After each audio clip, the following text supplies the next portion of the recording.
Good evening. We'd like to call to order today's council meeting. If the clerk would call the roll, please. Counselor Halverson? Here. Counselor Arnold? Present. Counselor Corn? Here. Counselor Best? Here. Counselor Hildenbrand? Present. Counselor Foster? Present. Counselor Perry? Present. Counselor Oropesa? Here. Counselor Sanchez? I believe he's absent. And Counselor Moore? Here. Oh, good. Mayor, you have a quorum. Okay, thank you. We'll have the prayer by Councilman Perry and the pledge to the flag by Councilman Foster. And I might ask that you keep Council Lady Moore's family in your thoughts and prayers tonight, as well as one of our employees was injured later, the first part of the week. So if you keep them in your prayers, please. Let's pray. Our most gracious Heavenly Father, this is the day that you have made. Let us rejoice and be glad in it. Lord, we are thankful, Lord, to be living in Roswell, Lord, and we're thankful, Lord, for the good folks who do their best to make our community what it should be. At this time, I pray special prayers, and I pray a hedge of protection upon Counselor Moore and her entire family and the loss of a loved one. Lord, I pray for strength, I pray for guidance, and I pray for peace that passes all understanding in their life. Lord, we pray at this time for Counselor Sanchez, Lord, as he is not with us this evening, that you would bring him strength and encouragement as well. Lord, we do pray for our employee who is hurt and all our employees that serve our city. And Lord, we just thank you for the service they give. We pray that you would protect them, protect those in our police and our fire and the code enforcement, Lord, these folks that are in areas that could potentially be in dangerous situations, and we're thankful for your watch and care over them. Now, Lord, I pray you would give this governing body wisdom tonight, and Lord, and clarity of mind to make the decisions that would make our community what it needs to be. For we ask all these things in the precious name of Christ our Savior. Amen. I pledge allegiance to the flag of the United States of America and to the republic for which it stands, one nation, under God, indivisible, with liberty and justice for all.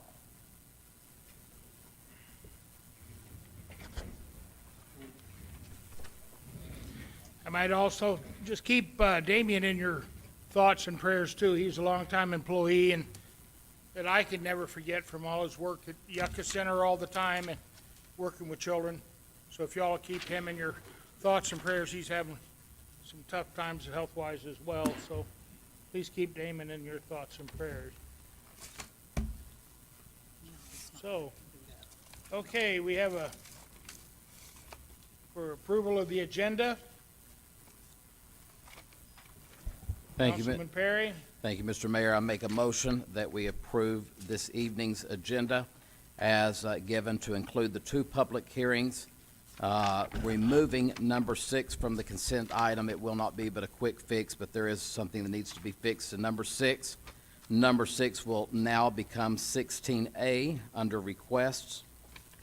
Number 16, which is the election of Mayor Pro Tem, would then become 16B. No other changes to the agenda as presented.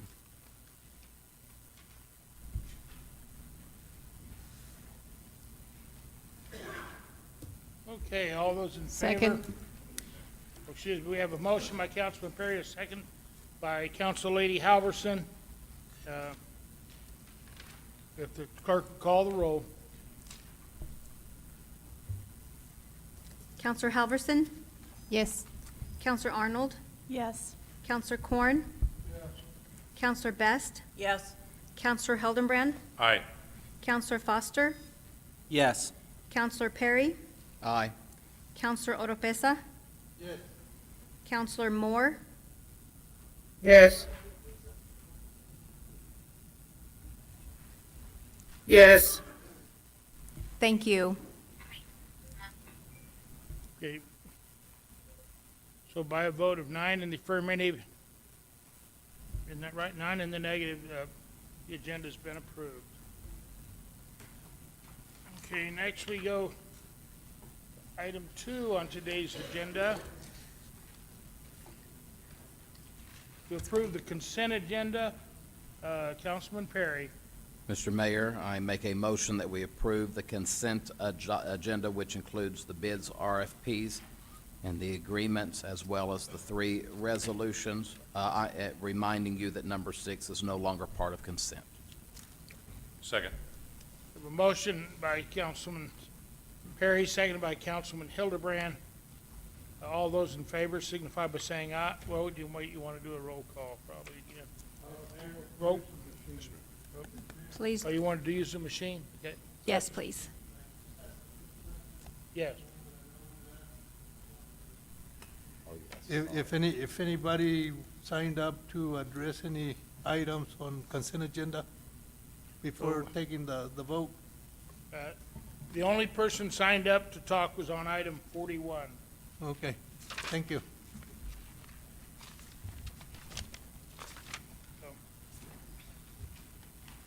Okay, we want to vote with the machines? Yes, please. It's a lot better for you. You call them out. Okay, all those, if members would please vote for item 2 on today's calendar. It was moved by Councilman Perry and seconded by Councilman Hildebrand. Mr. Mayor? Especially with Councilor Moore not being with us today, even though we are using the vote boxes, a voice vote might be very beneficial as well. As well? Thank you. Counselor Halverson? No, Yes. I just meant a voice Just vote. for yeah. Angie. Counselor All Moore? in favor? Yes. You know, Mr. Motion Mayor, passes 9-0. Okay, okay, I got it. all L senators want to go for a roll call vote. Us House members been voting on a box for a long time. Well, it was hard for you guys to count that high. I have voted 9 in the affirmative and none in the negative. Item 2 is passed the Senate. Next, we have on a non-action item, we have our ILEA director. He's a little hard to recognize, but he's the one with the red tie on. And Mr. Wood, would you care to address the body, please?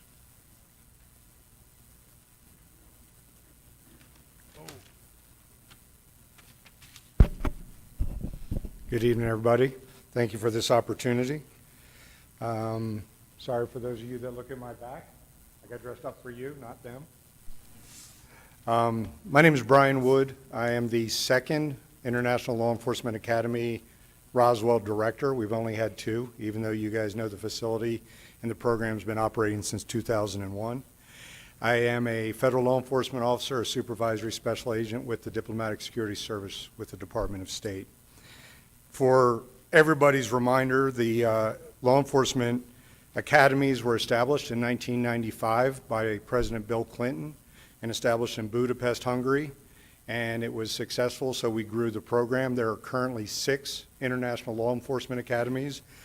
Budapest, Hungary, Bangkok, Thailand has 2 facilities. Gaborone, Botswana, Accra, Ghana is a regional training center, and San Salvador, El Salvador. All those are regional. This ILEA is the only one that is global. We welcome students from around the globe. All the others just handle their particular regions. The program started out as a contract-run program at your National Guard Center. We built the facility that we currently occupy, and we did that with a federal grant through the state and New Mexico Tech. It is coming up on 20 years old, and thanks to the city and the support from Justin Holcomb and Jenna Lamfor from the Regional Air Center and from the city, we're now operational. We have been closed due to COVID and facility infrastructure problems for almost 3 years. We will open our doors on Tuesday to our first delegation since 2020. Just as a reminder for those folks that aren't familiar with the program, we have trained over 6,000 individuals from over 100 different countries. Our program focuses on senior rule of law representatives from around the globe, including senior level judges, including Supreme Court judges, prosecutors, chiefs of police, and national level directors, to hopefully serve in positions when they go home to share the experiences they have and build the communication with us. They also take home the informal relationships that they make with the various level of instructors and presenters. We have 16 federal law enforcement agencies that support the global ILEAs. They come in from FBI, ATF, DEA, Secret Service to support these programs and to meet and be subject matter experts with these senior delegates. So that's what we are and that's what we do. Why is this important to you and ILEA? This ILEA important to Roswell? Well, in the past, they showed up, they were here, you guys noticed some strangers coming and going around town, many of them from Africa, Asia, Europe, and Latin America. So we're getting ready to open our doors on Tuesday. We will have 35 delegates from 6 different countries in Latin America: Belize, Suriname, Dominican Republic, Trinidad and Tobago, and 4 different countries along the Eastern Caribbean, which are handled by the U.S. Embassy in the Bahamas. These folks will stay in a hotel for 4 weeks, bringing money back into town. What we do is we put them up in a hotel, and I took the opportunity to be invited and speak to your tourism board and meet with most of the managers from Roswell. They had never been to ILEA, so we brought them down and we gave them a tour of our facility. And a little bit different than what we've done in the past, as opposed to using just a couple of hotels, we're going to spread the wealth. We're going to have a total of 6 programs this year, and we're going to use 6 different hotels. So they're going to benefit across the board instead of just one particular. Our delegates are fed breakfast and lunch at our facility. We're hosted by Summit Catering, the same company that supports ENMU Roswell. So they get fed breakfast and lunch, but they get per diem. So they eat out on the town, and they'll be spending money in the restaurants here in town for the whole month that they're here. Because many of them have never been in the United States, and we want them to see a little bit about what America is, we're very fortunate that Roswell hosts this facility, because if they were in New York or LA or Chicago, urban centers would probably not give them the freedom to see what they see. They walk the streets, they feel safe and secure, and they enjoy their interaction with the local community. We take them out on cultural events every weekend that they're here. So that's 3 weekends. We take them to Carlsbad, we take them up to Ruidoso, and we take them up to Santa Fe, and in the future we'll try and expand that. So they're not only spending money here, but they're also seeing what New Mexico offers, and they get to see what we have. The other thing that we're going to expand this year is the community engagement. We hold a reception every program. It's an evening event, usually the 2nd or 3rd week. We'll have a smaller one because this is the first program we've had in 3 years, so we'll have some of the key leaders of town. And in the future, we hope to broaden that and include more of our community as well, so that they have an opportunity to meet our delegates. All of the delegates, bar none, leave here with a very, very good understanding and appreciation what rural America is, and it's always a positive. I moved here July of 2021, and I have traveled the globe. I've spent the last 18 of 20 years overseas. No tourist place, all those places you guys don't want to go. And I can tell you that this is probably one of the warmest communities I've been in since I was a kid in high school, and that was a long time ago. So I want to thank you, the community itself, and the leaders of the community, and especially Mike and Chad for supporting us, as well as the Roswell Air Center and our engineers, because we have had some facility problems. We're now fully operational. We're air conditioned. Our roof doesn't leak. We're fully upgraded, and we passed the fire marshal's test. So next week we're legal, operational, and we're looking forward to be ready to receive. And we'll have 5 more programs after this. So thank you for the opportunity to remind you, and to those that don't know about ILEA, tell you a little bit about us. And if you guys have any questions, let me know. Anyone have any questions of Mr. Wood?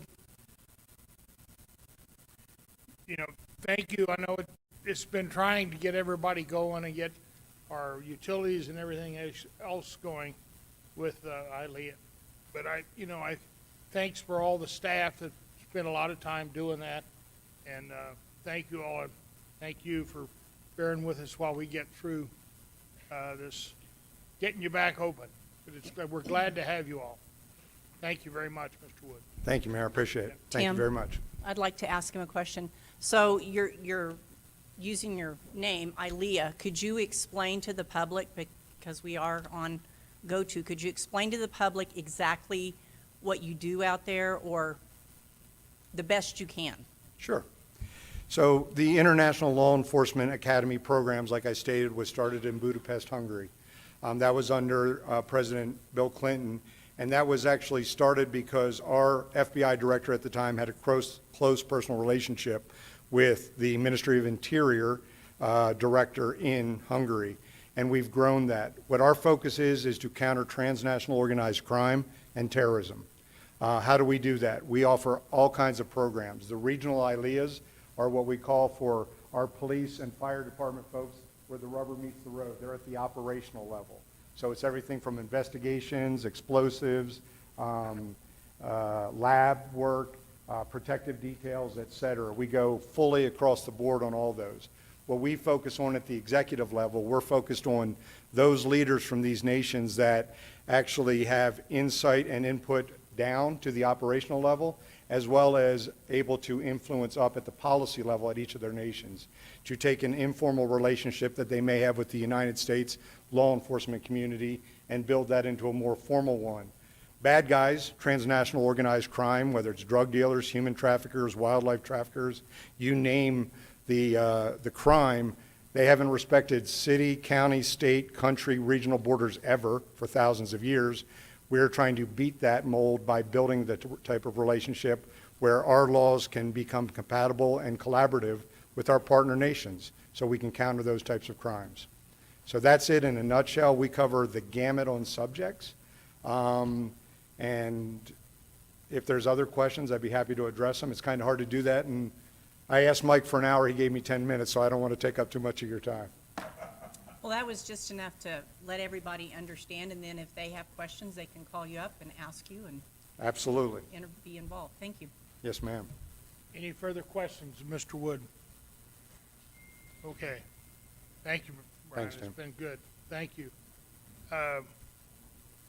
While we're here, just before we start, just 1 second. It's been 4 days now since we've had a new city manager, and so Chad, would you please stand up? Would you like to identify yourself to everybody so they know what you look like? Yes, Mayor Denise, City Council members, thank you for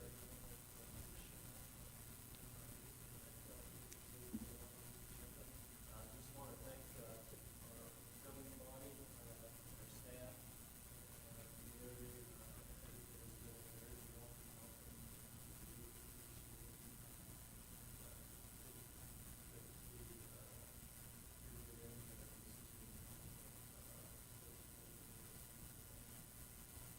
Thank you very much, Chad, and welcome to our administration. For those of you who don't know, Chad was local. He grew up here, went to Roswell schools, and then the Roswell College, and then he went to Eastern, and then he got a degree in finance there. He's worked as an accountant in town, and he's worked for the schools for a number of years, Pioneer Bank for a few years. He's worked, for Ganaway, the accounting firm. He's worked for them. And he also got a master's degree from Regis University in Denver. And he's very accomplished and very well known throughout our community. He appears to share a lot of the views on bringing the city, the county, the schools, and our university back together to see what we can do in working together in collaboration. He was of great help when we were trying to get a new school started over at by Mesa, where they built a new school. We're building a new Nancy Lopez school there, and getting the old Nancy Lopez School, we're getting that school off of that major arterial highway, state highway, through town. So it's been very beneficial in with his cooperation and that, working with the state police. We've had a number of school shootings, and we're going to have an actual training facility on school shootings in the old Nancy Lopez, which for the state of New Mexico, I think, as we all know here in Roswell, that would be a huge blessing to have to train our law enforcement people, and he was a big help with that.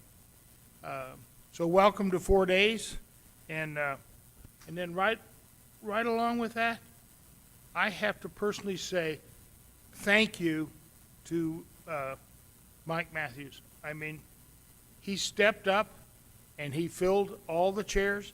He has worked tirelessly on filling any gaps that we had, and working with all the employees that we've had. So, Mike, thank you so much for your dedication to the city of Roswell and to its employees and to the people. Thank you very much for your continued work. And I hope your one more rib gets fixed, and hopes you'll be in good shape. Okay. Okay, next we have for public participation.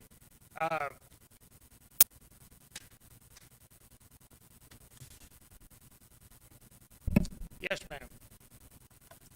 Good evening, Mayor, members of the City Council. Item number 4. Oh, just before we do that, just before we do number 4, yeah, there's, we have item on public participation. Item 41, Mr. Moffett has signed up. He's the only person that's up. Our agenda is very long, and I would just say if Mr. Moffett wanted to make a statement now, rather he might not have to stay till the very end. If he's comfortable in waiting, that is fine. If you want to wait, that's fine. If you'd like to come make it, and I think just in the ease of public participation, that way you won't, I don't know, we have enough items, we could be here till, 11 o'clock or something, so. Okay. Hopefully that's all. Mr. Mayor, distinguished city council members, If you- ladies and gentlemen, I'm here tonight representing my good friend and neighbor, Michelle Yeah, Markley. can you identify yourself and your address for the record, please? I am Bill Moffett. I live at 410 East 23rd Street, number 79. Miss Markley is my next-door neighbor. She's also a registered nurse, recently widowed, and she's the one that kept me alive in May when I stopped breathing, so it's a very special lady in my life. So I think you already have a copy of the letter I'll be reading from. Make this as short as possible. It says, Dear City Council members, I want to tell you about my experience with AMR ambulance service for your consideration at tonight's meeting. I feel it's important for the proper people to investigate further before renewing AMR's contract with the city. On January 20th, 2022, I called 911 as I was having difficulty breathing, due in part to a long-standing lung disease. An AMR ambulance crew arrived to assess my condition. They took my vitals, and in a short amount of time, my breathing eased up enough that I didn't require transporting to the hospital. A paramedic told me that since I was not transported, that there would be no charge. Imagine my surprise when I received a bill earlier this year for $552.10. I called AMR about the bill, and twice they sent it in for what they call reevaluation, but ended up telling me that I had to pay the bill on my account, or it would be sent to a collection agency. They then said that I could make payments of a minimum of $60 a month, and they wanted my banking information, and said that they have to have my banking information so that they could draft the money directly from my account. When I said no, they again threatened me with collections. At that point, I called Medicare to find out if I really had to pay the AMR bill out of my own pocket. The agent that I talked to told me that I was not responsible for the charges and advised me not to pay it. He indicated to me that his office would be investigating the situation. He further explained that this was a contractor obligation, and that AMR had committed an assignment violation, and that they would be calling AMR to do provider education because of the violation. In other words, it was a flagrant infraction of the contract between AMR and Medicare. Since the possibility now exists that other clients are receiving harassment and illegal threats from AMR, I feel it would be prudent not to renew the city's contract with them until the situation is cleared up. I thank you for your time and consideration in this matter. Thank you. Councilman Halverson, please. So, Mr. Moffett, when I heard about this a couple months ago, I had some friends of hers contact me about it. Okay. And I talked to Mr. Matthews. Apparently, the state of New Mexico requires it's a tariff. So if an ambulance shows up, they have to charge, whether or not they get transported. So I don't know anything about AMR's billing practices. I don't know what happened there, but I think, Mr. Matthews, can you explain the tariff better? I think we have actually Deputy Chief Fuller here that may be able to explain the tariffs better, but the state tariffs lays out the format of what can be charged to patients, and if there's patient contact made, there is a form of treatment being, they're doing an assessment of that patient. Even if that patient gets better and is not transported, they're still allowed to bill a minimum, and that tariff is that minimum that they're billing. Mr. Fuller, are you coming up to explain that a little better?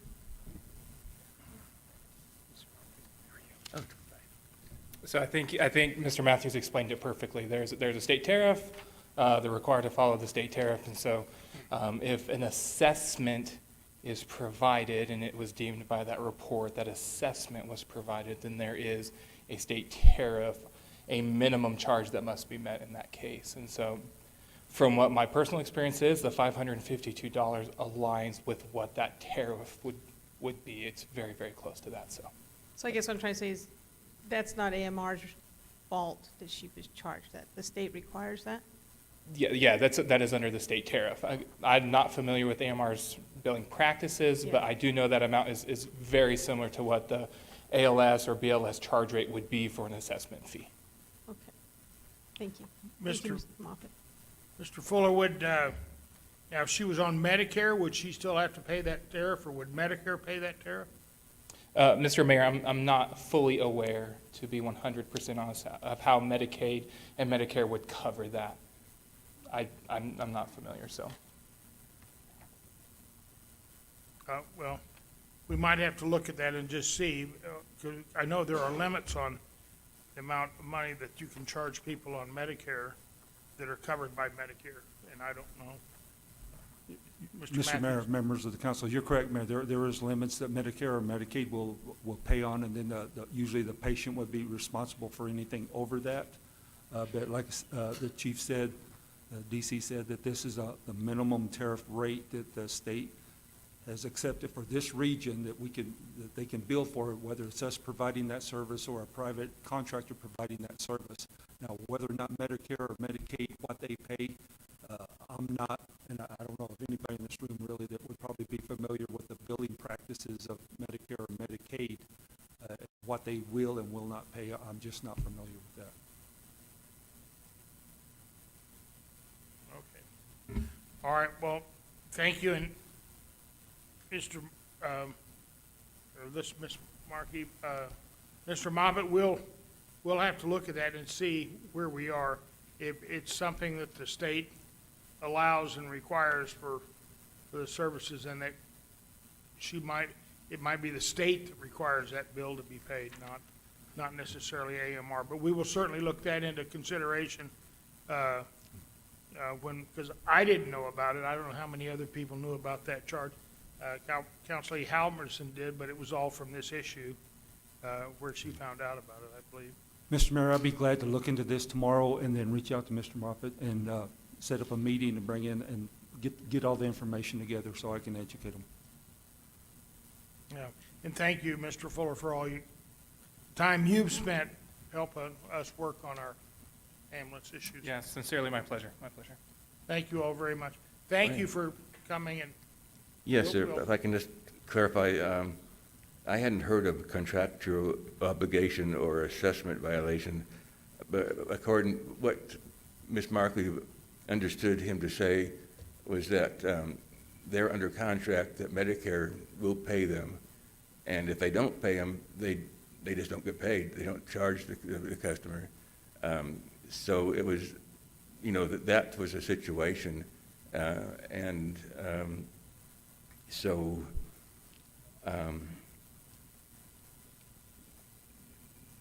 that's really all I really know about the situation. Ms. Markley will be home here, in a few hours from Lubbock, and we'll be glad to talk to whoever we need to talk to.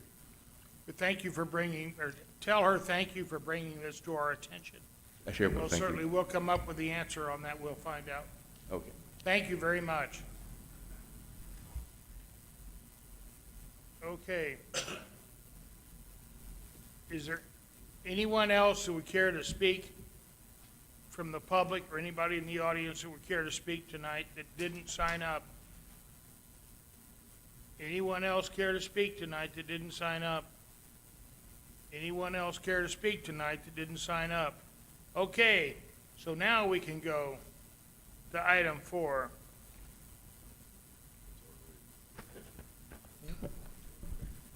Hold on. What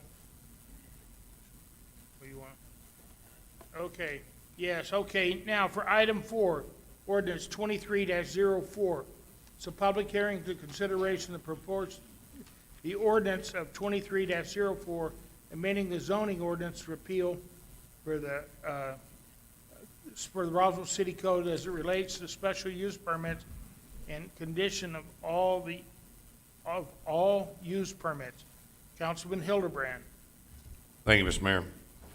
I move that we hold a public hearing to consider the adoption of the proposed ordinance 23-04, amending the Roswell zoning ordinance as it relates to special use permits and the condition of all use permits.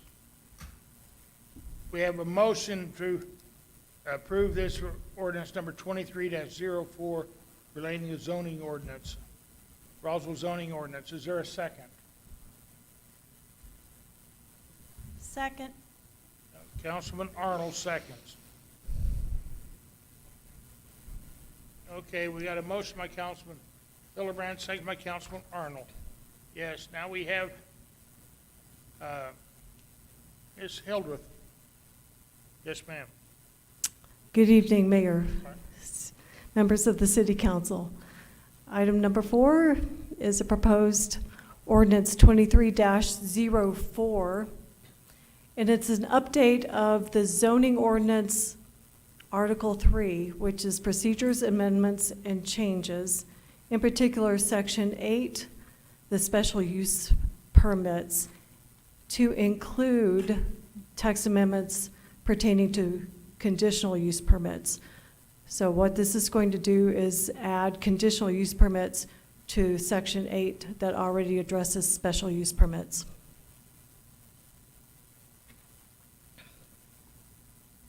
Okay. We have any questions on ordinance 23-04?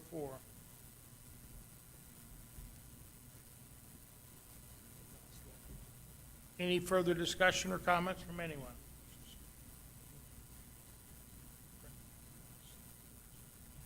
If anyone likes to speak on this ordinance, they will have to be sworn in, I believe, and so.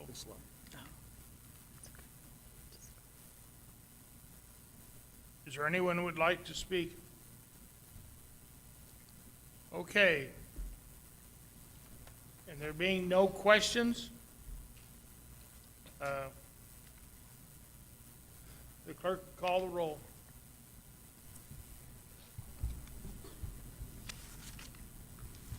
Counselor Halverson? Yes. Counselor Arnold? No. Counselor Corn? Counselor Best? No. Counselor Hildenbrand? Aye. Counselor Foster, Yes. Counselor Perry, Aye. Counselor Oropesa, Yes. Counselor Moore, No. Counselor Corn. Yes. Motion passes 6-3. Okay, so we have ordinance 23-04 for pertaining to Roswell zoning ordinance. It has been adopted. Okay, next we go to item 5 on today's agenda, which item 5 is ordinance 23-05 to hold a public hearing to consider the adoption of proposed ordinance 23-05, amending Chapter 2 of the Roswell City Code as it relates to appointments, officer positions, and department directions. Councilman Hildebrand. Thank you, Mr. Mayor. I make a motion that we approve to hold a public hearing to consider adoption of proposed ordinance 23-05, amending Chapter 2 of the Roswell City Code as it relates to appointments, officer positions, and department directors. Second. We have a motion by Councilman Hildebrand, seconded by Council Lady Arnold. And so that's where we are there. Okay. Next we have Mr. Eintema. Mr. Mayor, members of the council, good evening. We've gone through this a number of times, so I'll be short. The purpose of this ordinance is to bring the city's code into conformance with an opinion issued by the Attorney General last year, 22-02. Of particular note, the Attorney General said, Representative Ezell asked, are municipal offices of clerk, municipal attorney, police officer, treasurer, and manager part of the administrative service? And 2, if not, does a person hired for one of those positions by the city manager have legal authority to perform the duties of that position? The Attorney General answered, the municipal offices of clerk, municipal attorney, police officer, treasurer, and manager are not part of the administrative service. And because appointed offices are not part of the administrative service of the municipality, the city manager has no authority to fill them. An appointment by the city manager would be vulnerable to legal challenge unless the appointment was approved or ratified by the mayor and city councils under Section 311(6) alpha of the New Mexico statutes annotated. So the core of what this administrative code does is say those 5 positions are simply appointed. Nominated by the mayor, approved by the city council, confirmed by a majority of all members of the governing body. It also adds deputy positions, and this is something that, while not necessarily required by law, if the signature authority of an appointee exists and the city council wants a deputy, that deputy must also be appointed. If not, it would defeat the purpose of signature authority. And finally, the legal committee chose to add an auditor position. And this position would be appointed, housed through the office of the treasurer. However, it would be report to the council and the manager concurrently. Thank you.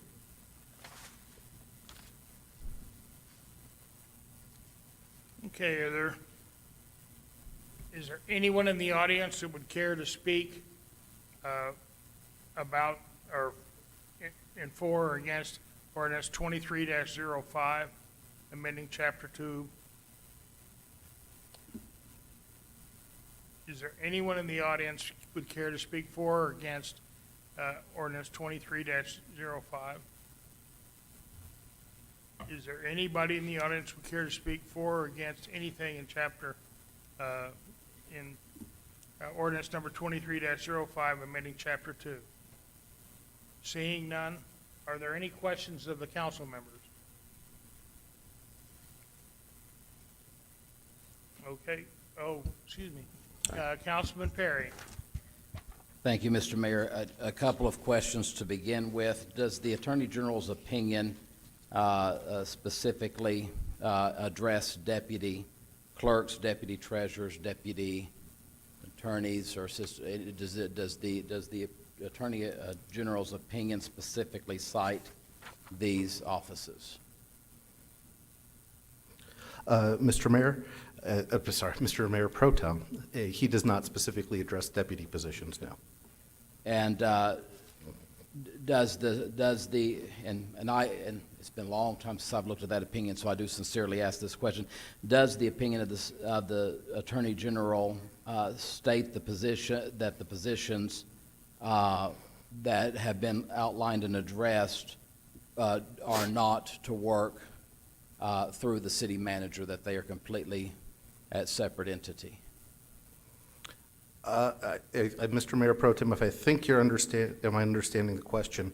Employment and discharge is what the statute provides, and in the discussion, management report, so working with as opposed to directly under might be the distinction. And the Attorney General does touch on that slightly, saying that, again, the officers work for the governing body and work with the manager.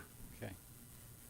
And who do the employees, I'll take just for instance, the employees of the finance department through the treasurer, who do they work for?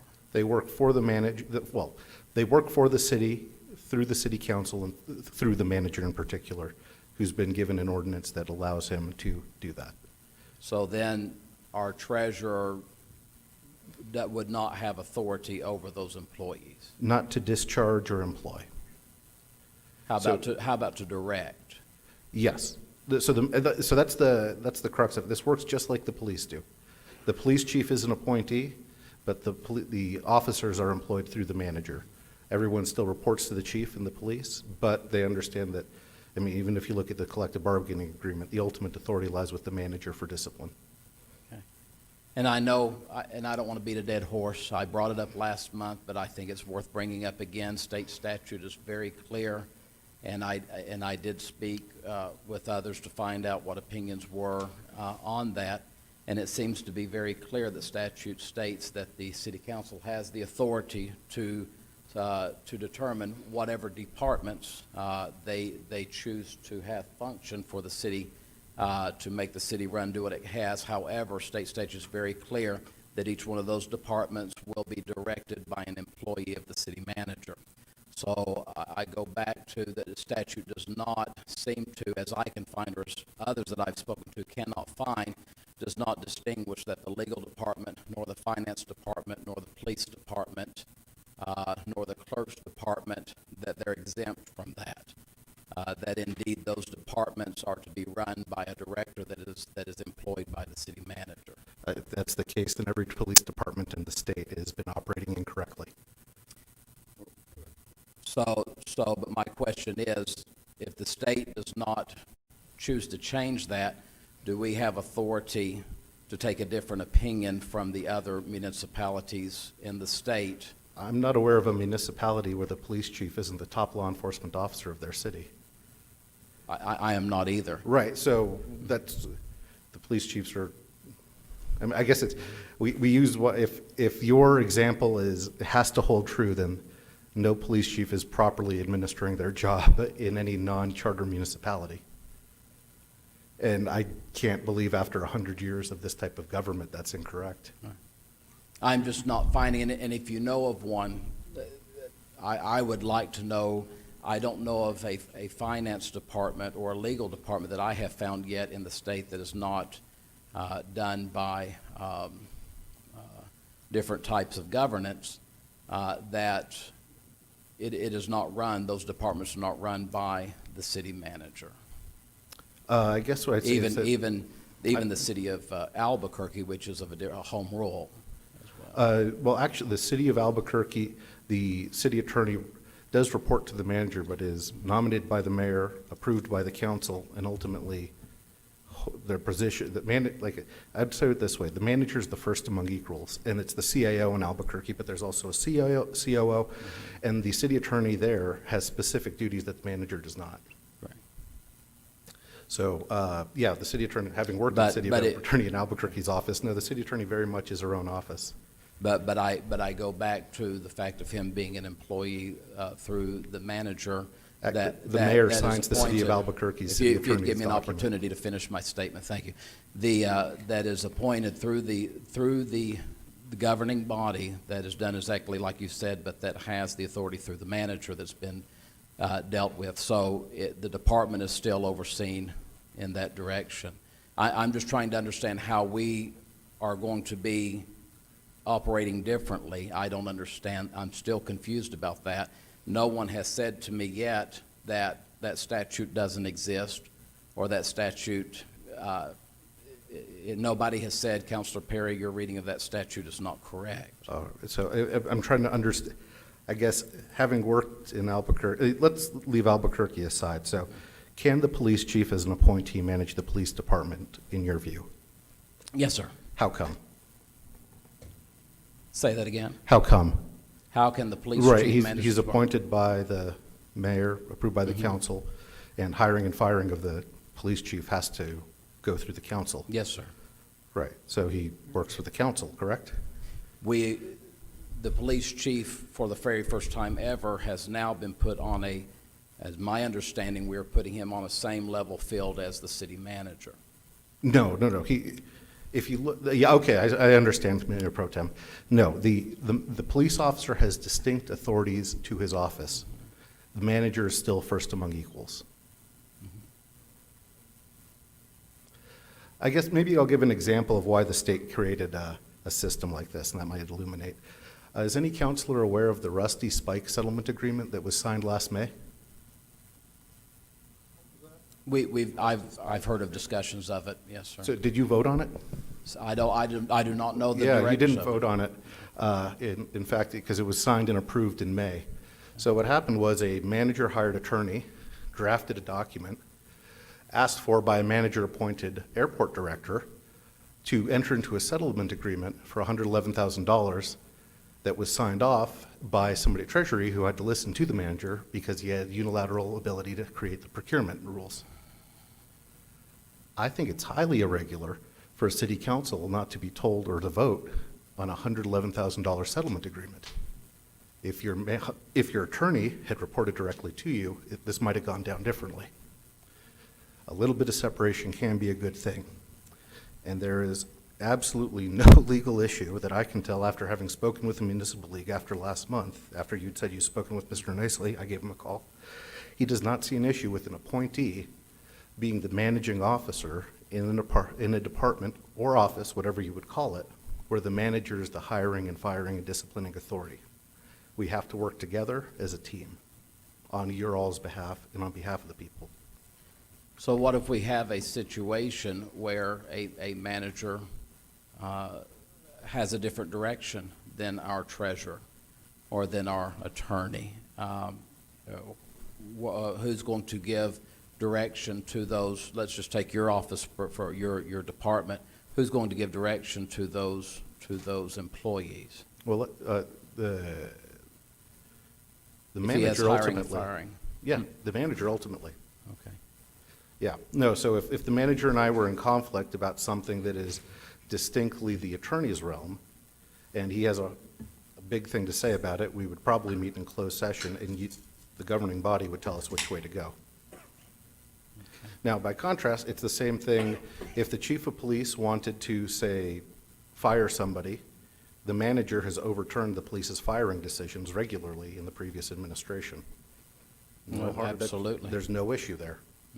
Same thing, if I wanted to discipline my whole one attorney who does a pretty good job, hey Josh, no plans to do that. It'd still have to go through the manager. Currently, we have also in Section 2-94, Deputy Chief, there shall be a Deputy Chief of Police who may exercise the powers and duties granted the Chief of Police in the absence of disability of the Chief of Police and as assigned by the Chief of Police. The Deputy Chief of Police shall be recommended by the Chief of Police through the Mayor's nomination for approval by the governing body. We have seen, since I've been here, we've had, let's see here, we had police, we had Chief Smith, another Chief Smith, a different Chief Smith. Then we had Chief Solis, and then we had So we've had several, at least three, since I've been here with the city council, and each chief does things different in their department, as is expected, as each city council manager's probably going to do things differently, as each city treasurer probably looks at numbers a little differently. Our last chief, Chief Smith, had 2 deputy chiefs, and the department has seemed to run very successful with 2 deputy chiefs and with their specific areas of expertise and the department running that way. Through this, would he then just be allowed to have 1? That would be my first question with this, or does the chief of police have the authority to have 2, 3 for what he deems is best for the department? I think, Mr. Mayor Pro Tem, you're confusing title with capacity. In this case, as you noticed, the chief resigned, took a very nice job in Colorado, and we had 2 deputy chiefs, so it wasn't clear who would become chief. This would take care of that issue. So we would only be allowed to have 1? One person who would be the deputy chief with signature authority of the chief when the chief is not available, or if the chief resigns, yes. So in our current situation with 2 deputy chiefs, where do we go if this was to pass? Oh, they can keep, well, it's kind of unclear based on the org chart as I understand it what their entire responsibilities are. But they can keep their title, they can keep their salary, but they're always subject to the chief's determination of what their responsibilities are. Just because 3 people are named manager doesn't mean there isn't 1 manager.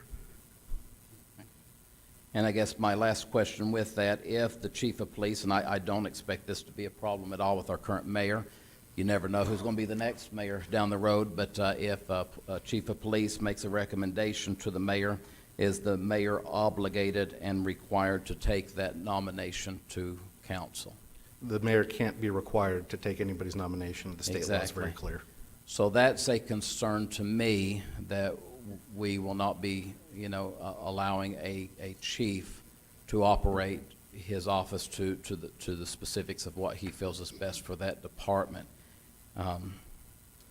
But that answers some questions I have. I'll yield at this time if there's anyone else who has something. Those are some concerns that I have at this time.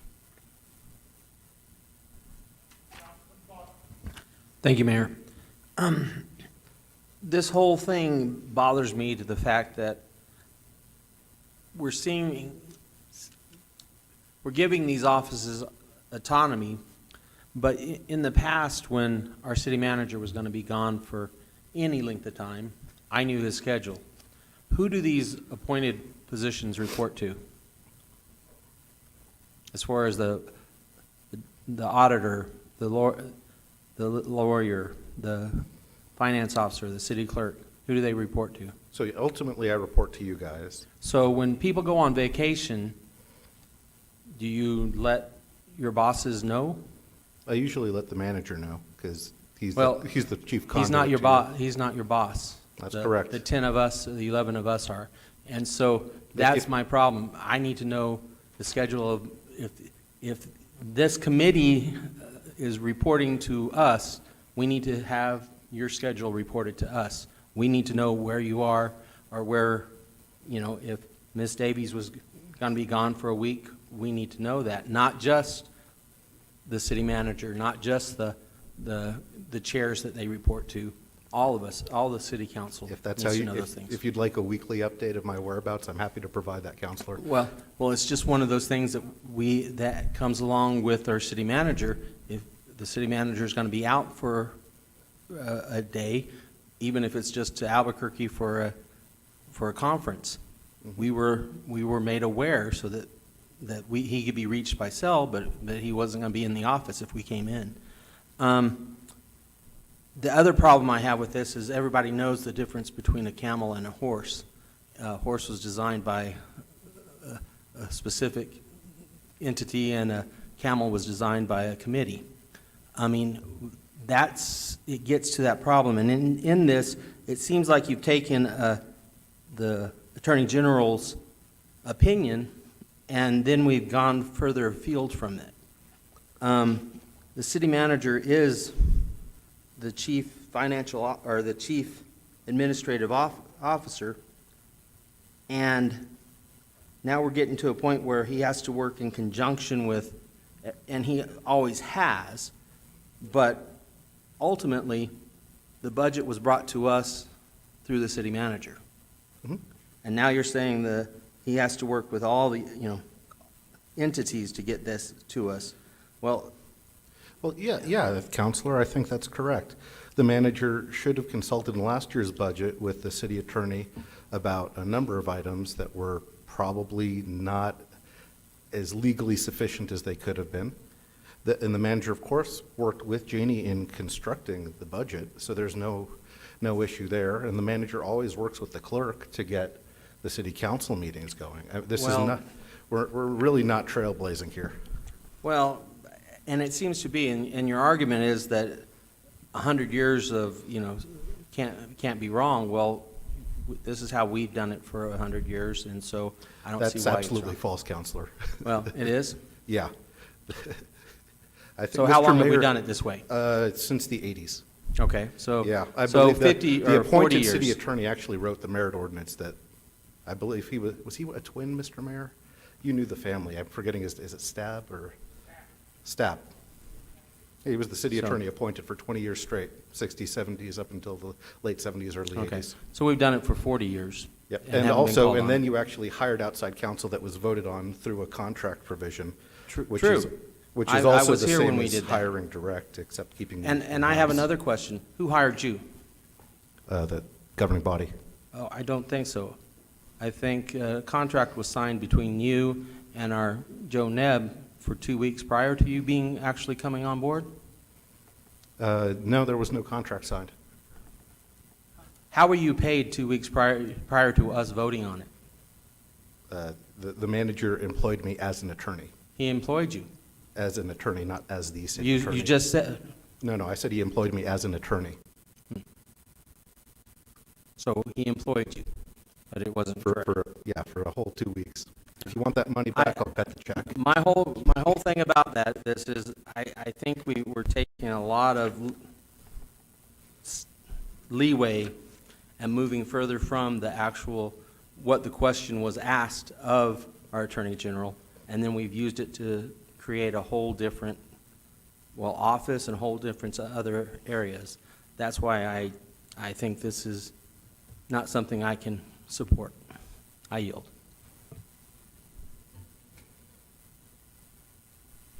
Thank you, Councilman. Council Lady Christine Arnold, please.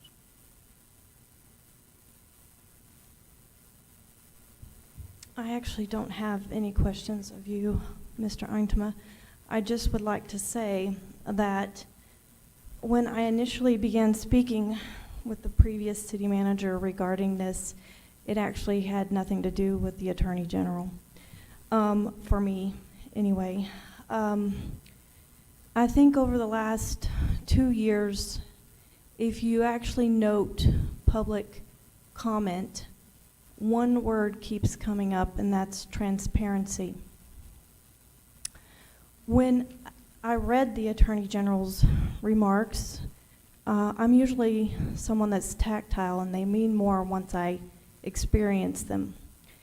And having worked for the Harris County Attorney's Office in Houston, Texas, and being exposed to working with 40-plus attorneys of all different kinds, I was very familiar when an attorney would present information to me with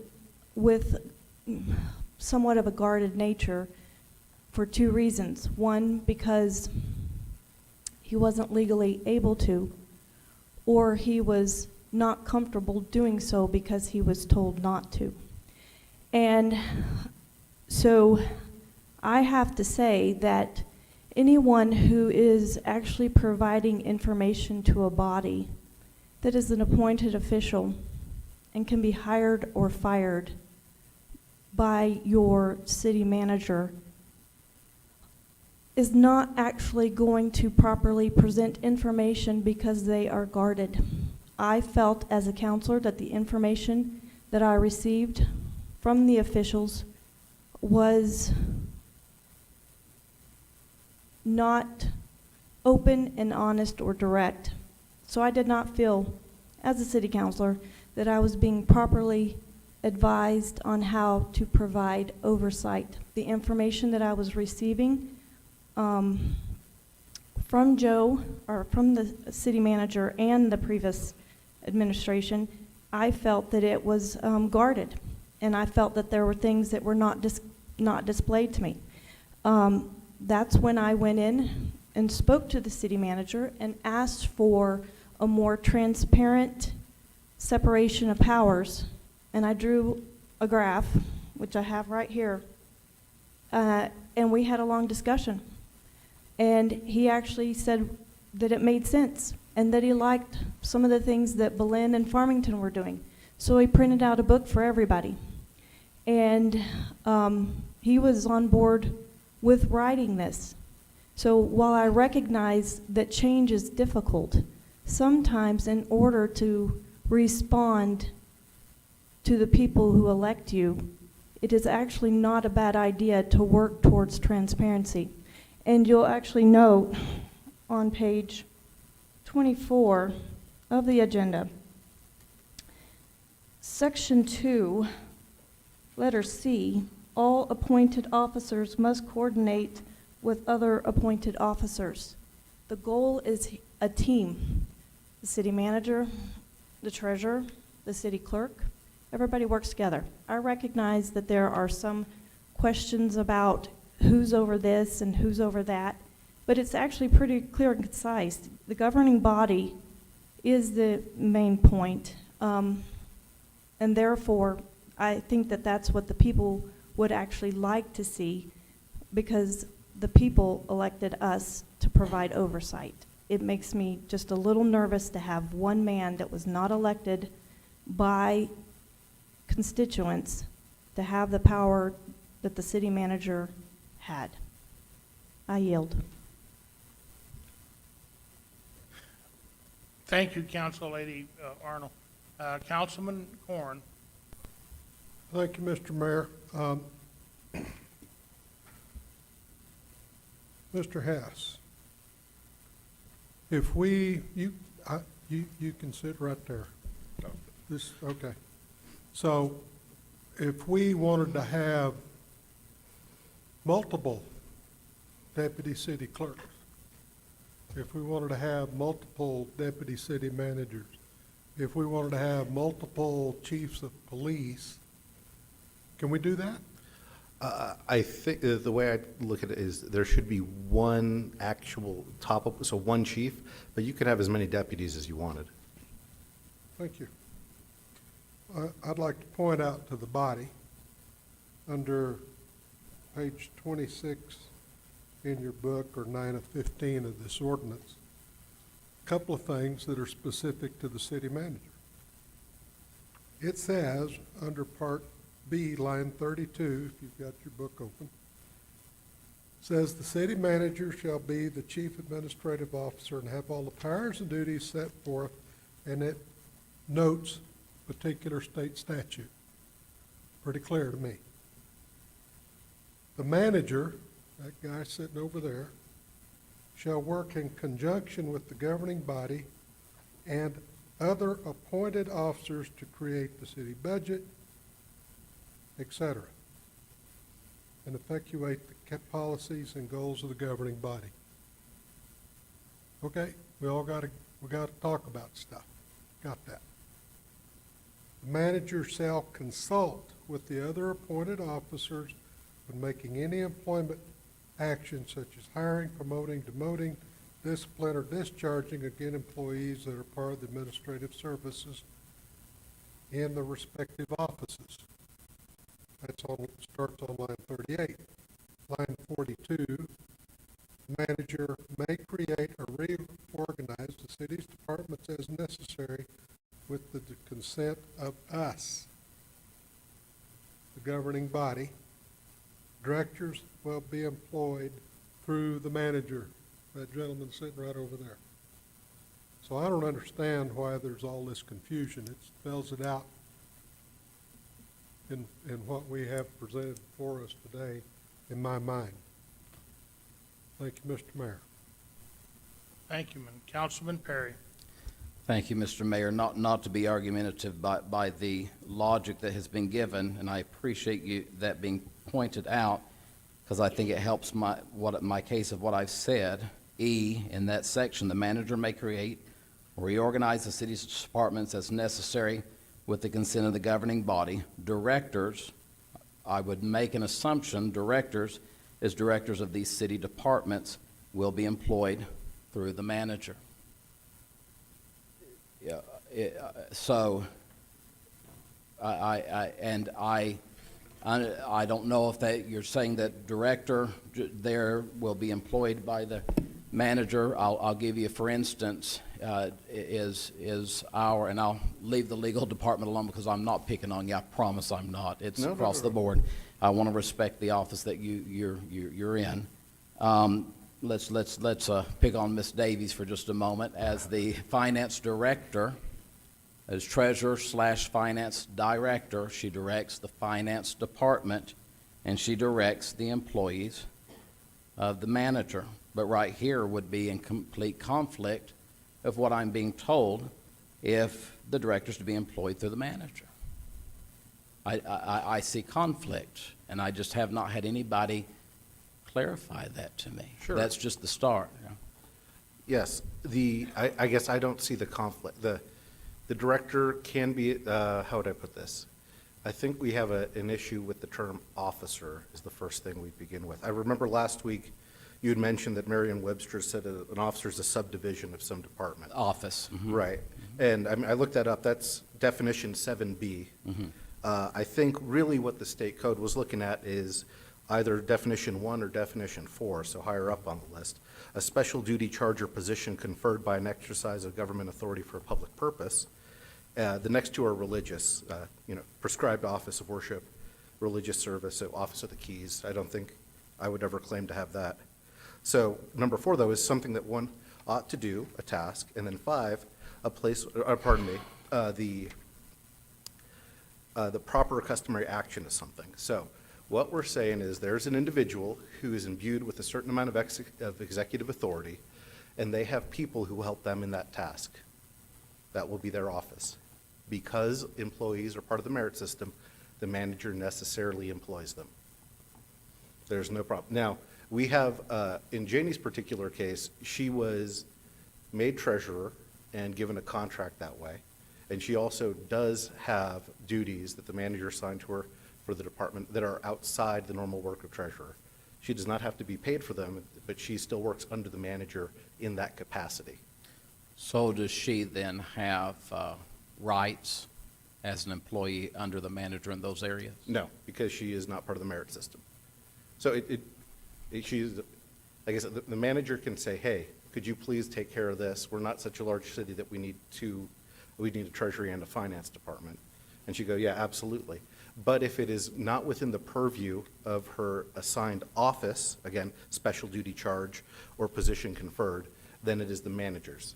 So in so much as Janie is doing budget creation, she works for the manager, or the manager assigns her those tasks. But if the manager tries to tell her something that she needs to do in her capacity as treasurer, she can put the brakes on it, unless the council tells otherwise. Is that a norm for someone to be contractual, to work for a governing body, yet also have areas of their employment that works underneath the manager and still not have rights? Well, it's at-will employees have next to no rights. I agree with you. And directors under the city code are at will, so they Okay, fair they enough. wouldn't have rights anyway. Then under that's a the- moot point. Yeah. Then that part's a moot point. I still have confusion there with that. The only other thing that I will say, and I'm not trying to be negative, but it's been brought up about transparency, and I can't speak for anyone and their experience under any former manager or anything. I can only speak with the time that I've been here for the 8 years that I was here from 2009 forward, and then the last years that I've been here on council again. Since we have gone to this system, which really, to some degree, we're operating already, much of what's been being presented. We're already operating that way, whether we sign this or not. I've had less transparency. I have had, and I won't name the departments, but I've had less communication from those departments than I ever have had before we went to this forum. I do know that there are things that, and I'm not trying to be a thorn, but I do know of things that certain counselors have become privy to that other counselors like myself we find out, but we don't find out through proper channels. So I'm not sure that the statement that, that the officers are going to work for the council, I'm not sure that they're going to work for the full council, because I'm not experiencing that as one of 10. I'll just leave that there. I really do desire the day when we have total transparency across the board, and I think we're all humans, and I think we all fail, and I fail to communicate with Councilor Orpace or with Councilor Best or with the mayor. Or I fail to communicate with you things that I'm thinking. I think we're human and those things happen. But on a general across the board, there's a need for us to, as a council, if we're going to vote on things, and if we're going to be part of a governing body, to all know what's happening. And I'm surely not receiving the transparency as maybe what I'd had before. Thank you, Mr. Mayor. Thank you. Council Lady Best. So my question is simple. When we started this rewrite, we took out Robert's rules. And I believe I asked, how are we, if we don't have it in our ordinance, amending the Chapter 2, where are we going to go to find this? And I believe you rattled off some name of somewhere or whatever, when Robert's Rules is the main one that 90% of the American public understands. Where in here does it say we are going to fall back on whatever it is that you want to fall back on to make sure our meetings run in order and correctly? Thank you, Counselor, for the question. Ordinance 1767, or Resolution 1767, that's the most recent version of the governing body rules of order. Right now, it is a matter of law. You guys spend a lot of time working on it for, whatever you think of it personally. It is the resolution you worked on and you carefully debated.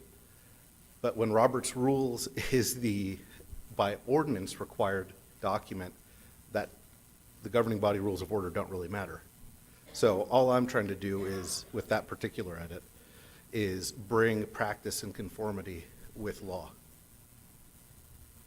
I don't think we should go into this without any foundation, and Robert's Rules is a foundation that we are building on, and there's no other book. I'm sure there's other things other than Robert's Rule, because I believe Santa Fe runs on something different than Robert's Rules, but Robert's Rules is common to the American public, and a lot of us understand it if we went through FFA, so forth and so on. Yes, Counselor, So and Robert's I Rules have a is problem. written into 17-65. I wasn't done. Sorry? You interrupted me. My apologies. So I'm having a problem with it even being taken out of this section. I know you say it's in another section, but I think it needs to be repeated. So I yield. Yes, and apologies for the interruption, Counselor. Like I said, the way the governing body rules work, 1765, I believe you voted for it, Counselor. There are the core rules of how the governing body works. Everything that's silent goes to Robert's Rules.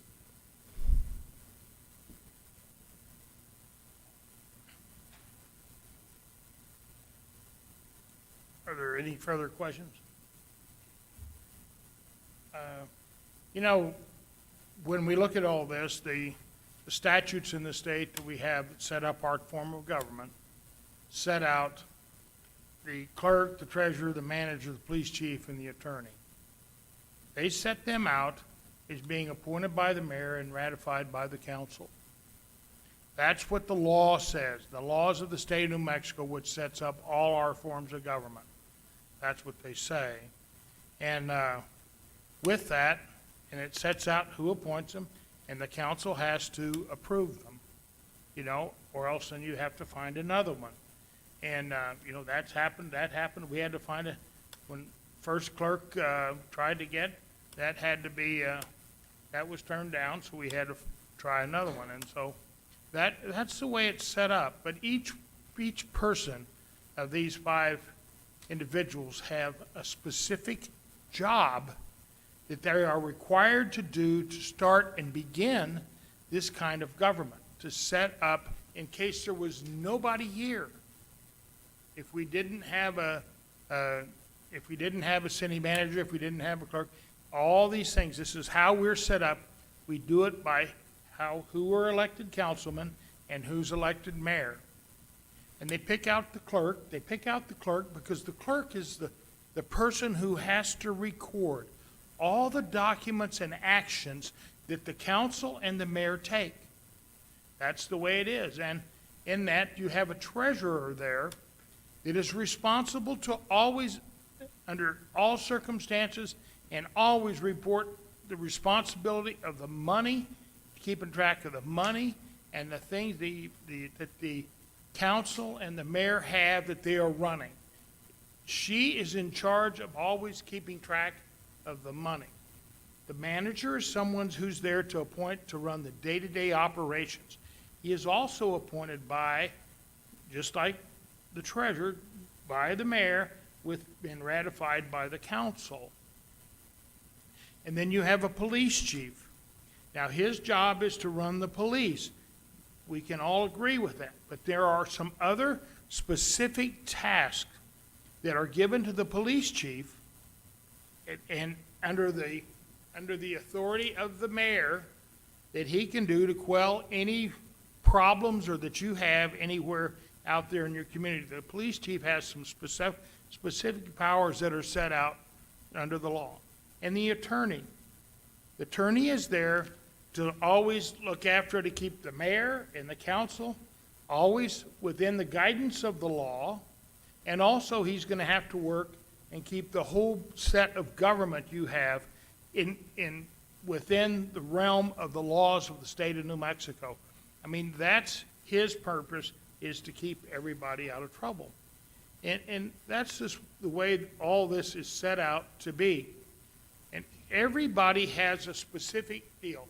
We all work together to do to make sure our city runs together and effectively. The manager runs the day-to-day stuff, and the clerk has to work with all the people that are hired to do the bookkeeping, or the treasurer has to, with all the people doing the bookkeeping and that are out there in every department. She has to work with them. But she has an ultimate responsibility, the treasurer does, to make sure that our finances that we get are 100% correct. And the clerk always has to write everything down that happens as it happens. And that's her job, and to make sure that she represents what we do is correct. The manager runs the day-to-day stuff. The police chief runs the operations, but he also has special powers that he is given to work with the mayor in case of there's any kind of problem out there that needs to be addressed. And the attorney represents the council to make sure we abide by the law, and the mayor, and he also makes sure that the city manager and the people that he runs follows under the same guidelines of the laws of the state of New Mexico. That's really pretty much it. And it's not that hard. And all the way up through Mr. Stapp, who was the city attorney for, the 50s, 56 through 77 or 80, it was like 20-some years, or up to 83. Mr. Stapp, I just know him because I know he had 3 boys, and one of them was a set of twins, Mike and John. And they grew up here. So that's the way all this is. And I ask you, somebody brought up something earlier. Mr. Antibes, is there any requirements on how much money that the city can spend without council approval? Or is there anything like that? Yeah, so that typically would fall under procurement, so $60,000 is that limit. 60,000. And you brought up something about, does anybody on the council remember voting to to pass the pay for the bill being brought to us, anything over 60,000 to pay something to do with Rusty Spike. Does anybody remember voting on that? In May, we paid it in May. Anybody remember that? So Rusty Spike is Hatchet Construction. He owns Hatchet Construction. I don't remember anything about Rusty Spike or Hatchet Construction. Madam Counselor, I believe that's the point that Mr. Mayor is trying to make, that the city paid this guy $111,000 based on a settlement agreement that you were never told about. I'd like to see that. And my question is, it's a settlement agreement, so even if that is the case, did we pay it or did our insurance pay it? We paid it, and it And came then out the of next- capital expense fund, not our settlement fund, which at the time didn't And then- exist. Then part of my problem I Can we go have through it, the chair? I mean, I guess we can, but you keep going on, and we're trying to get a vote on this.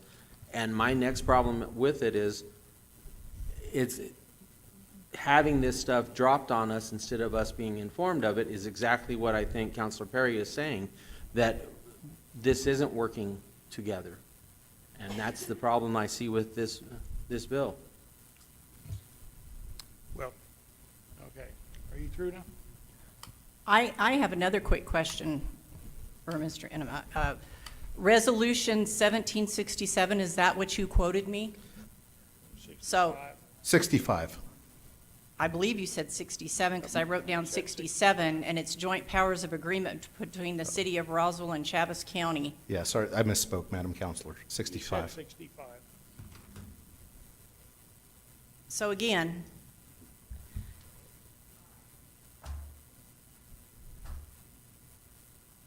Well, and so, this is my point. When we talk about all this, not a one of us, not one member was here to talk or to advocate or even brought up or told by Mr. Nebb about Rusty Spike. We spent $111,000 to this council, which we're supposed to, if we spend that much money, it's supposed to come back and be ratified by the council. And not one person has done that. I would challenge anybody who would like to go read the bill for Rusty Spike and tell me what the city got. You know, and I think you should look at that and challenge, you know, because we're sitting here about how open this is. We spent $110,000 and not one person on this council or the mayor knew anything about it. Not one person. And you're going to tell me that's open government? if we're going Not to utilize one it, person. if we're going to utilize it, it needs to be brought forward, like Mr. Foster said, so we know what we're looking at. Well, I think then maybe we can bring that forward. I hope somebody writes about it in the paper and tell me what we bought. You know, it was a negotiated settlement, but shouldn't someone else on this council have known what the hell we negotiated? Not one person on this council knows. Now, you tell me that's open government, and I'm going to tell you this right here, it gives us a check and a balance for this, according to the laws of the state of New Mexico, that we shall follow. And this ordinance, that's chapter 2, that's what it does. Now, we can sit there and you can be mad at me and you can be arguing to me about me. That's fine. I'm telling you, there are checks and balances set up in every form of government. You know, everybody has a little check and a balance. These people here, the treasurer, manager, police chief, and attorney, are appointed by the mayor as a system of checks and balances so he can keep an eye on the manager, they can keep an eye on the manager and report to the council and the mayor that we have total control and knowledge of where the money is being spent. That's the purpose of this. That's the whole purpose, is a system of checks and balances, so no part of government, the manager or the council or nobody gets out of line That's the purpose. And it's not too hard to figure out. And we might have done it some other ways for a few years, but for a lot of years, we did it the right way. And so when we look at that, I hope you would look at this very, very close, because all these are checks and balances. That's all this is. But I'll bet if you dug in there, I'll bet you'll find something else that we paid that never went before this council. I'll bet.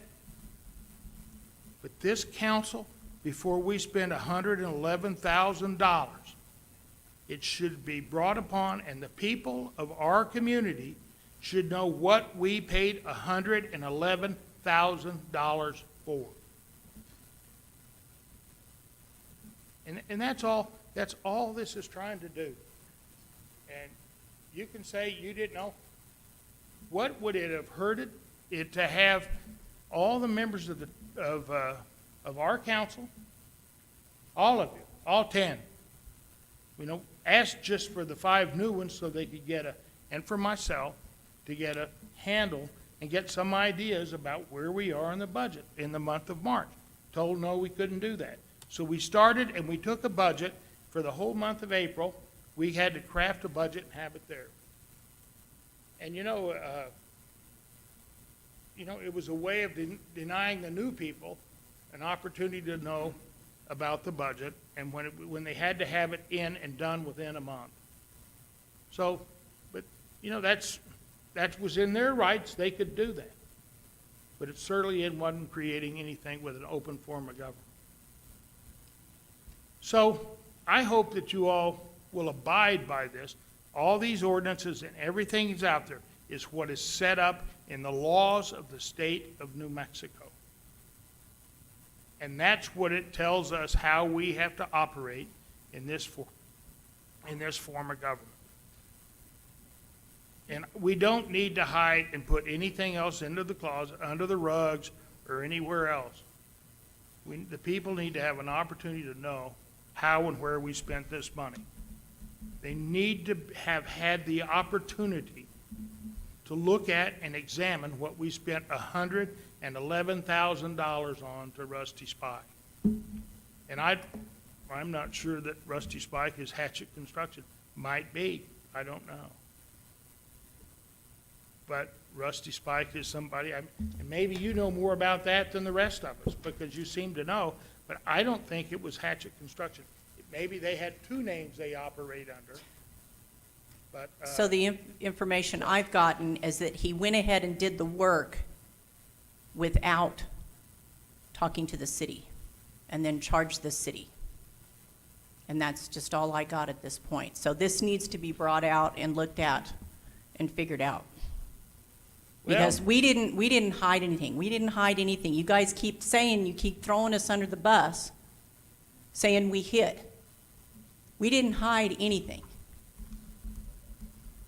And if you think we hid something, I'd hate for you to go to Santa Fe and see what they hid there. Just my opinion. Well, and so when we look at this, so I don't know where you get your information, but it's interesting. Nobody knew about this a minute ago, and you said it was a negotiated settlement on what? Shouldn't everybody on the council know? Nobody knew until you got on the phone and somebody called you. But when you sit here and look at this, we should know what the money went for. And you ought to be able to go out and I challenge you, go look at the bill and tell me what the bill says, what we bought. Now it was somebody did the work and didn't tell anybody. Where's the purchase order? We've been talking a lot about purchase orders. Where's the purchase order? Where is the purchase order? So how can you do something without a purchase order? So when we look at all this, we need to look about what is open and what is not. And I'm going to tell you that there's a negotiated, see if you can justify that from what's there. So, So I would like to ask well, Mr., you know, why do you get to interrupt? I didn't interrupt you. I apologize. So that's where I'm coming from. And I hope somebody will go look. And I really thought Hatchet Construction was somebody else other than the Rusty Spike there. But I could be wrong. They could be operating under two names. But that's where it is. This is all about a check and a balance. This is why we need, this, one of these things in this does, it creates an auditor. Is it bad to have an auditor come back and look at our books and tell us what we do right and wrong? I mean, that's somebody who we could have an auditor come in here and look and evaluate the situation as we go through here all the time. My gosh, maybe we could, even if we had an auditor, maybe somebody, if we had an auditor, could have checked maybe to see if the dehydrator in the pool was covered under warranty. So now the pool's shut down till June. Hopefully we get it going 1st of June. But maybe somebody could have found out if that was under warranty. I don't know. But, you know, I know that thing went out in April of 21. The staff there will tell you it went out in April of 21. We didn't even start till April of 22. And that wasn't in our budget anywhere. So, you know, let's look at this. This is nothing more than following the state statutes and setting it up with a check and a balance system, and it should pass. Thank you. Councilman Perry for the third time, fourth time. Is that a problem, Mr. Mayor? I No, apologize. it's not a problem. Thank you, Mr. Mayor. I don't want to be contentious, but when I'm trying to be kind because I'm just not used to deliberating that way with folks. Mr. Mayor, with all due respect, it's been said there needs to be checks and balances. This rusty nail, all I know about rusty nails will get hepatitis. That's all I know. I won't touch it. I don't know what we're talking about. But checks and balances, things being hidden under the rug, people have the right to know. Will what we're doing right here in the amendment of Chapter 2, will that be from then, and may I say, before I even say this, with all due respect, when I say this, folks are going to know that I'm hitting on a touchy area with some folks, and I do not mean to. And every one of these people, and I'm not going to mention names, but each one of these positions, they deserve exactly what they're getting. They deserve it. They deserve it. But, Mr. Mayor, will all contract salary negotiations be determined by the full city council from now on, or just a few? Our employees that we have, when they take these contract positions and their pay is negotiated, is that going to be with full council, or is that just going to be with the mayor and a few other folks? And I will leave that right there. I'm going back to checks and balances under the rug. People have the right to know. Are we going to be across the board with that? And that's all I want to know. I just want there to be fair evaluation and transparency across the board. And I think that I don't know this about the Rusty now. Don't know anything about it. But I have the same concerns from other areas where I don't know what's happening as a member of the governing body. I yield.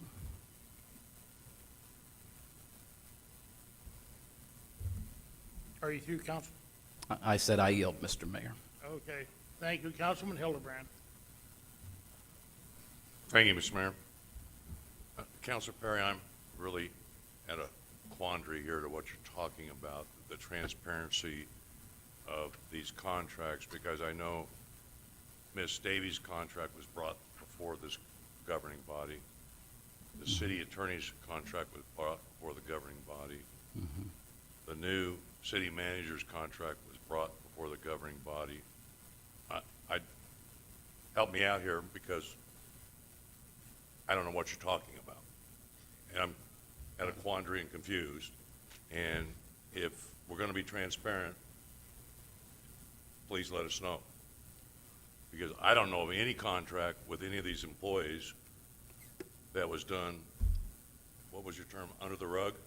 No, sir, I didn't call it under the rug. I was using terminology that was given. Well, but I'm not trying to be, please be specific about what you're talking about, because the only thing I know is everything was brought before this governing body and was approved.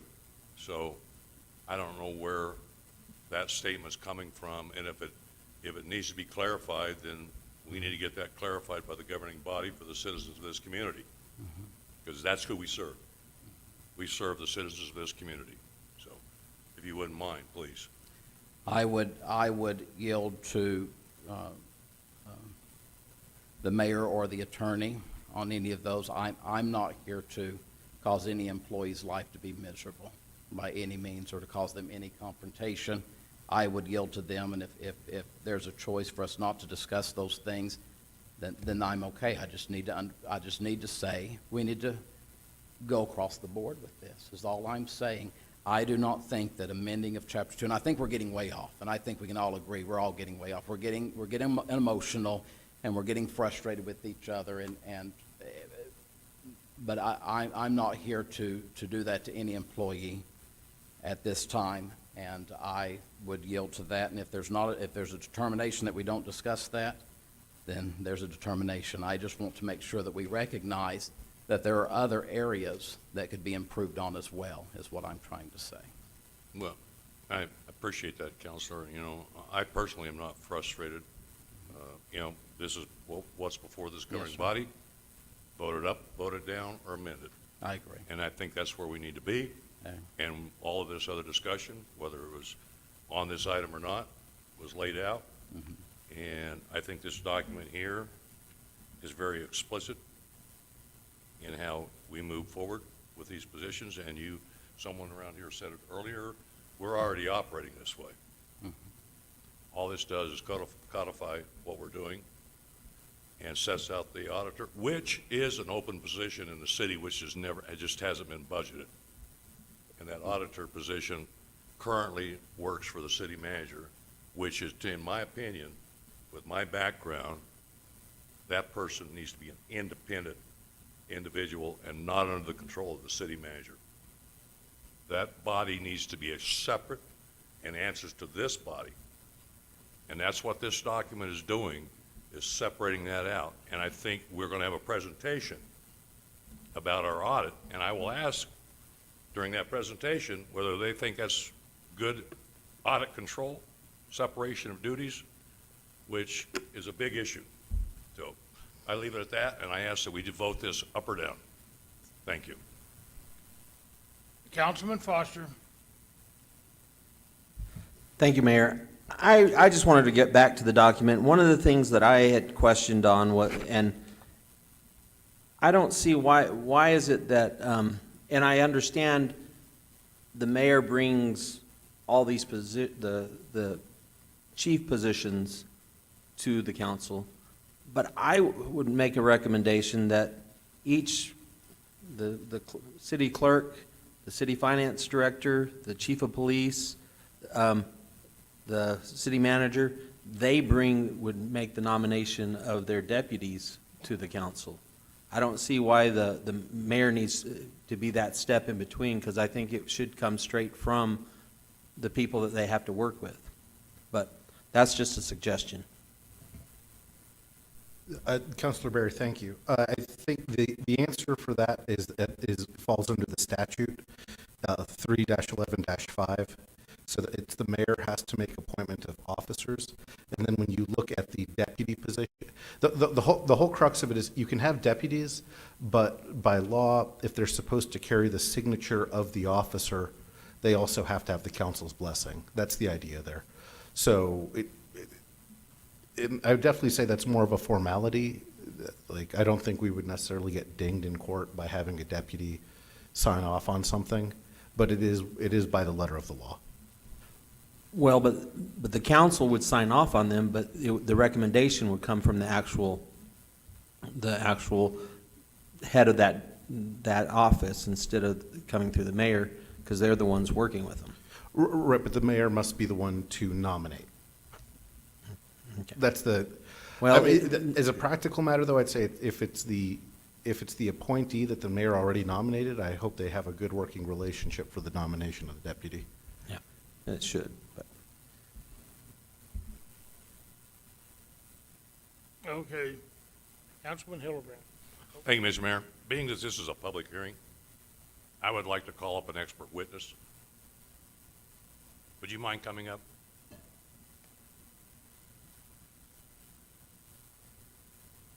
Would you Thank you, please Mayor and state your Council. name and your title and what, My name is Chris Garner, and I'm a partner with Patil, Brown and Hill, and CPA you're a firm. certified public accountant, are Yes, you sir. not, sir? Yes, And you did perform the city audit. I did.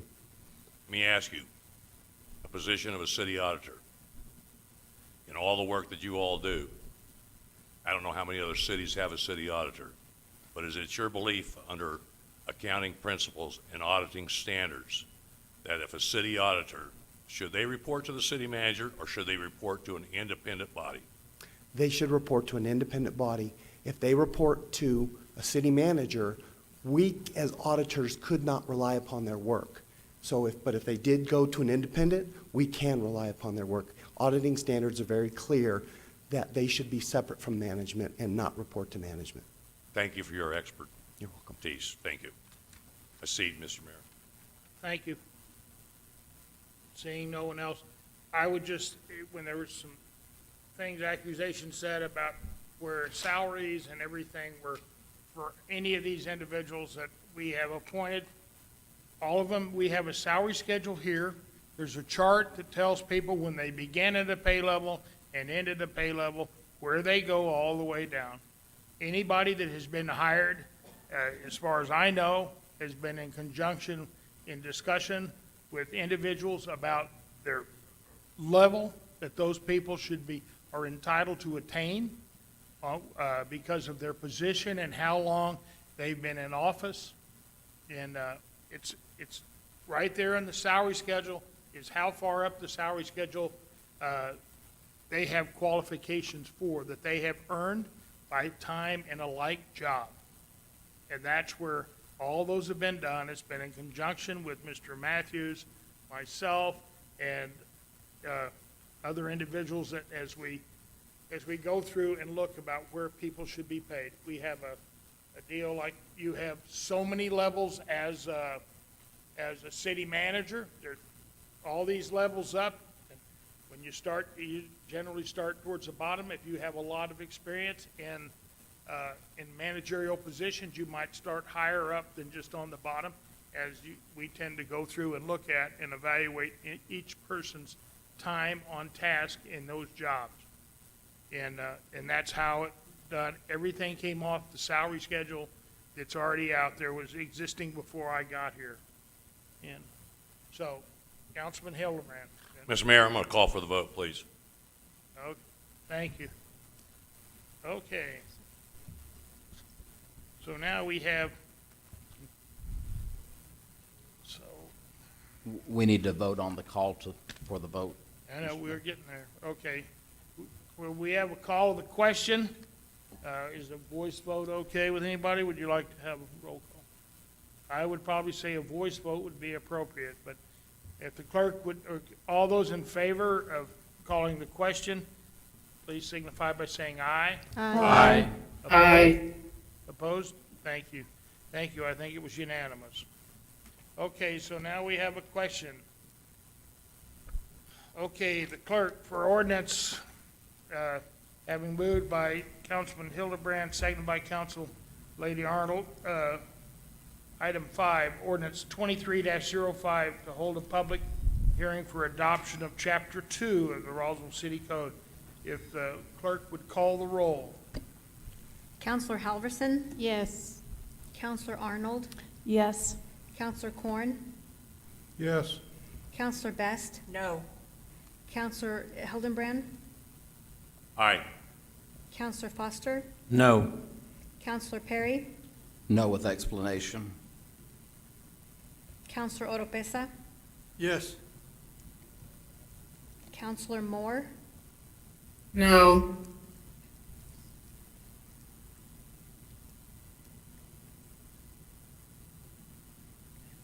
Motion fails.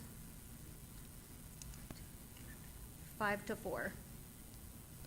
And the motion fails because we need 6 votes to pass the item. Okay, thank you. Next we'll go, why don't we, Mr. Mayor. oh, excuse me, we have Councilman Perry. Will not take a long time, Mr. Mayor. I would just say that I'm in total agreement with Councilor Hildebrandt that if, and I think that has become more and more evident that there probably could be benefit from having an auditor. I don't know if that in the future, if that could not be considered as a totally separate consideration to be added to what we currently have. I believe that can be done without all the extra that's in there. Thank you. Okay, so next, we have the consent items, or we've already done the consent items.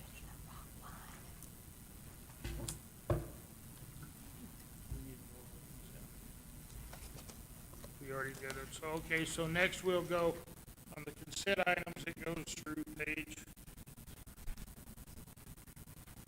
item 13 on the calendar under new business, resolution 23-17. And this is approving the fiscal year 2022 audit and corrective action plan. Councilman Corn.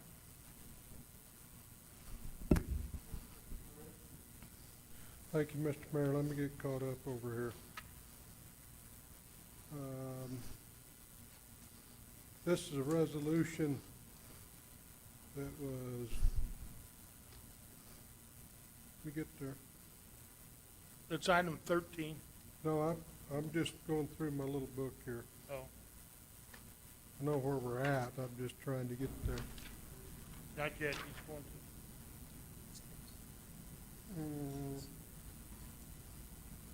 I'm getting some help. I'm not sure it's all that helpful, but that's all right. We're gonna roll with it. Your help is waiting. Okay. Mr. Mayor, I apologize for getting a No little, problem. we were kind of busy and I was listening, not paying attention to the agenda. So I move that we adopt Resolution 2317, approving the fiscal year audit 2022, the audit and the corrective action. Second. Okay, we have a motion by Councilman Corn, a second by Councilman Perry. And, okay, Ms. Davies. Mayor, City Council, I'm here before you tonight for approval of the Resolution 2317, accepting the fiscal year 22 audit and approving the corrective action plan. The City of Roswell received authorization to release the fiscal year 22 audit on December 20th. The State of New Mexico audit rule requires the final audit report be presented to the governing authority of an agency at a public meeting in accordance with the Opens Meeting Act. The New Mexico Department of Finance and Administration requires the governing body approve a resolution showing acceptance and approval of the audit. In addition, DFA requires a corrective action plan on the findings presented in the audit. Chris Gardner with Patella Brown and Hill will present the audit to you.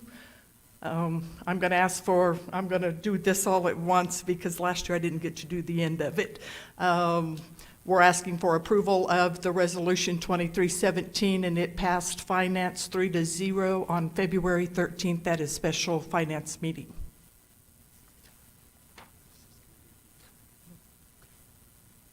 Thank you. Yes, sir. Welcome. Thank you, Mayor and Council. You get to appear twice today. Yes. I was told I should be charging for my expert witness. Uh-oh. Push that button as you want to go through this. Okay. Yeah, no problem. Motion fails. Obviously, your expert witness testimony didn't mean it. That's okay. I'm used to that. Thank you. Proceed, sir. What I have here is a summary of the exit conference, and we had that back in October of '22. And what the exit conference goes over are required communications for those that are charged with governance. So the auditors have to make certain required communication. I just have some of the highlights from that presentation that we did. The first slide is just talking about, well, what's the result of the audit? We issued what we call an unmodified, or as I put in brackets here, a clean opinion. This is exactly the type of report that the city wants to receive, and it's the highest level of assurance that we as auditors can give. So in our opinion, we state that the financial statements are fairly presented in accordance with the standards that we have to follow. The next slide, there's two other reports in your audit that are ours. The one on the left is what we call a yellow book audit. So with the yellow book audit, we actually have to expand and test internal controls, and then we have to present the results of those controls.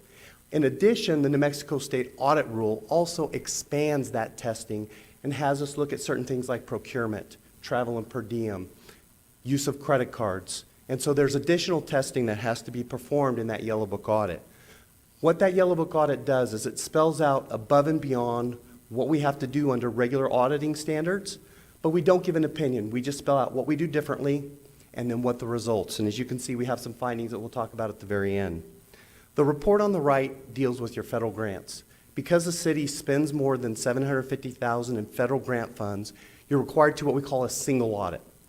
We go through your grants, determine based upon the size of the grants and some criteria that's spelled out by the federal government, and we select certain grants to be tested to make sure that the city is following the compliance requirements that have been spelled out by the federal government. In that testing, we go through and we do issue an opinion. So as you can see on the right on that slide, we issued, again, an unmodified or a clean opinion. We did not have any findings that related to the single audit testing, so the compliance, we did not have any issues. And again, it's the highest level of assurance that we as auditors can give, exactly the type of report that the city wants to receive. The next slide is communications that talk about difficulties encountered in performing the audit. And as you can see here, the audit went smooth. For the most part, as we ask for documentation, it's given to us in a timely manner. It's given to us in good order. We do have some findings that we'll talk about, but overall, the audit went smooth, and we did not have any difficulties encountered in completing the audit. The next required communication is talking about audit adjustments. And to me, this is one of the more important ones for the council, because if we as auditors are having to come in and make lots of adjustments, the numbers you're provided throughout the year, you might need to question. The only adjustments that we have really are as a result of the way the budgetary process in the state of New Mexico happens. In New Mexico, you as a council adopt a cash basis budget. Well, that cash basis of accounting is not generally accepted under the standards that we have to follow. So what happens is your management has to give us the reconciling items and the adjustments to get from that cash budgetary basis, how you keep your books throughout the year, to what we have to report in the audit. All the adjustments that we have this year only relate to those accruals and to those different methodology of accounting that we're required to report on. So bottom line is, how you are reporting to DFA quarterly, how you are managing your budget, we did not have a single adjustment to that methodology of accounting. So the whole purpose of this is just to let you know that we're not coming in as auditors making lots of adjustments, so that should give you some comfort that the numbers that are getting reported to you are in accordance with the standards that you're reporting to DFA throughout the year. The next slide is current year findings. So we have seven findings this year. The very first one is cash disbursements. And there was a few disbursements where the PO wasn't completed until after the purchase was done. And so there was one in the airport and one in the landfill. The whole reason for a purchase order, talking about it earlier, is to make sure that transactions are properly approved and done ahead of time. In these two transactions, they were actually done backwards. The next one is internal control structure over the convention center. We went out and looked at some of the procedures that are happening at the convention center. One of the items we noticed is the cash drawers have multiple key, or one key will open up multiple drawers, and so therefore there's not really good control over those cash drawers when events happen. So any key will work and open up any drawer. Those keys really should just be for each individual drawer and should not work on all of them. The other thing is we noted that the cash reconciliations for those cash accounts were not being done timely, and those really are important to get done and make sure that they're done within a month after the end of each month. And those were not being done timely. The last one was there's cash receipt reporting that happens, and in big events, those cash receipts reports are actually being done and maintained. But the day-to-day normal transactions, they weren't going through that same system. So our recommendation is we have a system established to document all the cash receipts that go through the convention center. We need to be using those for everyday transactions, not just special events. The next one is New Mexico retiree health care payments. During the audit, it was noted that there was some late fees of about $18,000 that were paid because those payments were not being made in a timely manner. The next finding is controls supporting or surrounding payroll. During our testing, we had 1 out of 25 transactions tested, or 25 files looked at, where I-9 was not included in the personnel file. So we should have I-9s on all employees, and there was 1 employee that it was missing. The next one is timely cash deposits. There were actually 10 departments that were not getting their deposits done within the 24-hour rule. The New Mexico State Auditor, probably 3 years ago, changed their interpretation on this law. It used to be that it was only school districts that it was interpreted had to follow the 24-hour rule. Again, a few years ago, the state auditor came out and said every entity in the state of New Mexico has to follow that. So whenever cash is received, it needs to be deposited into the bank by the next business day. So if we have some transactions on a Friday, they have to be taken to the bank by a Monday. But we had quite a few exceptions with those 24-hour rules, those deposits not being made within the 24 hours. The next finding is dealing with filing of tax returns and employee benefits. There was late fees on some of those reporting for the 941s and also the employee benefits that totaled $66,000 with those reports being submitted late. And thus the city was fined a total of $66,000.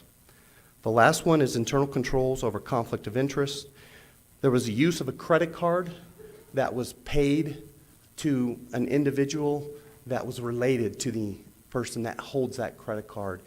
And those transactions should not be paid to related parties. And so, again, I think that transaction was paid to a business of that individual's that was related to them. And so that should not be happening. With that, we'll go to the next slide. Resolve findings. Last year, we had a finding related to segregation of duties in the courts. The court have implemented controls, and that finding has been resolved, and so that was removed from this year's audit. So that's the summary of all the required communication. I do have a few slides in here talking about a couple of different areas with your financial highlights. So the first few slides are what we call in your government-wide statements. So the methodology of accounting here is what we call full accrual, where we have long-term assets like buildings are actually assets, and we have debt. All of your bonds and things are showing up as liabilities in these particular set of financial statements.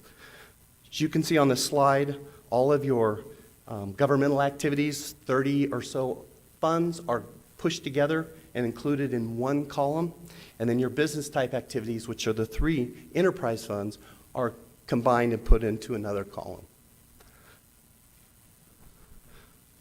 So at the end of the year, you can see the assets ended up at $142 million, liabilities were $122 million, giving a net position or equity of $20 million.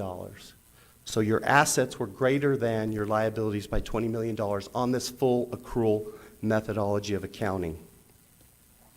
If we go to the next slide, your liabilities.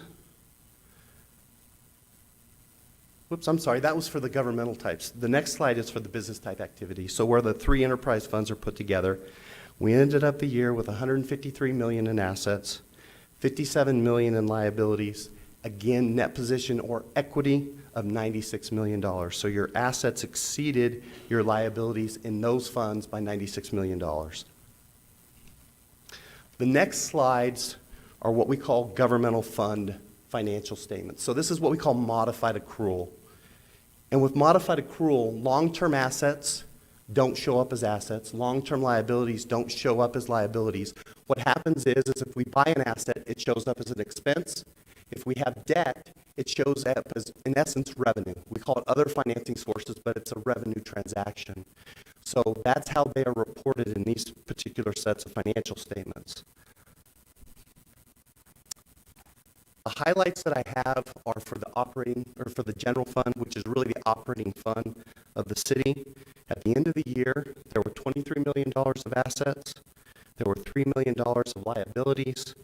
Again, fund balance in this case is what we call it, where you have $20 million. So there's, your assets exceed your liabilities by $20 million in the general fund at the end of the year. The next slide is the components of those assets. So the biggest share of the $23 million is $17.4 million of cash and investments. Accounts receivables were $5.1 million, and then inventory and other assets were approximately $200,000. The assets decreased approximately $5 million this year. Cash is the biggest component of that, and it actually is what decreased $5 million. If we go to your liabilities, at the end of the year, there was $3.3 million of liabilities. $200,000 was considered accounts payable. $1.2 million is accrued payable. So those are salaries that were earned as of June 30th, but weren't paid until the next year. And then we had deferred property taxes. Those are property taxes that have not been collected within 60 days. And then we had deferred leases of $1.4 million, and then $200,000 of other liabilities. So overall, the liabilities remain fairly consistent. They went up about $1.5 million since the prior year. And the largest increase of that really relates to a new auditing standard that had to be implemented relating to leases. So you now have $1.4 million this year that didn't exist last year because the standard was just barely implemented. And that's really the majority of what the increase is implementing that new lease standard. In the general fund, we have the revenues here that are highlighted out, and as you can see, the taxes are the majority of what your revenues are.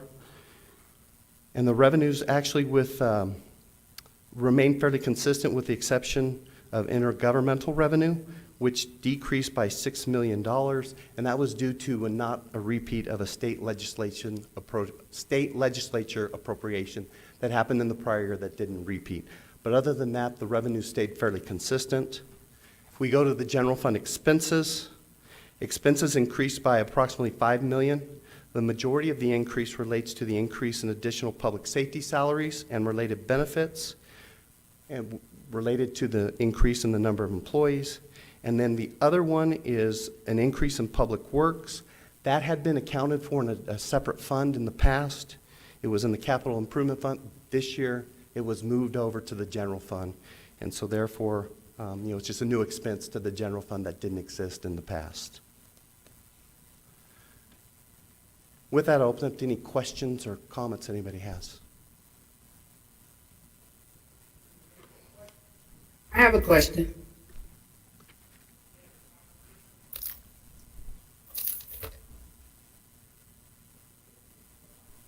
Council Lady Moore, I'm sorry, I didn't have my mic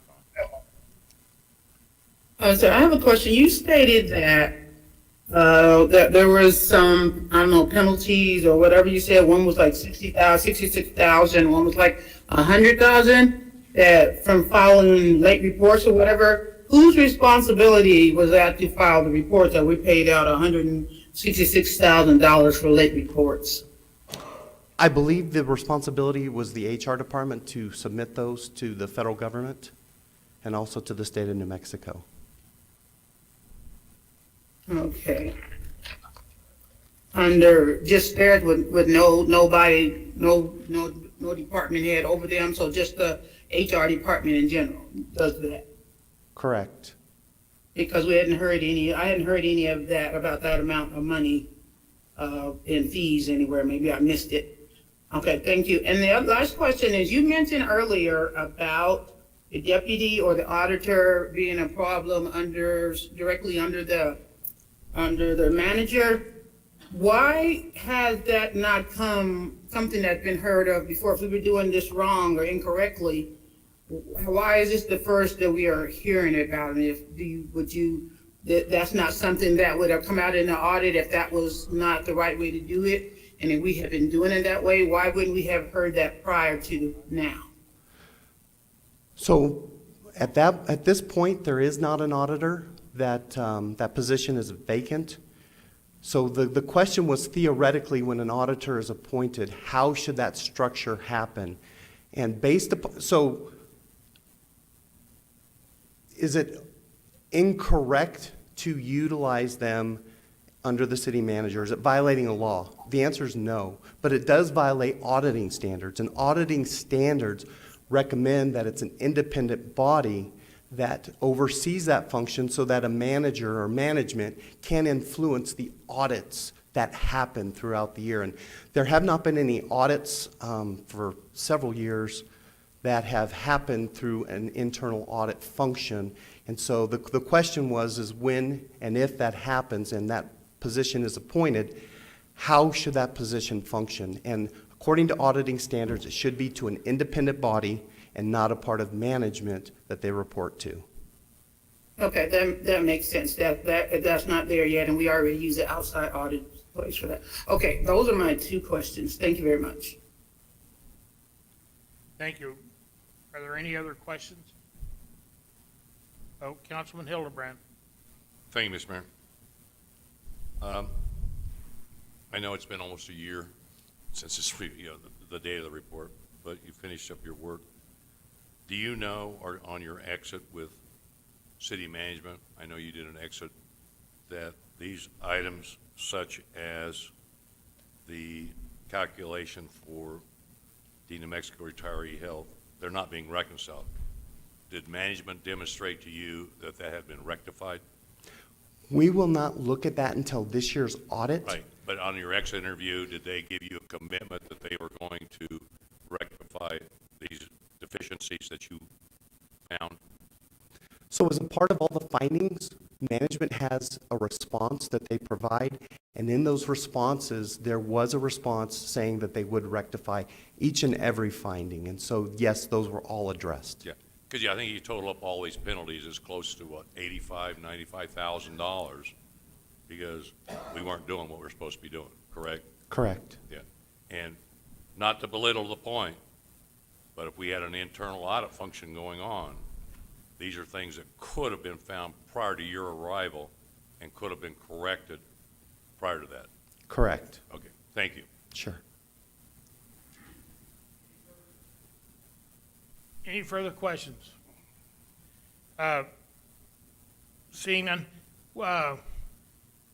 several times I've heard, now I don't know exactly how far your audit goes, but I've heard that there was a cash box that were at the airport that they actually kept some monies in a separate account, or in a separate thing, not in City Hall, but all at the airport. Did you run across any of that, where there was a separate cash account? We did not run across anything. When it comes to cash receipts, excuse me, we look at different cycles. We kind of rotate. We did not look at cash receipts out at the airport this year. We do bank confirmations, and when those bank confirmations are sent out, there was not an account that was identified on those bank confirmations that we didn't already note that was in the general ledger. So it did, based upon the procedures reform, we did not come across anything. I distinctly remember some conversations about there being a cash box or something kept at the airport. Ms. Davies, do you recall if that? Mayor, it was a cash box is what we were told, but none of the money that was in it ever got deposited into a different bank account. So we didn't realize that they had a money box out there, a change fund, and had that cash.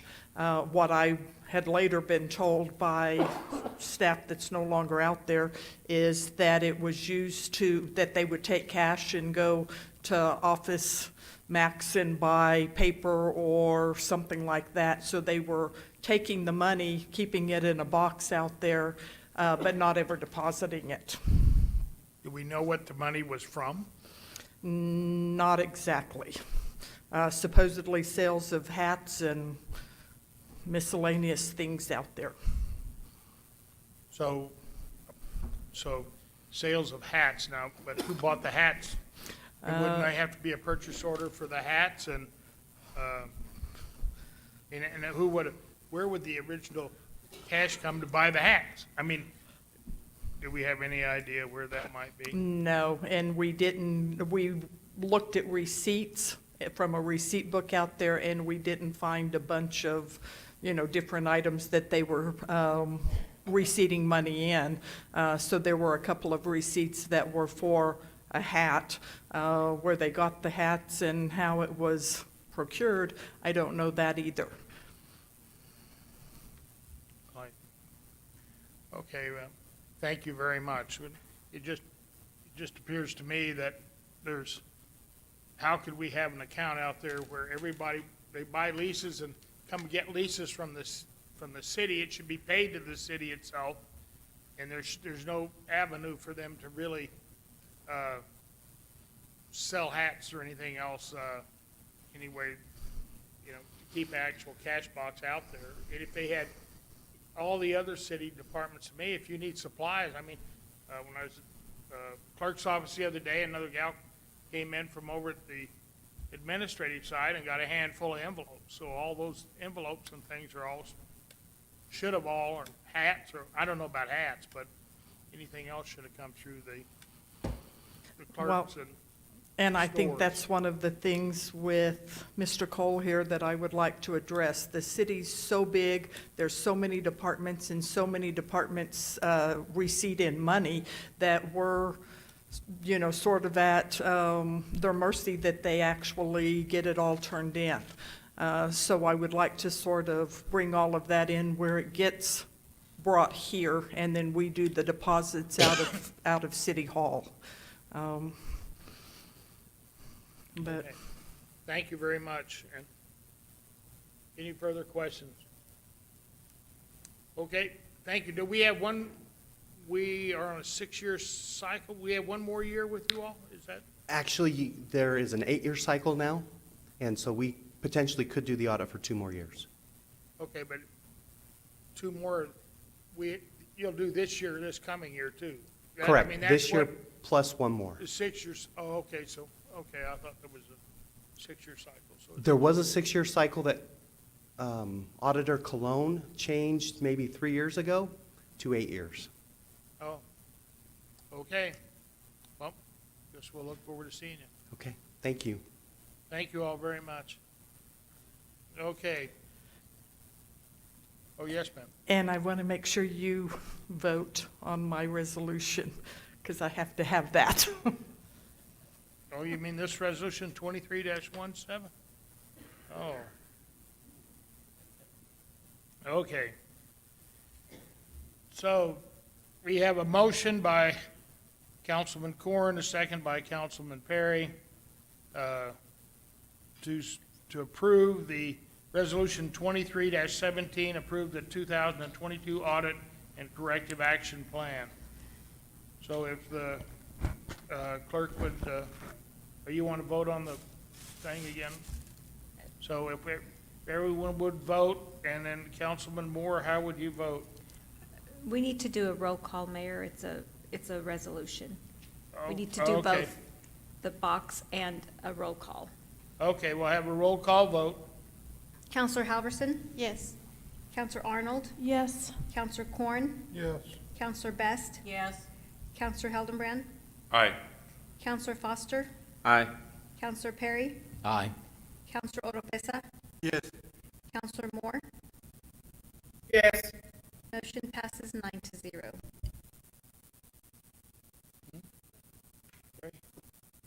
Oh, we're just going so good. I've been requested to take a 10-minute break. So,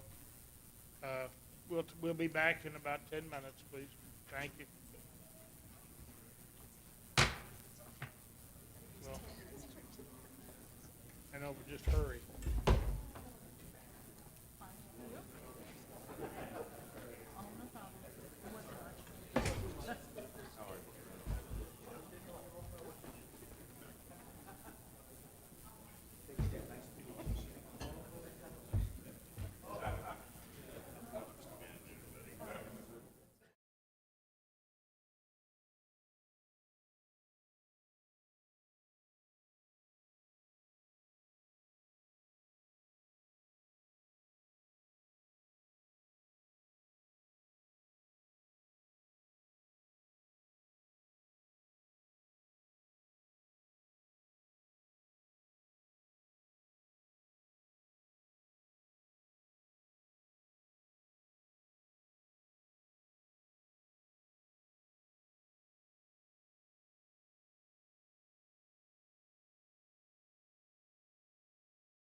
Here with us, and, okay, item 14, ordinance 23-06, consider authorizing to advertise public hearing, consider adopting ordinance 23-06, amending the municipal campaign finance code.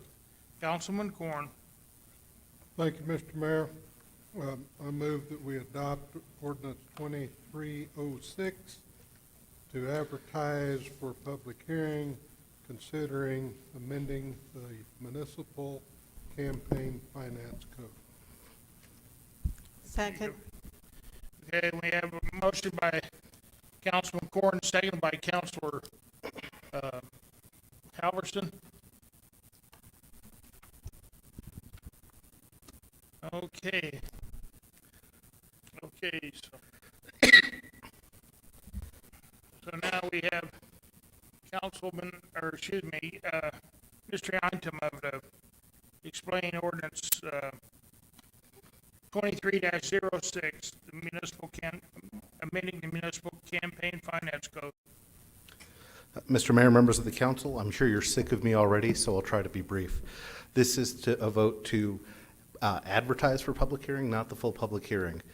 Presently, the campaign finance code requires that candidates report only 45 days of campaign donations and expenditures, leaving a 320-day black hole in the reporting period. This bill would remove that black period. And I'll go quickly through it. If you go to page 254 in your packets, this would be the clean version. That highlighted yellow portion, the council already approved last month. That's just to show you where it fits in the code and then where finance goes next. So the definitions, without going into them, contribution is broadly defined, pretty much anything that you're given or loaned that would be used for the campaign, and expenditures similarly are broad. Anything that's campaign related will be fit in. Political action committees are going to be 2 or more people, and a reporting individual would either be an individual, a candidate, or a PAC. Political advertising, this is 12-5. So that is if somebody engages in paid political advertising, then that has to be disclaimed at the bottom, just saying who paid for it. So if, No More Nuclear Energy Roswell wanted to put an ad up, they'd have to put that on the bottom of their ad. Oh, sorry, can you hear me, Counselor? Okay. Making a joke, saying if No More Nuclear Energy Roswell put up an ad, they would have to disclaim it during a period. Every PAC has to have a campaign treasurer. This is 12-6 now. Candidates may have one. They're not required to, but generally speaking, it's a good idea. The treasurer does attest to the truthfulness of what they would be submitting. The reports are going to include all campaign expenditures and contributions received. The first report will come on the day of the candidate announces their candidacy. There will be reports the first day of each month until December thereafter. So August, September, October, November, December. After that, if the candidate becomes the councilor, mayor, or judge, there will be an annual reporting done at the beginning of the city's fiscal year, July 1st. The same rules apply to political committees. Contribution limits mirror the state. For the executive, it's $11,000, so that'd be for the judge or the mayor. For councilors, it would be $5,500. Anonymous donations are not. The city previously allowed anonymous donations that were unlimited. This continues allowing anonymous donations, but limits it to the total that one individual could otherwise donate. So $11,000 anonymous or $5,500. There is an enforcement provision for intentionally, again, so blatantly refusing to not file. It can lead to action. I don't really see that being an issue, truthfully. And then finally, a records retention policy. So keep the records for 6 months and then feel free to destroy them. Happy to take questions, but it's, again, this is just to get a hearing.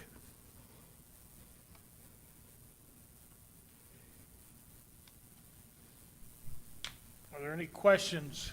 Councilman Perry.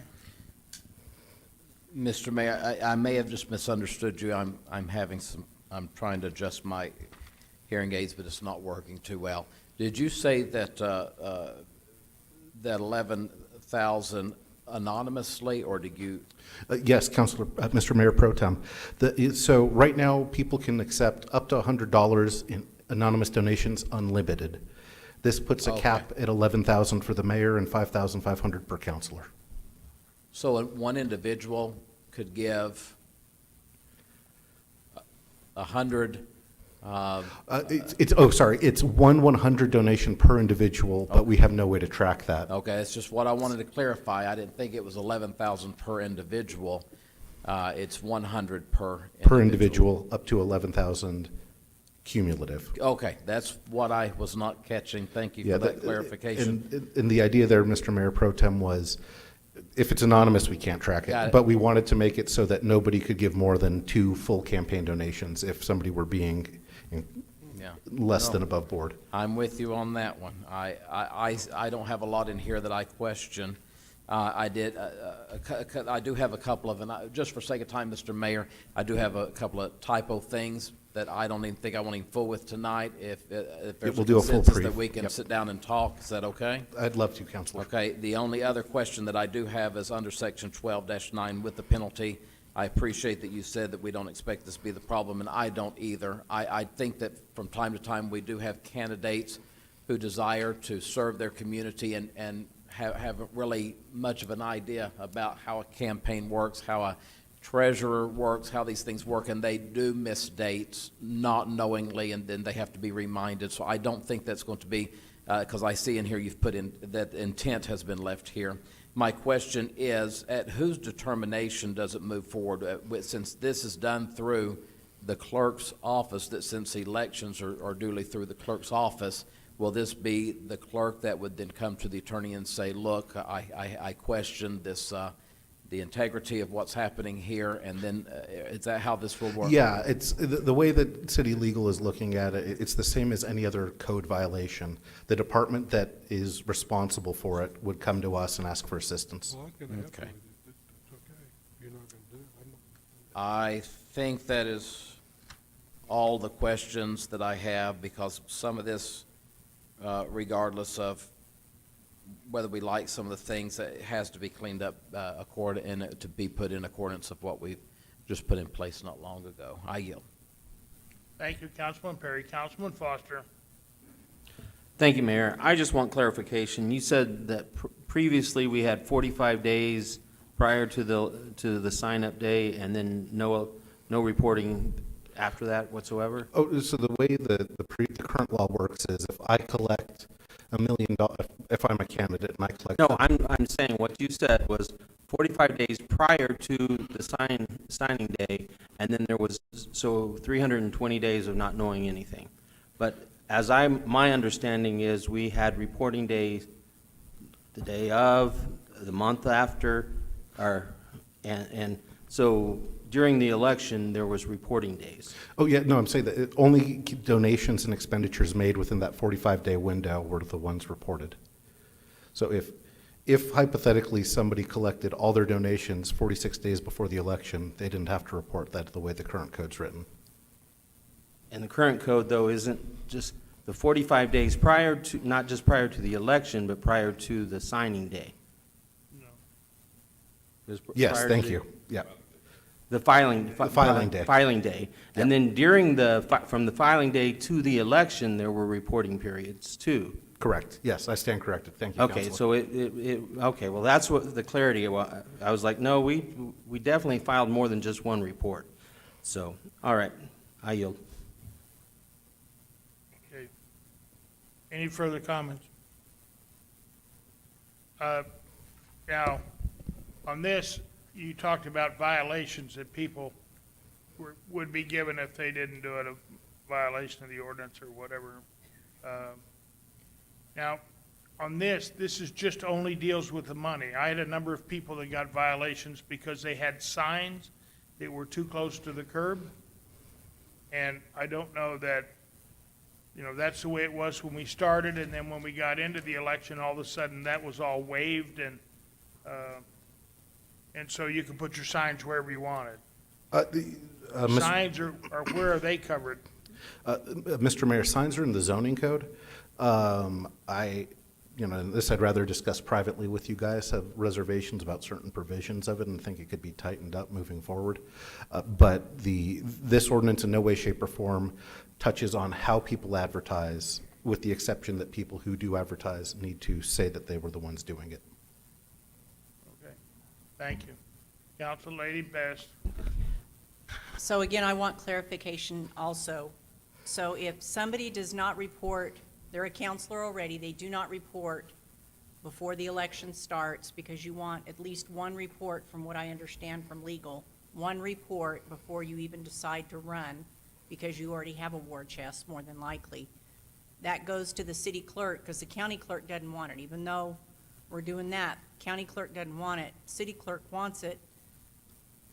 But if somebody doesn't do it, she's gonna tell you, and you're gonna come out and get that person, because this is making it more stringent for citizens that want to run. I agree with Councilor Perry. They're not political. They want to help the city. And of course, after 4 or 5 years, they're going to get used to the political part of it, because I did. But I didn't start off as a political person. And to me, this is going to start scaring them if we're not very careful. And that's just my opinion. Thank you. And Madam Clerk, the current rule, this is actually less stringent than the current ordinance. So if you look at the redlined version on page 253, you'll see that right now failing to file is a misdemeanor, which is up to $500 and 90 days in jail. I don't believe a day in jail for failing to report for your city council race makes good sense.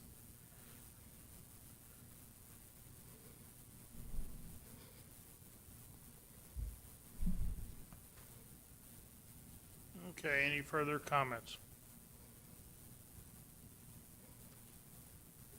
Is there any further comments by anyone? Okay, so, Madam Clerk, if you would call the roll, or you want to do our machines again? Do you want to call the rolls easier? Yes, it'll be a roll call and your vote box. Okay, a roll please. call. We'll have a roll call on item 14, ordinance 23-6, to authorize to advertise for a public hearing to amend the municipal campaigns finance code. If the clerk would call the roll. Counselor Halverson? Yes. Counselor Arnold? Yes. Counselor Corn? Yes. Counselor Best? No. Counselor Hildenbrand? Aye. Counselor Foster? No, with explanation. Counselor Perry? Aye. Counselor Oropesa? Yes. Counselor Moore? Yes. Motion passes 7-2. Okay. We have an explanation, please. Thank you, Mayor. I just think that the more things we put in place, I wasn't even sure I liked the one that was put in place before I came back to the city council with the 45 days prior, because all that did was let somebody raise money prior to the 45 days. But I also think that this is a city election, and citizens should be able to run, and it shouldn't be based on wealth, because if you look at this, they can pay as much as they want to out of their own pocket, which that gets back to that point. So that's why I'm against it. Okay. Mr. Mayor, may I comment? Councilor Foster, while I actually 100% disagree with your impulse, and unfortunately, the Constitution provides that any individual can spend any amount I of their own actually money. don't need an explanation. I'm explaining my vote. You don't need to add your commentary to it. Okay. Next, we have item 15, ordinance 23-07, authorizing to advertise for public hearing to consider adopting ordinance number 23-07, an ordinance to amend Roswell City Code relating to fees. Councilman Hildebrand. Thank you, Mr. Mayor. I move that we consider authorizing to advertise for a public hearing to consider adopting ordinance 23-07, an ordinance to amend the Roswell City Code relating to fees in chapter 6, 22, and 16. Okay, we have a motion for ordinance number 23-07. Is there a second? Second. Councilman Corn seconds. Okay, so, Councilman, let's see, we have Councilman Hildebrand, Mr. Eintema, if you would please go through item 15. All right. Mr. Mayor, councilors, now I know you're getting sick of me, so this is a simple ordinance. If somebody wants, in the next year, if somebody would like to build a single-family residence, all of their permit fees will be $1 per permit, so it should be anywhere from $10 to $30. This has a one-year sunset provision.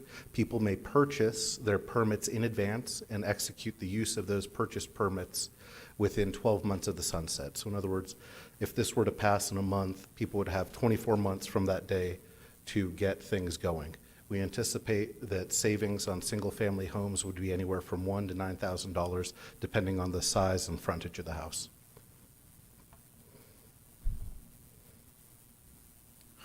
Okay. So, are there any questions about ordinance number 23-07? Mr. Mayor, just a quick question. Councilman Perry. You have on page 260 on the ordinance 23-07, on lines 37, 38, 39, and 40, under number 2 of fees, that it is adjusted to $100 for the first permit application, inspection, or other charge. I just need clarification. And also up in number 1, the following sections shall now be $1 each for the first permit application, inspection, or other charge.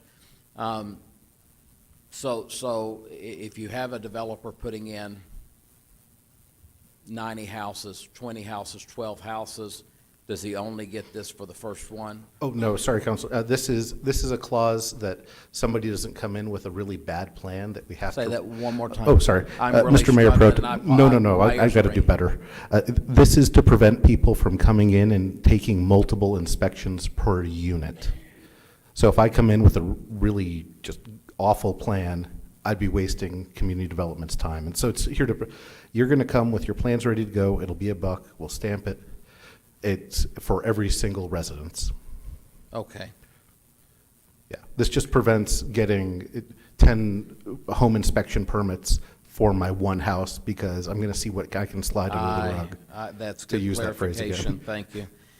The only other question I have is, I know at first we were using the word holiday. Now we've moved from that to, is this the same thing as the holiday? Because I know that's what we were talking about before, but now I'm not hearing Yes. about holiday, so I'm just want to make sure we're talking about the same thing. Without putting my foot in my mouth more than I usually do, the holiday phrasing, the municipal league was not in love with. And so this is a language that we both thought would work. Okay, my apologies. I just didn't want to make sure that we were doing the same thing. I yield, Mr. Mayor. Any further comments? Seeing none, Mr. Eintema. Now, if someone came in and got a plan, brought their things, and they had 2 years to build their house. Now, after that 2 years, if they came back to have any other thing else, would they be forgiven, or can they start all over again? They just is one shot at the apple for each building. One That's shot, Mr. correct? Mayor. One shot at the apple. Okay. Any further comments? I have a question. Council Lady Best. So this does not include townhomes or apartment buildings or anything like that? No, Council, that was discussed at committee, but ultimately taken out of this legislation. Okay. It was discussed, but it needs to be out there in the air. Thank you. Mr. Mayor, just a point of clarification. I have here the ordinance 23-07 that's all black ink, and then I have one that's got red letter addition.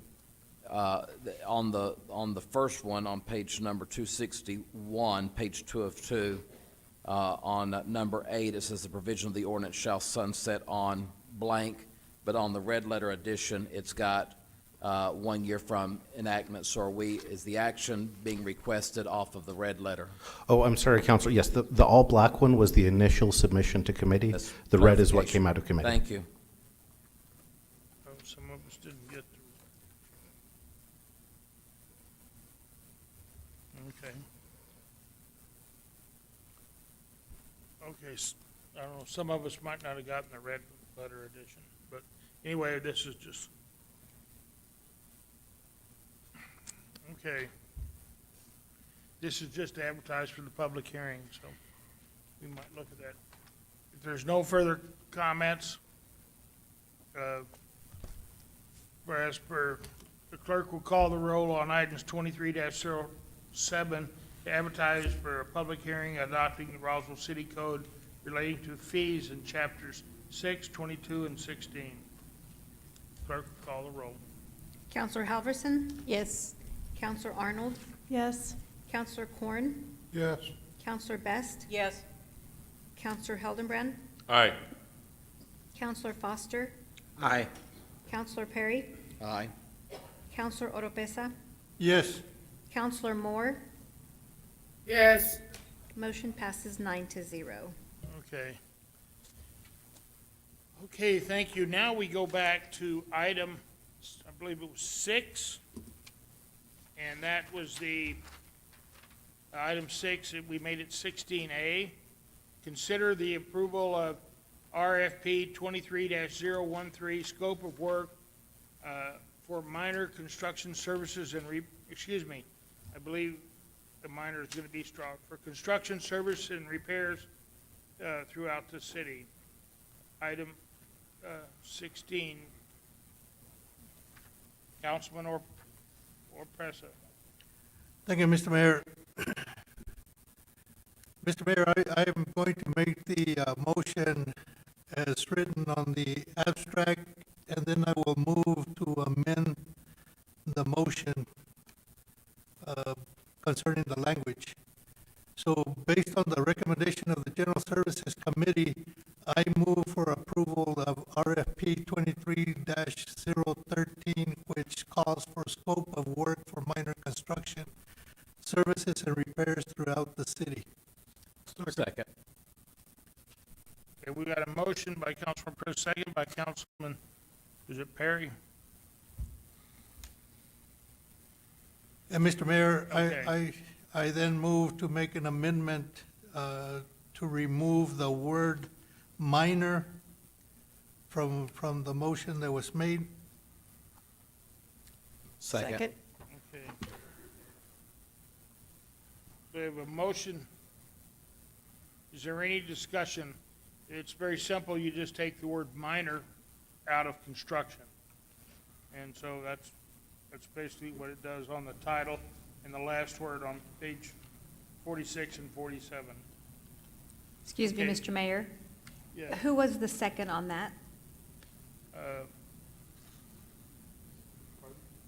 I heard someone at that end of the table. Jason? Thank you. Mr. Councilor Perry. Thank you. Okay, and Councilman Pressa made a motion to strike the word minor from that. Is there a second to that motion? Oh, Jason seconded the second time. Okay. All right. Is there any discussion on striking the word minor from this? RFP 23-013. Scope of work. The scope of work for construction services is how it would read.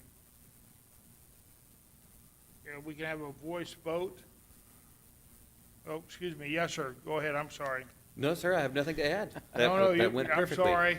No, that's fine. Yep, I'm not- I stand before you this evening just to ask you to consider approval of RFP 23-013, scope of work for construction services repairs throughout the city. That's it. My minor change makes a massive difference to me. All right. Well, that keeps you employed It does indeed. for longer times in one place. Yep. Okay. Is there any questions? Any questions of Justin? All right. Seeing none, the clerk will, can we do a voice vote? Voice vote and the box, please. Voice vote in a what? In the box. Oh, and the box. Yes, sir. Okay, we'll have, okay. Councilman Moore, how would you like to vote? Yes. Okay. By a vote of 9 in the affirmative, and none in the negative. We have a bill that has been amended. The motion passes to amend and strike the word minor where it appears in the bill. Okay, so now we're back on RFP 23-01 Thank you. for the scope of work for construction services. Is there any discussion? There's seeing none. If the clerk would, you want to call the roll, you want to void again? You like to void this machine? Yes, sir. Okay, we'll have a Councilman Moore. Everybody would vote, please, and Councilman Moore, would you please tell us how you vote? Yes, but I would like to hear all and everybody say yes, and I don't like just saying yes by myself. Our clerk would like it to be that everybody votes on the block because. No, but she wants a voice vote, so she want to hear everybody say yes or no and do the box, not one or the other. She wants both at the same time. And that is usually customary, but I apologize, Mr. Mayor, it's a different kind of system than what has been presented before. Okay, well, all those in favor vote? Yes. Aye. Aye. All those opposed? Okay, with everybody on there, it's be by a vote of 9 in the affirmative, none in the negative. The RFP section -23-013 scope of work for construction services has duly passed. Next, we're out on item 16 B, and that is the election of Mayor Pro Tem. Now,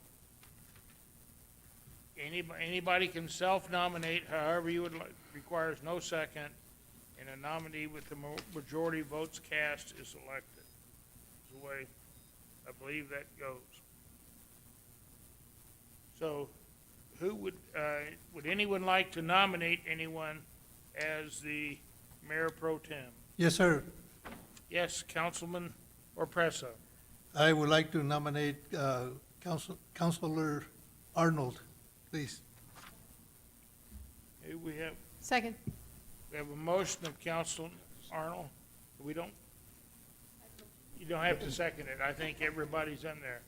Okay, so we have, on this, we have Council Lady Arnold has been nominated by Councilman Orpressa, so we have Arnold. Are there any others? Councilman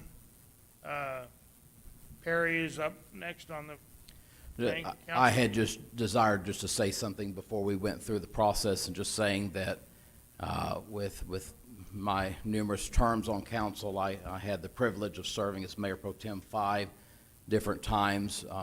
4 of those times were 2 being consecutive at each of those. It was an honor to serve the city and this council in that capacity. I have enough white hair, and I'm not looking for any more, so I've enjoyed the time, but that's riding to sunset for me on that. Thank you. Thank you for your service, Councilman Perry. Are there any further nominations? Are there any further nominations? Okay, would the body like to elect Councilman Arnold by, Council Lady Arnold by acclamation? It's required roll call. Oh, we have required, okay. If the clerk would call the roll. Counselor Halverson? Yes. Counselor Arnold? Yes. Counselor Corn? Yes. Counselor Best? No. Counselor Hildenbrand? Aye. Counselor Foster? Aye. Counselor Perry? Abstain. Counselor Oropesa? Yes. Counselor Moore? No. Okay. Congratulations, Council Lady Arnold. You have been elected as the Mayor Pro Tem for the next term. Okay. Yay. Thank you. Okay, item 17. Item 17 is to consider the approval of the, am I right? Yeah. Yeah, item 17, consider the approval of the recommendation of the mayor for airport commissions as follows. And this is Matthew McDonald, a renewal. Mike Espiritu was a renewal, and Dr. Sean Powell was a renewal of those individuals to the Airport Advisory Commission. So Councilman Perry. Clarification, Mr. Mayor, before I make the motion, something I should have asked staff beforehand. I don't know if our attorney wants to address it or our clerk. Can we take all three of these at one time? I know we've had situations in the past where someone's wanted to vote for two but not for one. Or should we allow to the decision of it? If someone decides that they want it to be done separately, they need to speak out before that motion is made. How do you want to do that? Being a stickler, it should be each one individually. Okay. Yeah, sorry, guys. So, so we'll hurry through these. Mr. Mayor, I make a motion that we Quick approve. question. We just had a question from Councilor Moore. Councilor Moore? Yeah, quick question. On the renewals, how many times do they get? Did I miss that in my packet? How many renewals is this their second, first, second, third? Usually the clerk usually tells us how many they are, how many they stand for, and which one this is for them. So it's just a quick question. Sorry. It's my understanding that on almost all of these, each member shall serve 2 terms, shall serve 2-year terms, and I believe they can be appointed twice. Mr. Mayor, And it if could I be could set clarify. by statute or by ordinance. If I could just make a clarification, I spoke with our Madam Clerk earlier today. Our Madam Clerk has done a phenomenal job. She's done it on a quick learning curve. She's doing a great job. I did request that in the future, as you can see under number 18, that you have positions 4 and 5 on their retroactive, and it gives dates. I requested that going further, that other appointments that we put those terms in there. And it just something that you just don't see every day. But I can say this, I did ask our Madam Clerk if these indeed were within the boundaries of what they could, and she did confirm to me that they are all, they can be renewed. They do have the ability through that process. Thank you. Okay, is there any further comments? First, we will take up position number 1 for Matthew McDonald. Councilman Perry. Mr. Mayor, I make a motion that we approve your recommendation of appointing to the Airport Advisory Commission, position number 1 to Matthew McDonald, which shall be a renewal. We have a motion by, do we have a second? By Councilman Perry. Do we have a second? Second. Councilman Halverson. All in favor? Okay. Is there any further discussion? If the All in favor. cloak, all those in favor signify by saying aye. Aye. Any Aye. opposed? Thank you, Councilman Moore. By a vote of 9 in the affirmative, none in the negative, Councilman McDonald has been approved. Next, we have for Mike Espiritu from the Travis County Roswell Economic Development Group. Mr. Mayor, I make a motion that we approve your recommendation to appoint to the Airport Advisory Commission Commissioner Mike Espiritu for position 3 as a renewal. Second. Okay, thank you. We'll have a motion by Councilman Perry, seconded by Councilman Moore, although you were both together, to approve Mr. Mike Espiritu. Is there any questions from any members about that? Seeing none, by a voice vote, all those in favor of approving Mr. Espiritu signify by saying aye. Aye. Opposed? Thank you. Opposed? Thank you. By a vote of 9 in the affirmative, none in the negative, Mr. Espiritu has been approved. Next, Mr. we, Councilman Perry. Mr. Mayor, I make a motion that we approve your recommendation to appoint Commissioner Dr. Sean Powell to the Airport Advisory Commission as a renewal. Second. Okay, so we have, for Dr. Sean Powell, we have a motion by Mr. Perry, a second by Ms. Council Lady Halverson. Is there any discussions? Okay, if the clerk would call the roll, or have a voice vote. All those in favor signify by saying aye. Aye. Opposed? By a vote of 9, thank you. By a vote of 9, the affirmative, none in the negative, Mr. Powell has been approved. Okay, moving right along, next we have item 18, to consider the approval of Mayor Jennings' recognition appointments to the Cemetery Board and Councilman, and they are Jake Trujillo, Jeremy Hurley, and Jim Bloodart. Jake Trujillo is a reappointment, and Mr. Hurley's was, he's been on there, it should have been done last year, and the other one is Mr. Bloodart, and so those are the two, and they're on from, they both should have been done on April the 1st of 22 through 2026 for the last two people. Councilman Perry. Mr. Mayor, I make a motion that we approve your appointment to the Cemetery Board. Excuse me, Mr. Perry, may I interrupt you? Yes. On position for Jake Trujillo, that should be position 3. And then we have position 1 and position 2 open. Okay. Thank Mr. you. Mayor, I make a motion that we approve your recommendation by appointing to the Cemetery Board, position 3, to Jake Trujillo, which is a renewal. Second. Okay, we have a motion and a second by Council Lady Halverson to approve their, the election of Mr. Jake Trujillo to the Cemetery Board. Are there any questions?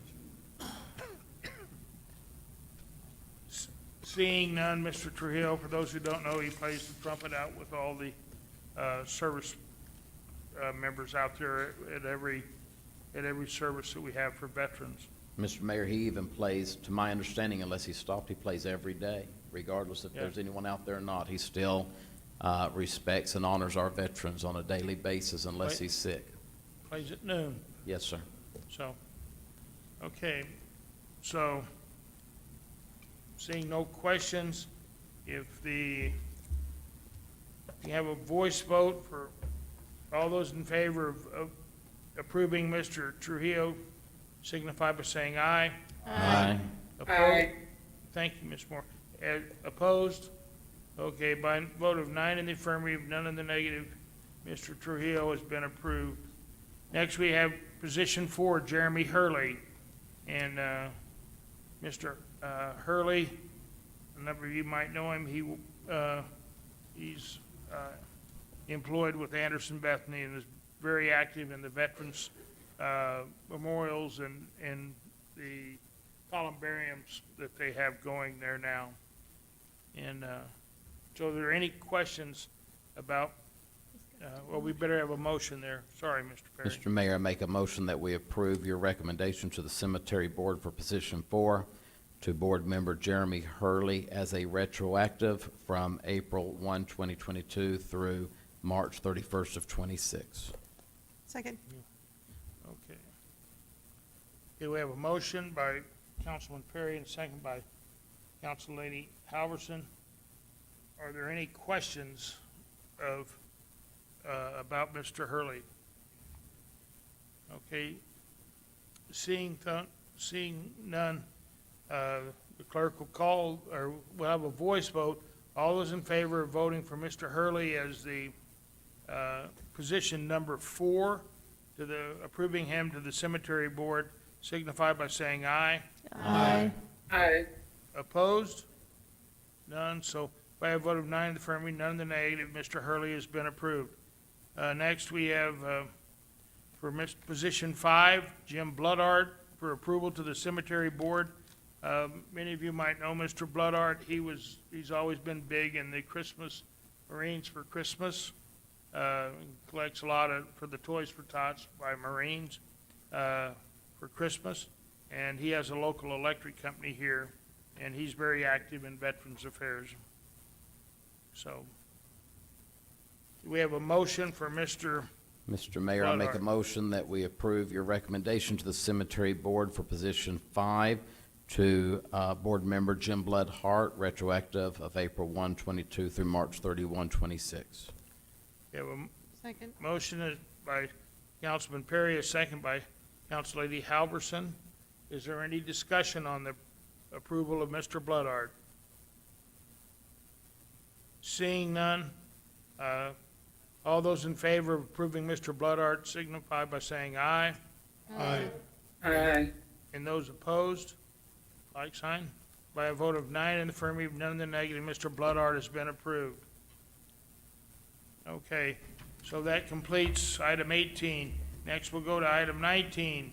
To consider the approval recommendation of the ETZ Board of Commission to position 3 is for Mona Kirk and for the ETZ Board. Councilman Perry.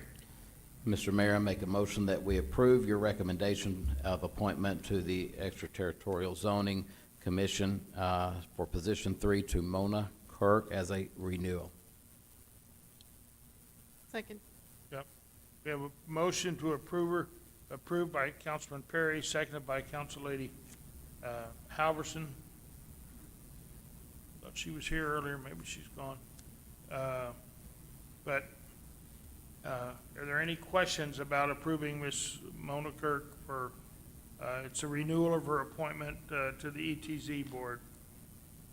Mr. Mayor, Yes, ma'am. I just wanted you to know we have 2 open positions. That's position 1 and position 2 on the ETZ commission.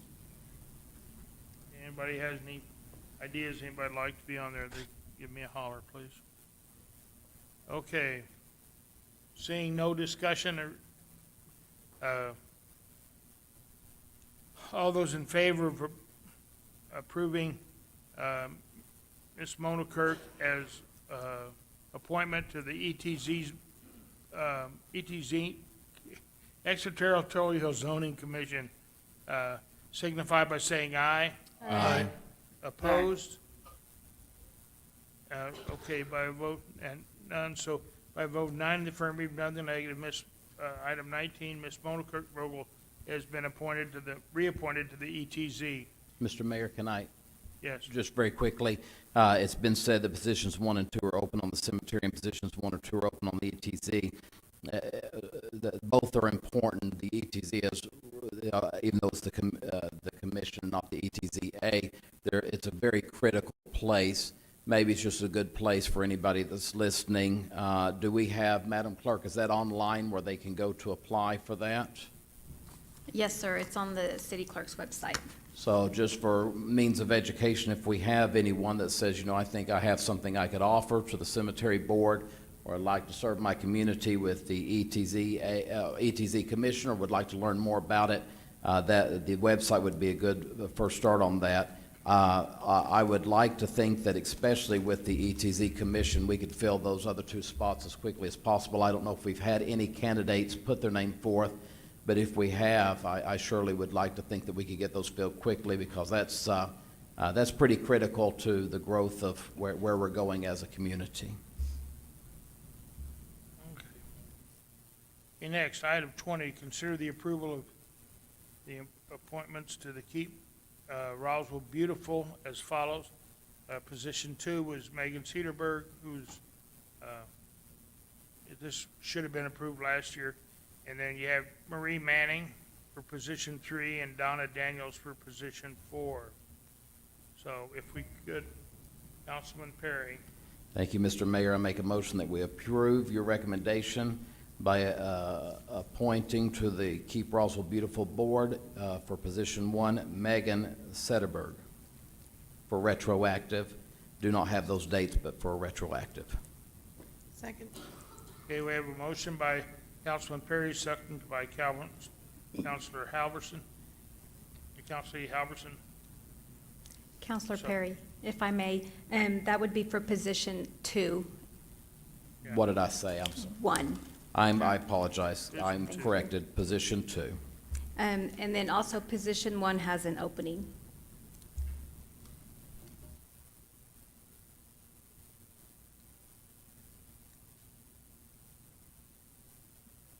Okay. Are there any questions about Miss Megan Cedarberg? Anyone have any questions on her? Any questions? Okay, we have a motion to approve council for the Keep Roswell Beautiful Board for position 2 of Megan Cedarberg, made by Councilman Perry and seconded by Council Lady Halverson. All those in favor signify by saying aye. Aye. Aye. Opposed? By a vote of 9 in the affirmative, none in the negative, Ms. Cedarberg has been approved to the Keep Roswell Beautiful Board. Next, we have position 3, Ms. Marie Mannings. Councilman Perry. Mr. Mayor, I make a motion that we approve your recommendation by appointing Marie Manning as a renewal to position 3 of the Keep Roswell Beautiful Board. Second. We have a motion by Councilman Perry, second by Council Lady Halverson. And to appoint Council Lady, Ms. Manning to the Keep Roswell Beautiful Board. Is there any discussion? Seeing none, all those in favor of appointing Council Lady, Ms. Manning to the Keep Roswell Beautiful Board signify by saying aye. Aye. Opposed? Oh, opposed? Thank you. By a vote of 9 in the affirmative, none in the negative, she has been to Keep Roswell Beautiful Board, Ms. Marie Manning has been reappointed. And next we have position 4 on Keep Roswell Beautiful is to appoint Donna Daniels for renewal to that. Councilman Perry. Mr. Mayor, I make a motion that we approve your recommendation of Donna Daniel for renewal for position 4 on the Keep Roswell Beautiful Board. Second. Okay, we have a motion by Councilman Perry, seconded by Council Lady Halverson, to appoint Ms. Daniels, Donna Daniels, to position 4 on the Keep Roswell Beautiful Board. Is there any other discussion? Seeing no questions or other discussion, if I would ask consent that all those in favor vote for Ms. Donna Daniels by a voice vote. All those in favor signify by saying aye. Aye. And those Aye. opposed? Those opposed, by a vote of 9 in the affirmative, none in the negative, Ms. Donna Daniels has been appointed to the Keep Roswell Beautiful Board. Next, we have to consider item 21. It's for the mayor's approval of the mayor's recommendation to appoint to the Library Board of Trustees Ms. Janice Donahue for position 6. Councilman Perry. Mr. Mayor, if I can just ask Madam Clerk, are there any other open positions on this board? Yes, sir. Position 3 is open at this time. Okay. Just for the public's notice then for that. Mr. Mayor, I make a motion that we approve your recommendation to the Library Board of Trustees for position 6 as trustee Janice Donahue for a renewal. Second. Okay, we have a motion by Councilman Perry, second by Council Lady Halverson, to approve Ms. Donahue for the appointment to the Library Board of Trustees. Is there any discussion? Those of you, I hope you notice her articles in Sunday's paper that she prints are very nice on the history of our area. You might also note that the library, if you haven't seen some of their programs and the things they're doing with children, are exceptional. if you get a chance to drop by, had a number of reports of people about how exceptional our librarian is doing with, and the library staff with individuals there. Okay, seeing no further questions, on a motion by Councilman Perry, seconded by Council Lady Howerson, to approve Ms. Janice Donahue to the Library Board of Trustees for renewal. This is a renewal. All those in favor signify by saying aye. Aye. Opposed? By a vote of 9 in the affirmative, none in the negative, Ms. Donahue has been appointed to the Library Board of Trustees. Next, we have for the occupation, on a recognition of the merit of the appointment to the Occupancy Tax Board of Ms. Jane Ann Oldrup. And if Councilman Perry, Madam Clerk, do we have any other positions open occupancy tax? We do not have any openings. Good, all right. Mr. Mayor, I make a motion that we approve your recommendation to the Occupancy Tax Board, position 3, which is the at-large position, to Jane Ann Aldrich.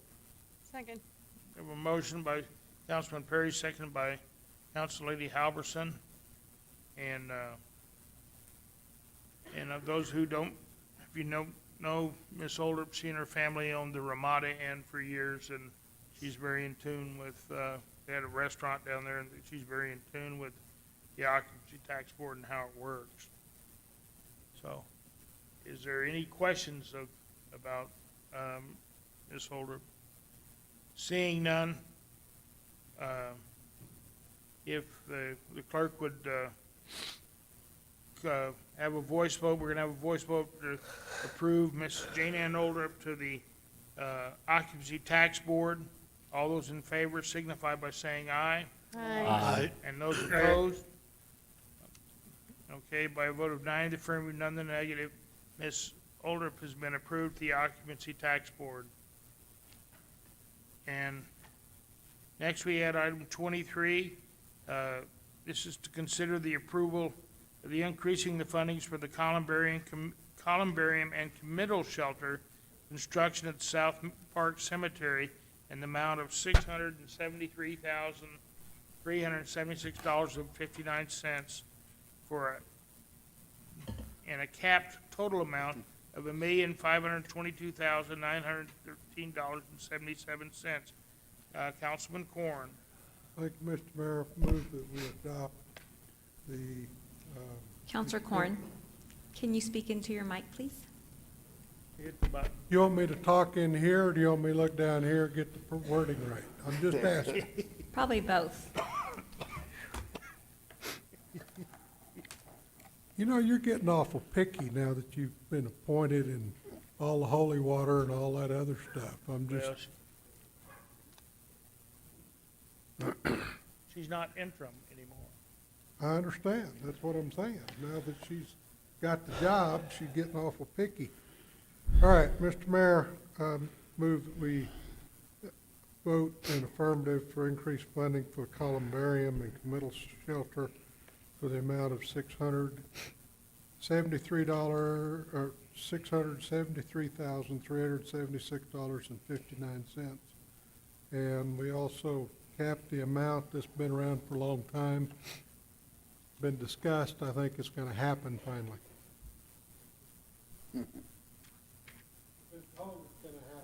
Yes, sir. Yes, Second. Counselor.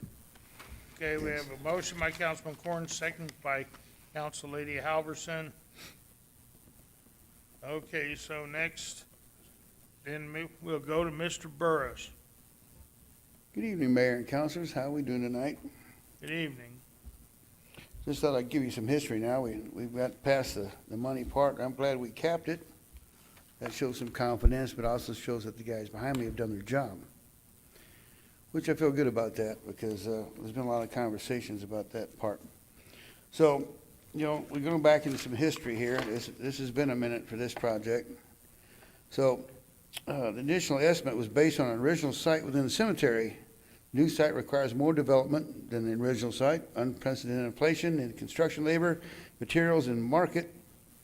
and across all sectors of the economy as a whole have increased the project costs. So that's why we've had a lot of conversations with our contractors, and we've got some good numbers here. Funding provided by the American Rescue Plan in the amount of $849,537.18 for the construction of the columbarium and committal shelter is previously understood.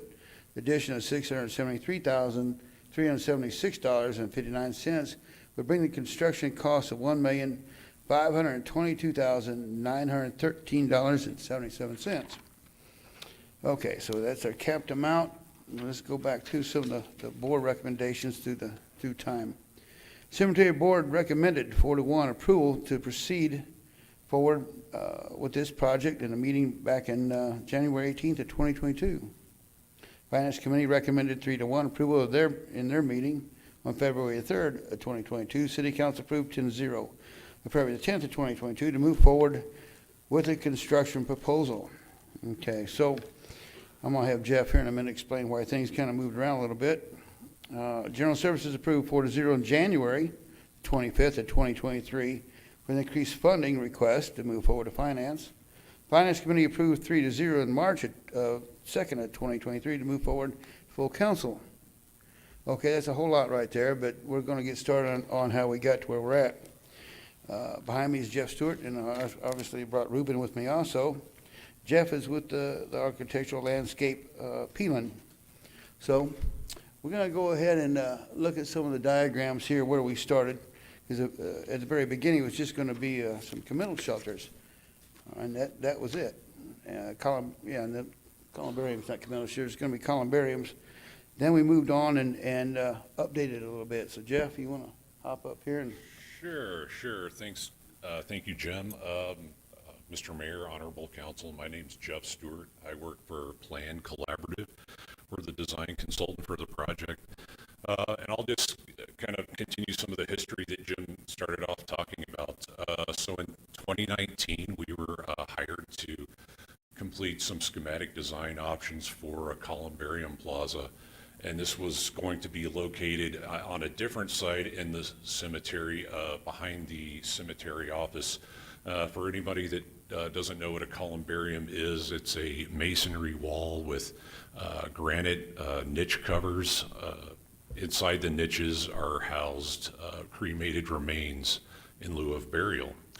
And these columbarium walls are generally arranged in a plaza with landscape, bench seating, nice paving. You can see some of the options we produced right there on the slide.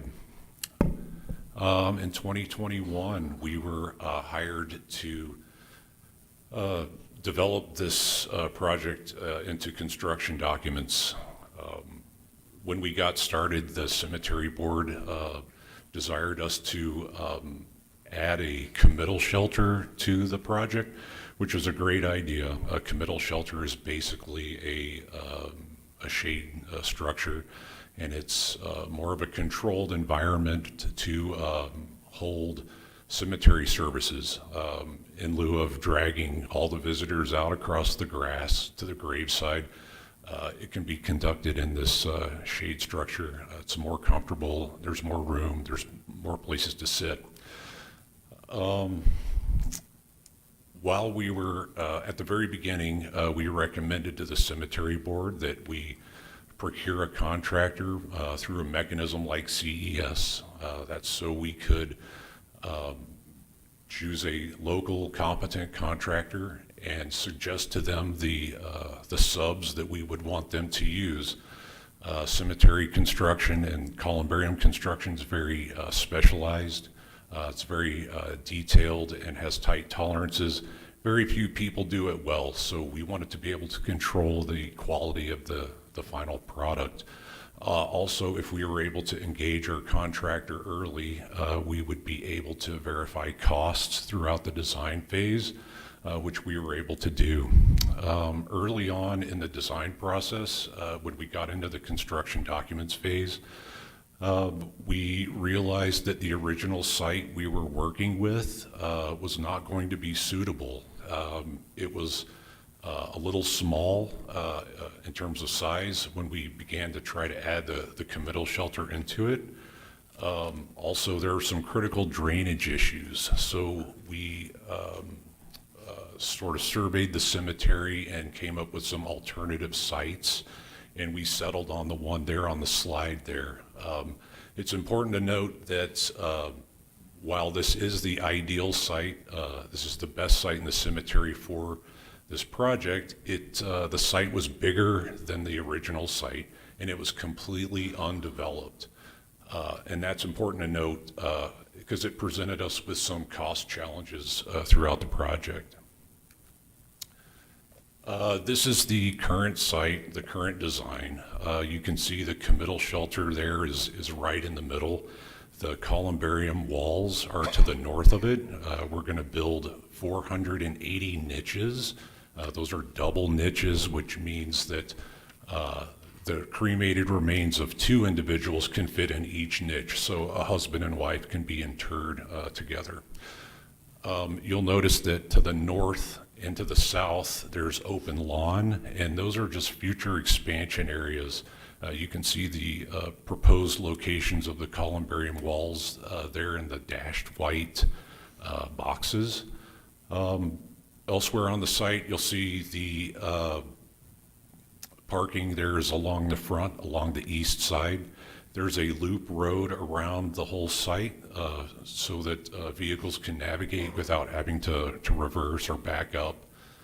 If you go to the west side of the site, there's a hearse parking and loading and unloading area.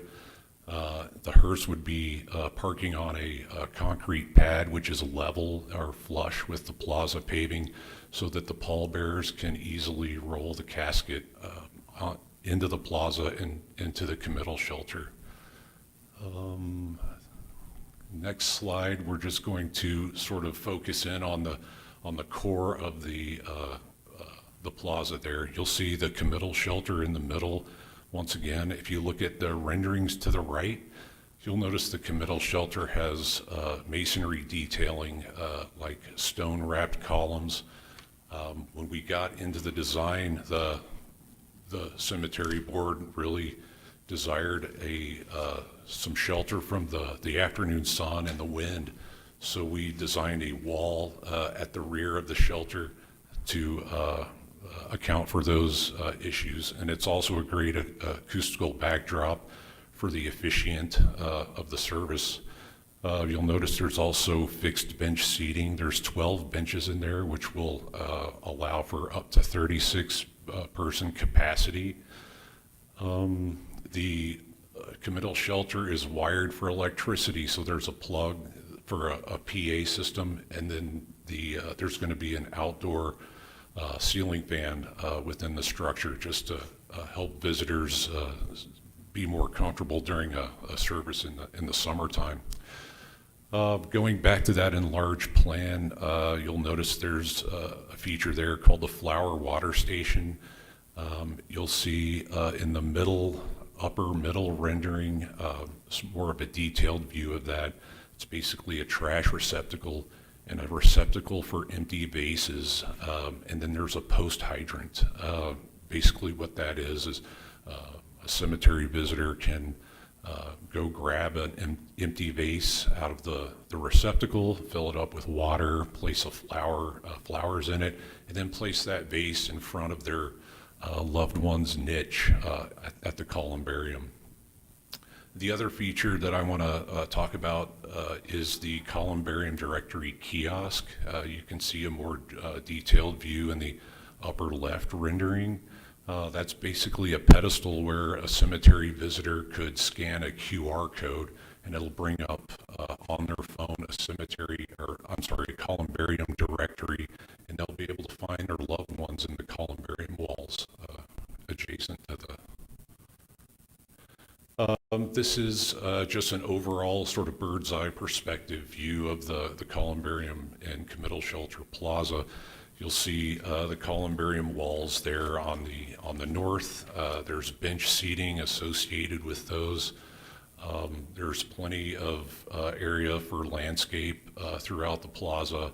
And when those trees become mature, they're going to create a nice canopy of shade over the whole plaza. One thing I want to point out with the committal shelter that you see in the middle there is the ends are open, or they're more like gabled ends, and that allows, in the case of a veteran service where there's a color guard bringing flags in, the eave height is high enough to where the flags are not going to be impeded or anything like that. The next slide, talking more about the columbarium walls specifically, you'll see in the upper right rendering, the walls are 5 niches high and they're 24 niches long. We're keeping them at 5 niches high because that's really the highest that an adult person can reach and still touch the top row of niches, and that's very important. You start getting 6 high, and it becomes kind of imposing. It's very large, and cemetery visitors aren't able to physically touch that top niche, that top row of niches. You'll notice in the upper right rendering and then the lower left rendering, there are numerals and letters. That is to aid a visitor in finding their loved one on the columbarium wall. I'll touch on some of the materials while we're on this slide. We're using really nice materials, but they're not exotic or ostentatious by any means. They're all readily available and easily sourced. The split face limestone, which will veneer the end walls, that's easy to get. It will be easy to get in the future as more walls get built in future phases. The pattern we're designing, it's just a random rectangular pattern. That veneer pattern is very easy for a stonemason to duplicate for future walls. The black granite niche covers, those come from a quarry in California. The company that is the supplier for the granite, they've been around for over 100 years. They specialize in cemetery stone and monumentation, so you can be assured that in the future, as you build more columbaria, that you'll be able to find granite niche covers that match perfectly. The last thing I'll talk about is the material of the numerals. We're proposing to use bronze, and not because it's a fancy material by any means, but bronze does not corrode, it does not rust and stain any of the surfaces that bronze is applied to, and it doesn't require painting or sealing and subsequent maintaining those finishes, so it's a very durable finish. So current status, where are we at now? We're completely finished with 100% construction documents. We've gotten a final quote from the contractor we've been using to verify the pricing and who we would like to build the project. So the reason we're here, and Jim kind of touched on it earlier, the costs have surpassed our original estimate, and really there's 2 factors that can contribute to that. Our initial estimate was based on the site, the original site within the cemetery, which was smaller, and it was more developed. This new site, as I've previously mentioned, is larger. It's completely undeveloped, so we're having to build everything from scratch, basically. And also the unprecedented inflation in the construction industry right now. That seemed to happen overnight around the beginning of the pandemic, and it has persisted since. It's nothing that we as designers ever saw coming, and it took us by surprise. My colleagues and I, we used to pride ourselves on creating very accurate cost estimates with no surprises, but that has not been the case since all of this started. And then the inflation just across all sectors of the economy. I mean, 6 weeks ago, a dozen eggs was $8. again, as designers, there's no way we can really forecast for that or predict that. Let's talk about some of the costs and as it relates to future phases. As you saw in the site plan, the city would have the ability to build up to 3,776 niches at full build out. We are building right now initially 480 niches. That's because 480 is really about the minimum number you can build with any economic efficiency. You start cutting the number down even more, you don't get the proportional savings that you think you would. Second of all, 480 niches will give the cemetery some years of capacity before you have to think about building any more. If you take the cost, the overall cost, which is somewhere around $1.5 million, and you divide that into the number of niches in the first phase, the construction cost per niche comes out to be about $3,177 per niche, which is a lot. But that is the initial phase. We're building a committal shelter. We're building the parking. We're building the entire site. So that's the reason why the initial phase is so expensive. And that's really true with any sort of construction project that you're going to phase over time. The first phase is always more expensive.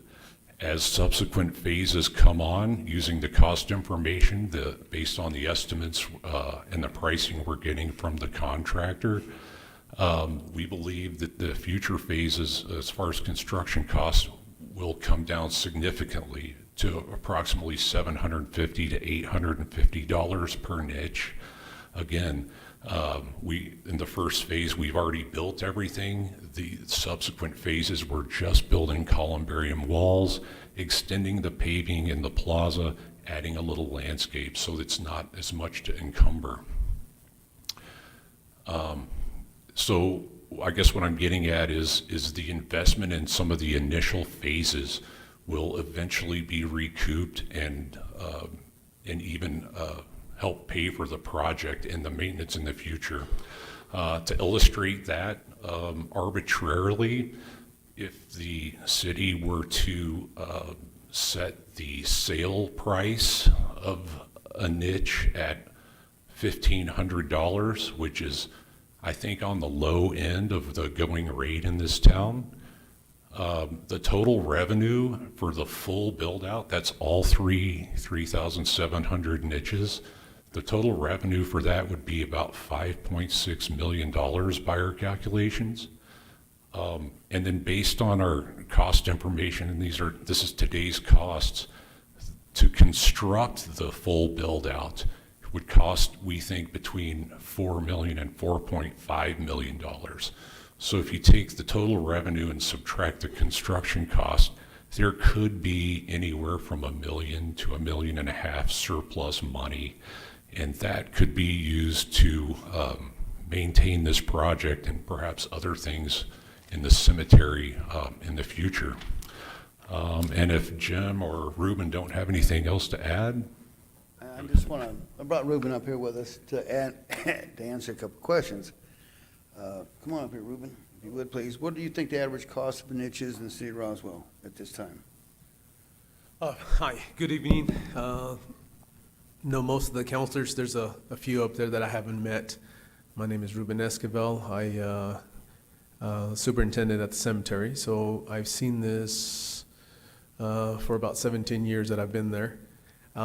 And we did some studies on the cost around town on the price of these niches. And in some places, it's up in the like $2,200 or so. It's like an average for a niche for two people.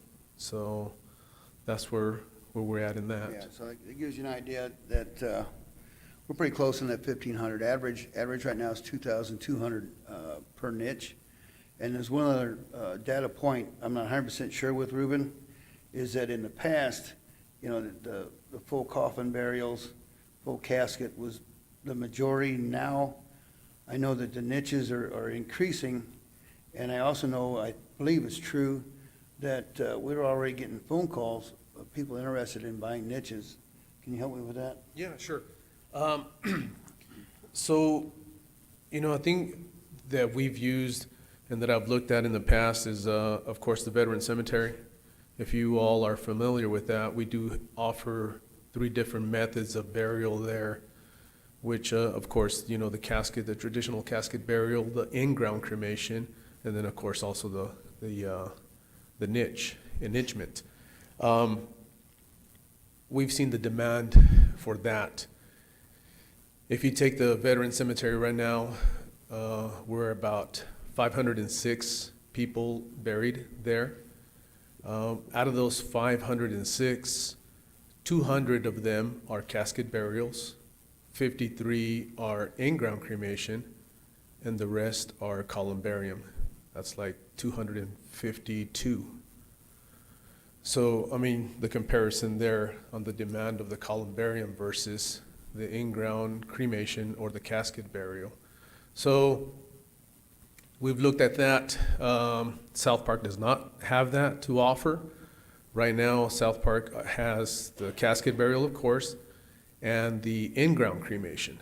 So, this, in my past, like I said, 17 years there, I've seen Block 56, which is all cremation, that filled up. And then we went on to move to Block 58. That's filled up. And last year we opened Block 48A, which is another block that's just cremation only. So, cremation demand has been going up. In my time there again, used to be pretty much like 3 to 1, 3 casket burials per 1 cremation. And that has changed. If I was to give you numbers in the past, at least 4 years, it's almost 2 to 1 at times, 1 to 1. Numbers, I'll give you real quick. Cremations in 2020, let's go back to 19. We had 111 cremations in South Park. And then 2020 was kind of a strange year, as you all know. That one was 80 cremations. But in then 2021, which was our highest years of interments of all time, we had 161 cremations. 2022, 136. So, and that's just cremation. So the demand is there. I'm sure economically and socially, now it's more accepted. So we do have that demand there. And we've seen it at the Veteran Cemetery, like I said before. Okay, in final here, obviously we've looked at the numbers. We've tried to hold everything tight. We see a demand. The city of Roswell does not offer this yet to our public, columbarium walls for general public, and also to reduce costs in the future. We have over 32,000 headstones we'd whack every week. So obviously with the burials we provide a service, we have roads that we maintain, trees, grass, equipment, so on, fuel. This is gonna make it a little bit easier on the staff. You go there and just make sure it's clean and take care of our customers. So we stand for any questions. One question, one observation. First observation that I think is very important to say is with the addition of the receiving shelter, just to make sure people understand, this doesn't have to be just for those that are going to be cremated. No, sir. And here's the great thing about that. I have personally, as a minister, gone to give the last portion of services at a graveside and had widows or widowers that had to stand on the street side because they could not walk through the stones and everything to get back to where the casket, the actual burial. And this may not be often, but it has happened before to where they can't get to where the burial is. I've also been at funerals out there before that because of the heat that bystanders had, we've called ambulances before for folks that with heart issues or dehydration, whatever it may be, this is a massive asset to the complete population of those who will be utilizing our cemetery, because they can utilize a receiving shelter for their last area, and it wouldn't have to be required. I know that there's some religions like the Catholic Church that there are last rites. Maybe Jewish people may have some different things that they do at a gravesite that there'll still be a need. But this will help also with our workers out there from having to tote the big shelters out there and set up chairs and the safety things that we have to do. So that's going to be a big benefit to us. I had something else, but if you had something you wanted to add to that, I just want to make sure we understood that. No, yeah.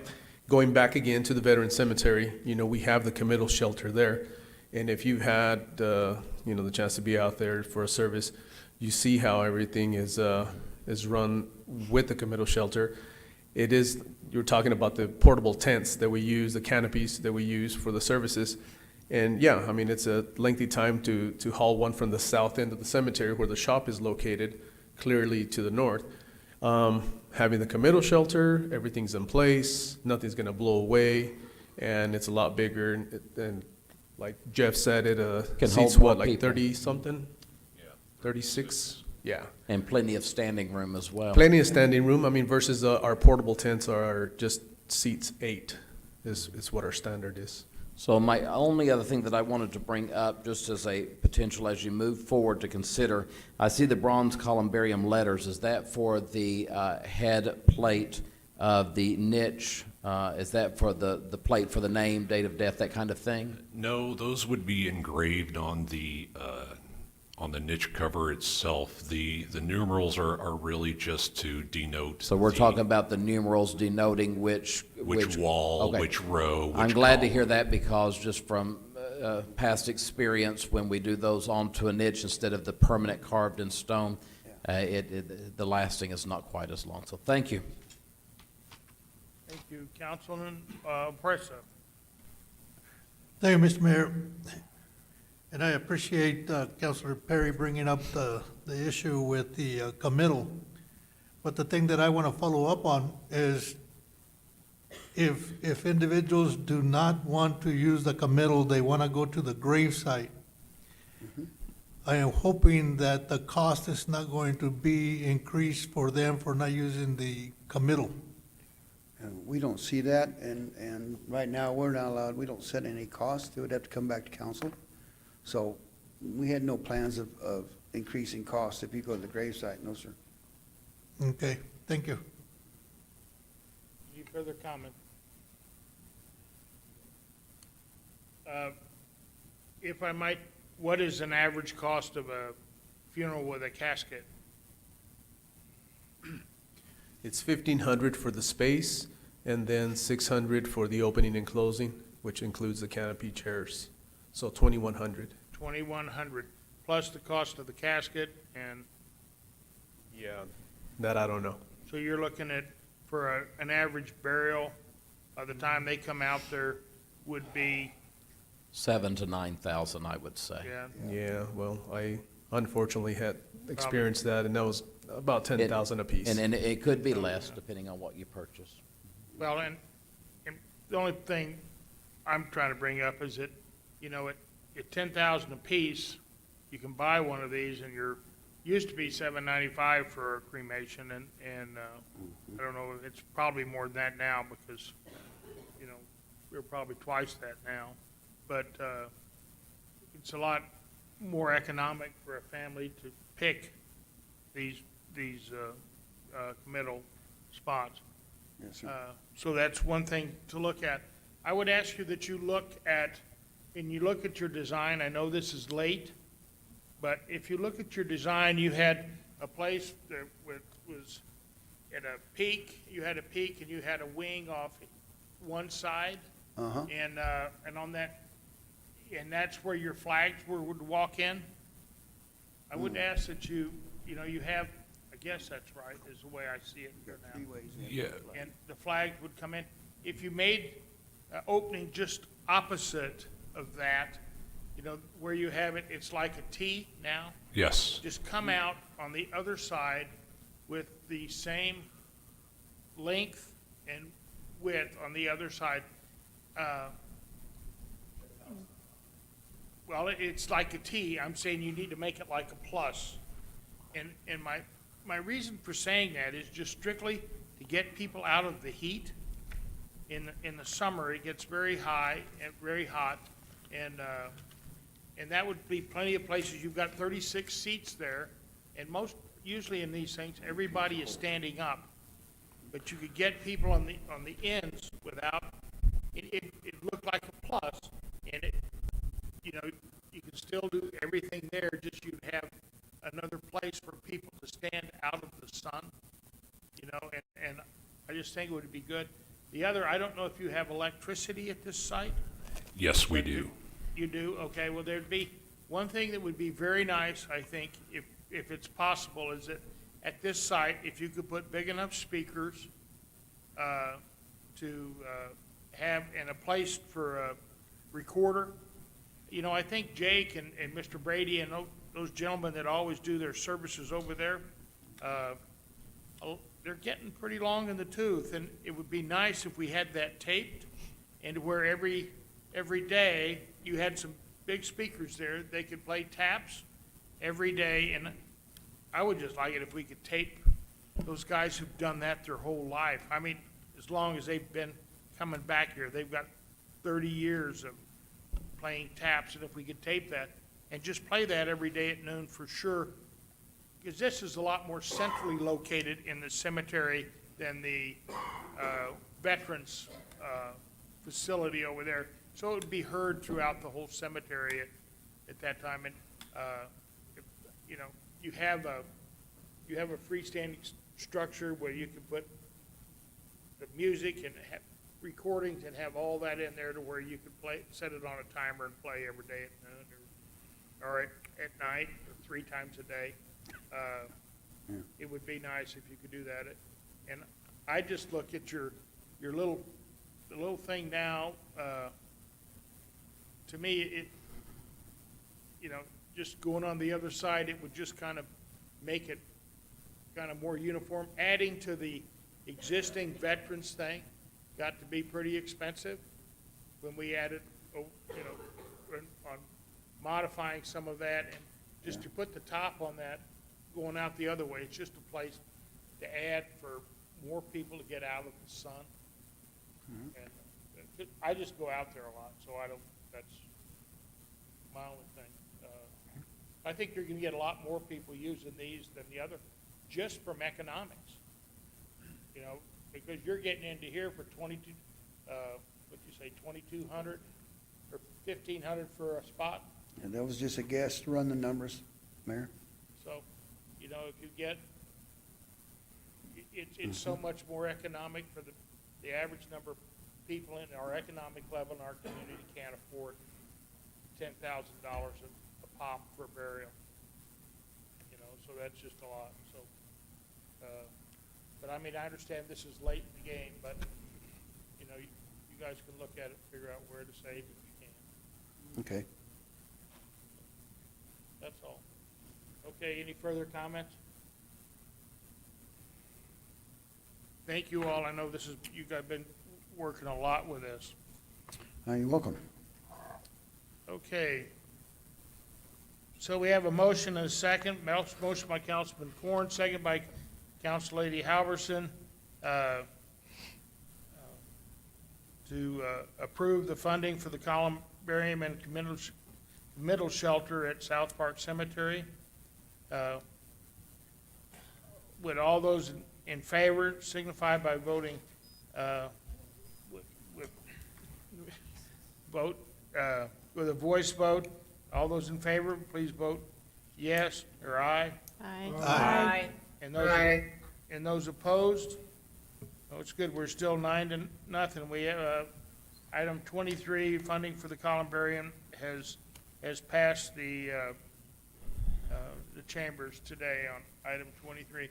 Thank you all very much. Thank you, Mayor, for your councilors. time. We appreciate it, and we'll keep you updated. Yep.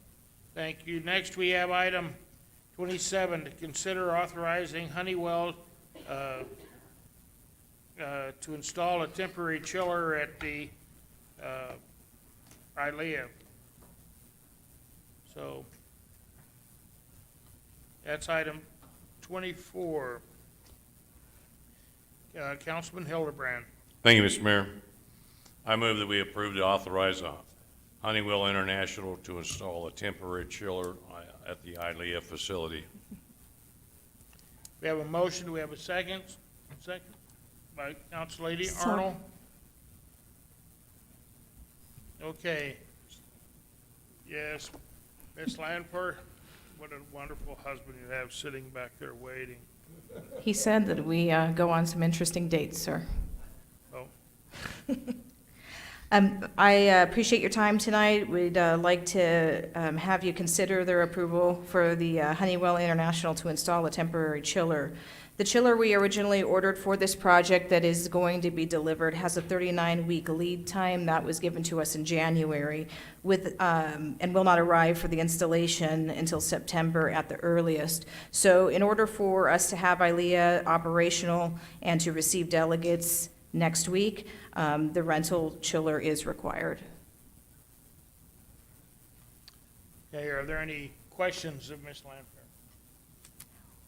Yes. Good. Council Lady? So my quick question was, we had Mr. Woods telling us that everything was ready. So is the chiller already out there and set up? Yes, ma'am. Okay, so that's been done before we even voted on it. Just making a statement. Thank you.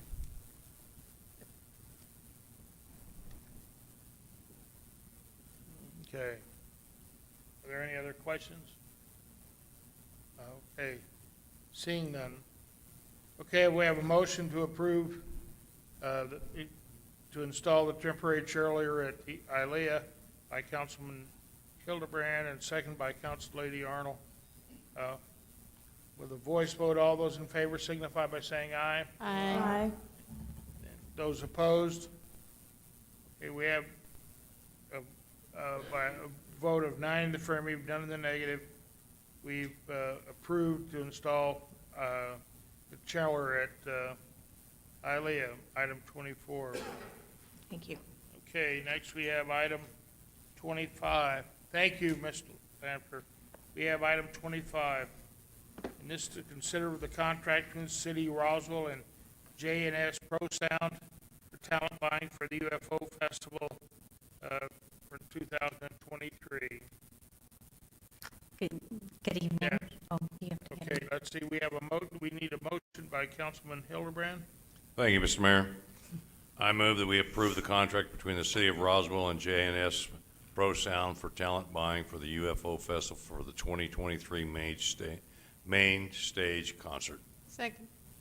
Okay, we have a motion by Councilman Hildebrand, second by Council Lady Arnold, or Halverson, I'm sorry. I'm sorry, you look the same. No.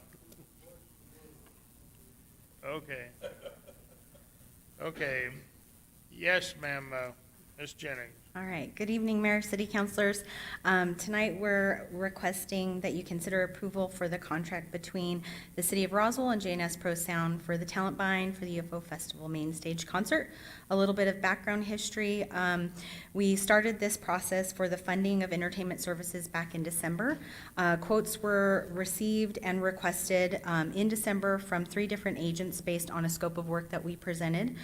We did visit with our city manager, our interim Mike, and he suggested we meet with Councilor Arnold to get a recommendation to submit blind comparisons for the occupancy tax board, which we did. They reviewed 3 of the quotes that we received back. We had a meeting back in February with the occupancy tax board's recommendation. After much discussion, that contract failed. So then we went back and we had a meeting with the mayor for consideration and placement on the agenda. Couple days later, there was a second meeting to discuss that contract. Then that contract was with the Liberty, and the Liberty's representative attorney rescinded their submission of the quote. At that time, I met with Mr. Matthews, and he directed me to go out to the second offer, which was J&S Pro Sound.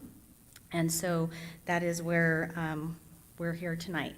This contract is for the 2023 UFO Festival, and I'll stand for any questions. Okay, do we have any questions of Ms. Jennings about the J&S contract for UFO 2023? Okay, seeing none, thank you very much. And all those, we have a voice vote for all those in favor of approving the approval of J&S sound talent buying for the UFO Festival, signify by saying aye. Aye. And opposed? So, yes. I'd like to say aye with explanation, so. Okay, so we have, by a vote of 9 in the affirmative, none in the negative, it is passed. We have, Council Lady Arnold would like to explain. Actually, during the legal meeting, and I'm only making this point because I'm going to come to that word, transparency again. During the legal meeting, this kind of came out, and because I voted no then, it left it in a situation to where it was presented that the mayor needed to make some decisions. So the only reason I voted yes this evening was because that is what the mayor determined to be the best course of action. But I would like to say that all this process did was just bring up another name without changing the process. What the community asked for in the last 2 years via Facebook, last year during the last presentation and this year, was they requested it be done via RFP. Okay, the bidding process, all you did was just bring up another name off the bidding process, so it was just a repetition, and it wasn't what the public asked for. So I understand the difference between an RFP and a bid, and so that's my only contention with it. I have no issue with either of the companies. I didn't really even pay attention to who was presenting on that, but I would just ask that the staff consider, especially in public relations, that you know what the public is asking for. I yield.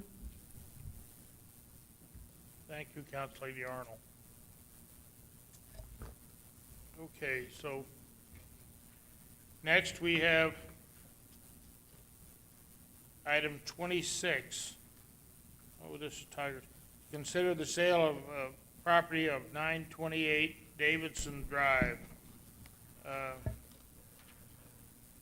Okay, Council, this is to approve item 26, the approval of the sale of property of 928 Davidson Drive, which was donated by a gentleman to the library. Councilman Hildebrand. Thank you, Mr. Mayor. Before I make this motion, hopefully this will happen this time. Hopefully. So, okay. Mr. Mayor, I move that we approve the offer selection for 928 Davidson property. So we have a motion, do we have a second? Second. By Councilor Lee Halverson, I got that right this time. So that's better. Okay. Is there any discussion? All right. Yes, Todd. Thank you, Mr. Mayor, Council. This is the, hopefully the third and final time I'll bring this before you. We do have Alicia Gilmore from Berkshire Hathaway here with us tonight to answer any questions, but she assures me our buyer is solid.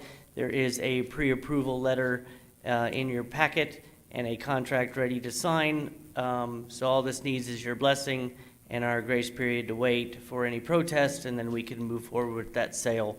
This sale, in a nutshell, will yield about $72,790 to the Roswell Public Library. The gentleman that donated this was Mr. John Ray Green, who we'd like to recognize, and I stand for any questions. Any questions of Todd on this? Okay. Todd, I would like to thank you for bringing up Tiger. Mr. Green was around. He was dedicated employee, but worked at the paper, as I recall. Yes, sir. And, My only other suggestion is that the library takes into consideration a lean, green bookmobile machine. So, you know. Okay, that'd be good. Very good. That's good. But he was a nice man, and it was nice of him to give that much money to the Yes, sir. Roswell Library. It was good. Okay. Is there any further comments?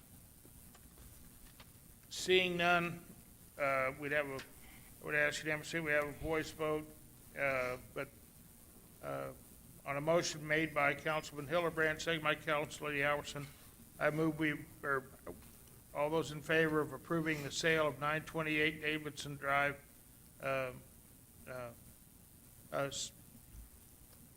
signify by saying aye. Voting aye. Aye.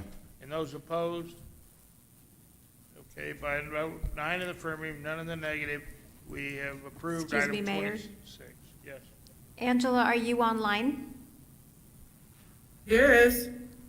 Thank you. I didn't hear your voice vote. Oh, sorry, yes. Thank you. I have to get you some batteries. Huh. Okay, thank you. By a vote of 9 in the affirmative, none in the negative, item 26 is duly passed.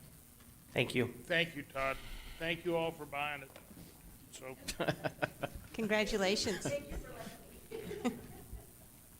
okay, next we have to consider the approval of the award of the recommendation of ITB 23-019 roofing plates and repairs and the authorization for the city manager to enter into a contract with negotiations with a pool of 2 bidders for a multi-source award, and that's with Custom Construction and Allen Roofing. And I believe this facility is for the pool. So if we have Councilman Orpressa. Mr. Mayor, this one actually belongs to Councilor Hildebrand. Oh, I'm sorry. The number, this one and the following one. Oh, I'll cede my time to you. Y'all are wasting time. Thank you, Mr. Mayor. Thank you, Councilor President. I move that the approval of an award recommendation for ITB 23-019 roof replacement and repairs and authorization for the city manager to enter into contract negotiations with a pool of 2 bidders for a multi-source award. The bidders recommended are Custom Construction of Roswell, New Mexico, and Allen Roofing of Roswell, New Mexico. Okay, we have motion. I'll is there a second again. Second by Council Lady Halverson. Is there any discussion? Or would you like to? He said it. Justin, you go right ahead. He because said I it cut you off perfectly. every time. I will say it. I am here this evening to ask you to consider the approval of award recommendation for ITB 23-019 for roof replacement or repair and authorization for the city manager to enter into contract negotiations with a pool of 2 bidders for a multi-source award. The bidders recommended are Custom Construction and Allen Roofing. 2 proposals for roof replacement or repair were received on March 14th to provide roof replacement or repairs for the city. Legal committee recommended approval 4-0 to full city council at their regular meeting on March 28th. I stand for any questions. Are there any questions? Council Lady Halverson, sorry. So I know this is government, but once we find and finish all this, how long will it take before the pool opens back up, even the outdoor pool? We have to wait till the roof gets fixed before the outdoor pool will open too? Well, no, actually, we had the roof tested, and all of our tests show that the test results in the roof space itself have less mold than the outside did. Okay. So, and all of the testing, other than the original test that we'd taken, were all dry. And we believe that that moisture came from underneath the roof. So now it's a matter of abating it and cleaning it, which we intend to start as soon as we can. Okay, because I know I have a lot of people asking me, when's the pool gonna open back up? Not just the indoor, but the outdoor too, because it's getting hot out. We kind of have to do all of the cleaning on the inside in order to open the outside, because Yeah, we and need to that makes utilize the sense. locker rooms, right? Yeah. So we are going to do all of the cleaning all at once. Okay, thank you. Thank you. Thank you, Mr. Holt. Any further comments or questions? Okay, so on item 27, ITB 23-019, roof replacements and repairs, we have a motion by Councilman Hildebrand, seconded by Councilor Halverson. We have a voice vote. All those in favor signify by saying aye. Aye. And all the, thank you. And all those vote in the negative by say like sign. Not seeing up by nine in the affirmative, none in the negative, we've approved item 27. Thank you very much. You're probably going to be up here a while. Yes, sir, thank you. So next we have ITB item 28, ITB -23-20, asbestos lead mold remediation. This is for part of the same function, if you would. We have a motion by Councilman Hildebrand. Thank you, Mr. Mayor.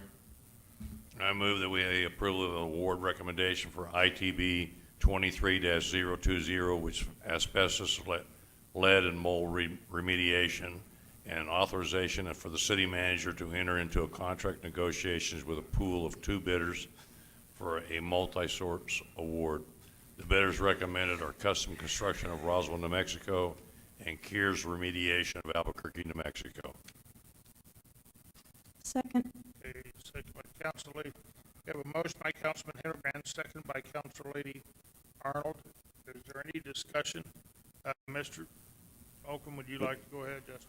Thank you very much. Yep, I'm here this evening to ask you to consider approval of award recommendation for ITB 23-020 for asbestos, lead, or mold remediation, and authorization for the city manager to enter into contract negotiations with a pool of 2 bidders for a multi-source award. The bidders recommended are Custom Construction and Kears Remediation. The ITB was posted and 3 bids were received on March 14th. 1 bid was deemed non-responsive as they did not carry a general builder's license, is why that one was disqualified. 2 bids were responsive and are recommended for award. The legal committee recommended approval 4-0 to full city council at their regular meeting on March 28th. Okay, thank you. Are there any questions from anyone? Seeing none, was the reason asbestos put in there, was it just because that was just as a catch-all? It's a catch-all, and we can use them throughout the city for other projects. So it allows me to use this ITB for something that happens at City Hall or some places where there's, so the same with the roofing one. I can use these bidders as on, like a contract while I draft the RFP, but this is just a faster way to do it. But so I'll be able to use these all throughout the city for my projects. Okay. Thank you very much. Is there any further comments? Seeing none, we have a motion by Councilman, this will be a voice vote. We have a motion by Councilman Hildebrand, seconded by Council Lady Arnold, to approve item 28, the item ITB-23-20, asbestos lead mold remediation. All those in favor signify by saying aye. Aye. Opposed? Opposed? None? Okay, by a vote of 9 in the affirmative, none in the negative, item 28 is passed. Thank you. Next, we have item 29. Item 29, it's a RFP for special audits and services with Armeo Accounting Group. Councilman Corn. Thank you, Mr. Mayor. I move we adopt award recommendation for RFP 23011. This special audit services authorization for the city manager into a contract with Armeo Accounting Group. We have a motion for that, a second by Second. Council Lady Arnold. Okay, we have a motion by Councilman Corn, a second by Council Lady Arnold to approve item 29, RFP 23-011, special audit services with Armeo Accounting Group. Is there any discussion? Go ahead, Ms. Davies. I'm here to ask for approval to award a recommendation for the city manager to enter into a contract with Jaramillo Accounting Group for a special audit. The city posted RFP 23011, special audit services, on February 19th. Only one proposal was received by March 21st. The evaluation committee completed the review, and the recommendation was to award it to the Jaramillo Accounting Group. It is an approved IPA for the Office of the State Auditor. Finance approved this at the April 6th meeting 4-0. I stand for any questions. Okay. Are there any questions of Ms. Davies? Okay, seeing none, moving right along, we'll have a voice vote. All those in favor of voting for item 29, RFP 23-011, Special Audit Services Contract with the Jaramillo County Group, signify by voting aye, yes, or aye. Aye. Aye. Those voting against it with a like sign? Aye.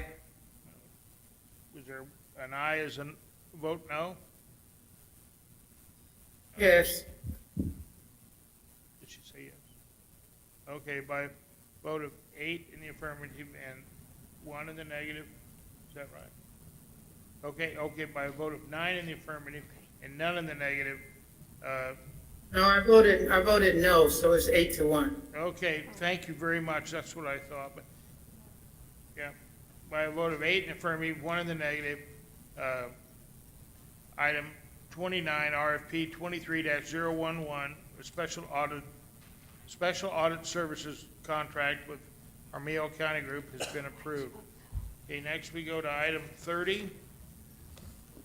And item 30 is consider the approval of a new purchase order, the First Vehicle Group, for the amount of $225,000 for vehicle maintenance and repair. Councilman Corn. Thank you, Mr. Mayor. I move we approve the purchase order First Vehicle Group for $225,000 for vehicle maintenance and repair. As I understand it, this is just to get them through the end of this fiscal year. This has no impact on the general fund budget. It comes out of the fire fund. I think they're not going to use it, so we'll carry a bunch of this over next year. And these are the folks that we've contracted with to take care of the fire department. We have a motion. Do we have a second? Second. Second by Council Lady Halverson. Yes, sir, Chief. Mr. Mayor, members of the council, Councilor Corn was correct. So we're just asking for your approval of a new purchase order for First Vehicle Group for $225,000. Thankful to the governing body. You guys approved the purchase of 4 new apparatus. Well, when we get 4 new apparatus, it's great, but the remaining 4 that we're replacing need a little bit of TLC as well. We'll use these funds not only to take care of the fleet that's currently in service, but to go and rehab the old trucks as well and get them running. And as Councilor Corn did state, these funds come from the fire protection money and not from the general fund. I'll stand for any questions if you have any. Are there any questions? It's my understanding that now, in today's times, only companies that are approved to work on fire trucks can work on fire trucks. Is that not correct? Yeah, Mr. Mayor, members of the council, that is correct. You have to have certain certifications to work on fire engines. So not the general mechanic is not, we don't prefer them to work on our fire engines. It's called EVT certifications, and there's certain levels that you have to obtain to be able to work on certain apparatus. So they're kind of a specialized baby for ours. So we like to take care of them the best we can. And these people meet the requirements, so that is our purpose. Okay. Seeing any further questions? Thank you. Okay, so, for item 30, on a voice vote, on a motion by Councilman Corn, second by Council Lady Halverson, Item 30, to approve a purchase order for First Vehicle Group for $225,000 for repair of fire equipment. All those in favor signify by saying aye. Aye. Aye. And those opposed, by a vote of 9 in the affirmative, none in the negative, item 32 has been passed. Then thank you for staying here to do that. Next, we have item 33. Yep. Yeah, item 30 passed, Mr. Mayor. I'm 31. I'm sorry. All right, item 30. Sorry, I just got.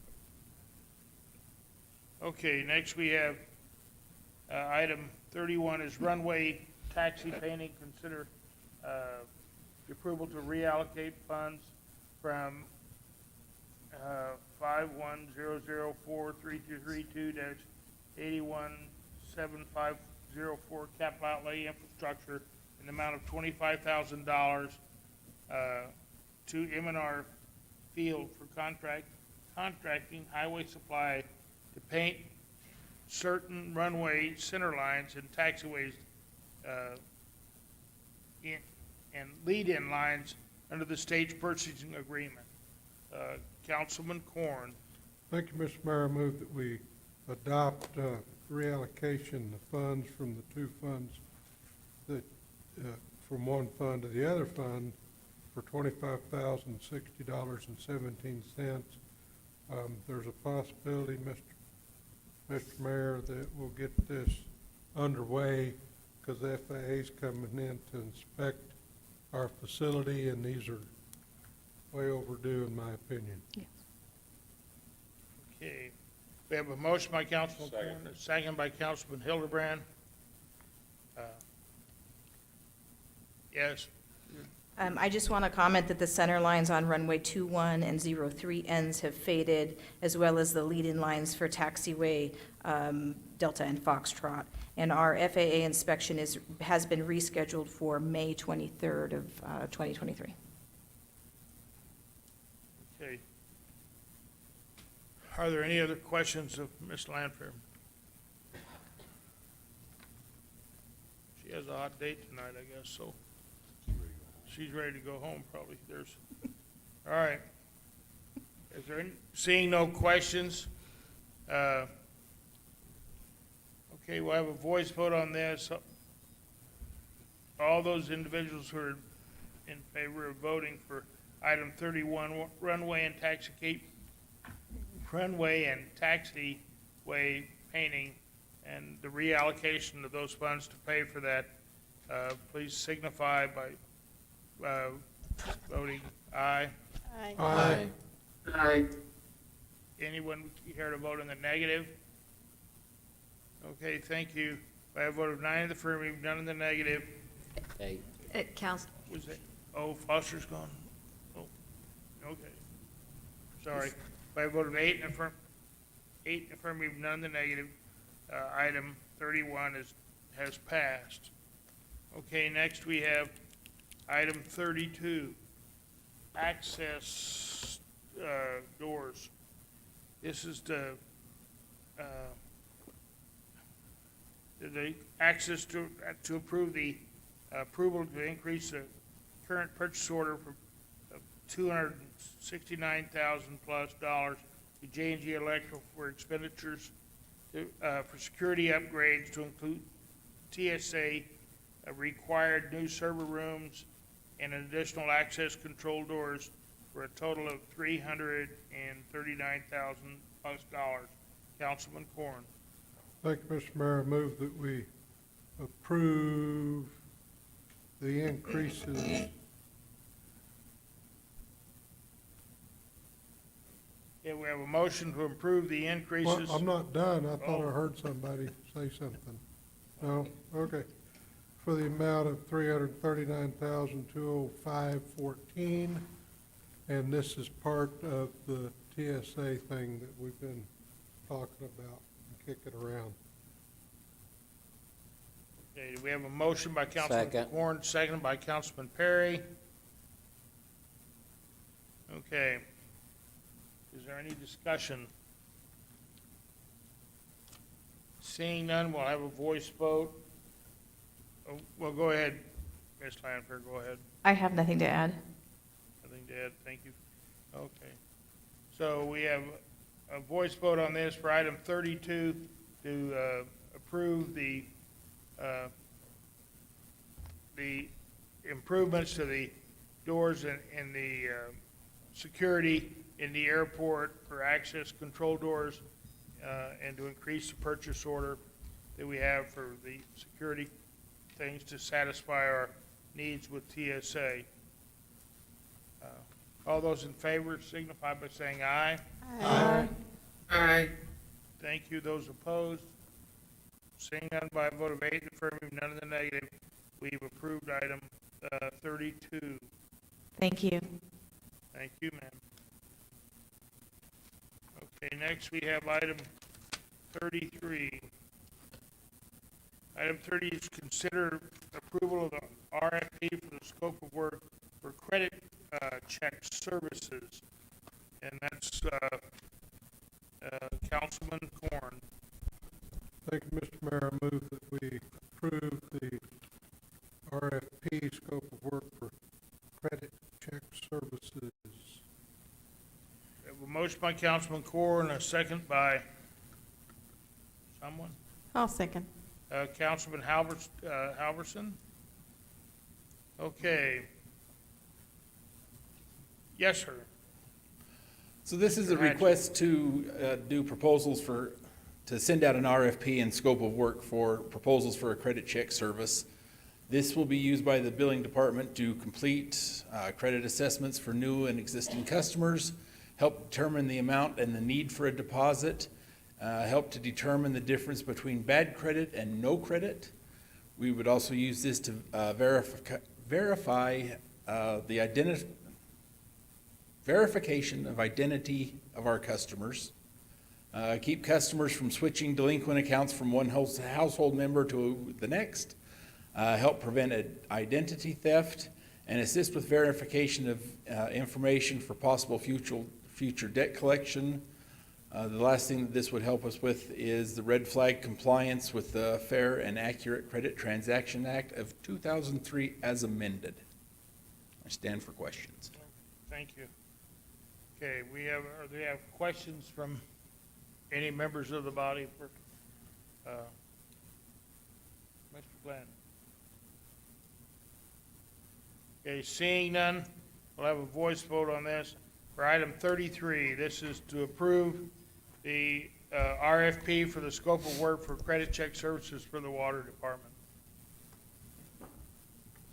Now, all those in favor signify by saying aye. Aye. Those opposed? Aye. Okay, by a vote of 8. Aye. Yeah, by a vote of 8 in the affirmative, 1 in the negative. Item 33, Mr. Mayor, could we get a clarification of Councilor Moore's vote? Councilor Moore, I had you down as a yes vote. No, that was a no. Excuse me, okay. So then that would be by a vote of 7 in the affirmative, 2 in the negative. I had Councilman Moore and Councilman Foster voting no. So by a vote of 7 affirmative, 2 in the negative, item 33, the RFP scope of work for credit check services has duly passed. So next we have item 34. This is a RFP for, item 34 is consider the approval of RFP for scope of services for debt collection services. And this is Councilman Corn. Thank you, Mr. Mayor. I move we approve RFP scope of services for debt collection services. Okay, we have a motion by Councilman Corn, a second by Councilman Hildebrand. And, okay, thank you. Mr. Glenn. This is a request to send out a request for proposals and approval of the scope of services for a debt collection service. This would be used by utility billing and other departments to collect unpaid utility bills that are on non-liened delinquent accounts and collect other miscellaneous receivables. Our current situation as of April 12th, 2023 at 12:04 p.m. is this. We have 17,837 utility accounts. Of those, 4,531 accounts are in a delinquent status. The current amount of delinquent is $1,280,034.48. Of that, $1,123,810.30 are residential accounts, or 427 accounts, and $156,224.18 are commercial accounts, of which there's 256 accounts. Payment for debt collection services is generally a percentage of the amount collected by the service. We've had some requests for some additional information on this. Currently, the accounts that are 1 to 30 days delinquent are 394,000. I'm just going to round it up. 30 to 60 days is 200,000. 60 to 90 days is 143,000. 90 to 120 days is 118,000, and 120 days plus is 422,000. Just to put this in perspective, 1.2 million would build us about a mile of new water line. We look at about $1 million a mile. Wow. I stand for any questions. Okay. Councilman Corn. Thank you, Mr. Mayor. I note the figures that you're showing on your screen is different than the package that we have in front of us. Yes, we did update the numbers that was on the abstract. And obviously it hadn't gone down any. Well, the number of delinquent accounts, when we ran it, that changed. The amount went up considerably, from 800 and some thousand to 1.2 million. Thank you. Mr. Mayor, you might also remember that in January, we reset all these accounts to zero. And we used some of that American Rescue money. Yeah, not this last January, but January 21. And so a year and 3 months later, this is where we're at. And then we started doing the enforcement shutoffs back in September of 22 and are continuing to do those now. Well, but that's 25% of our all accounts.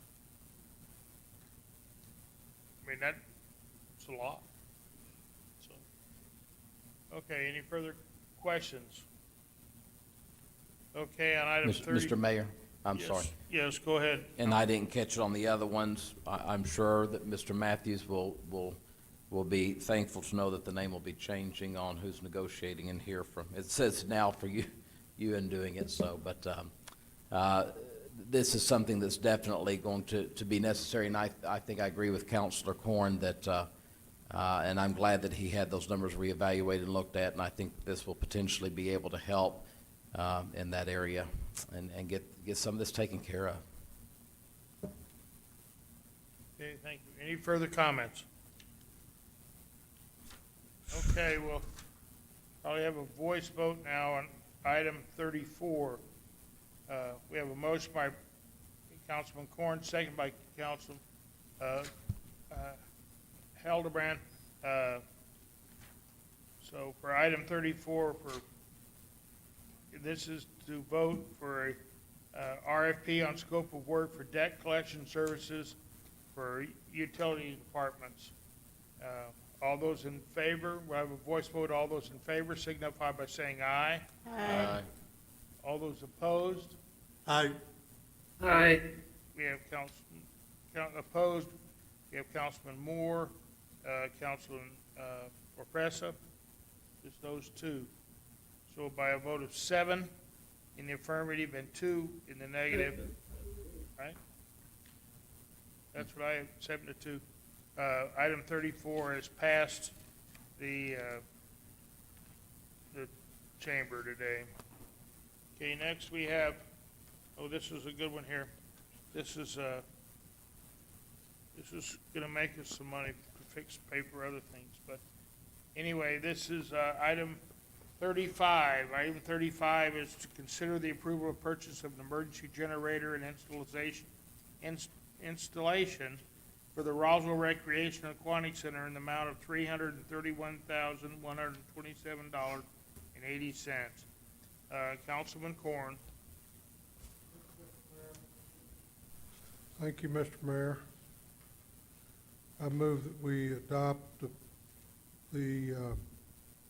or approve the purchase of emergency generator and installation for the Roswell Recreational Aquatic Center in the amount of $331,000.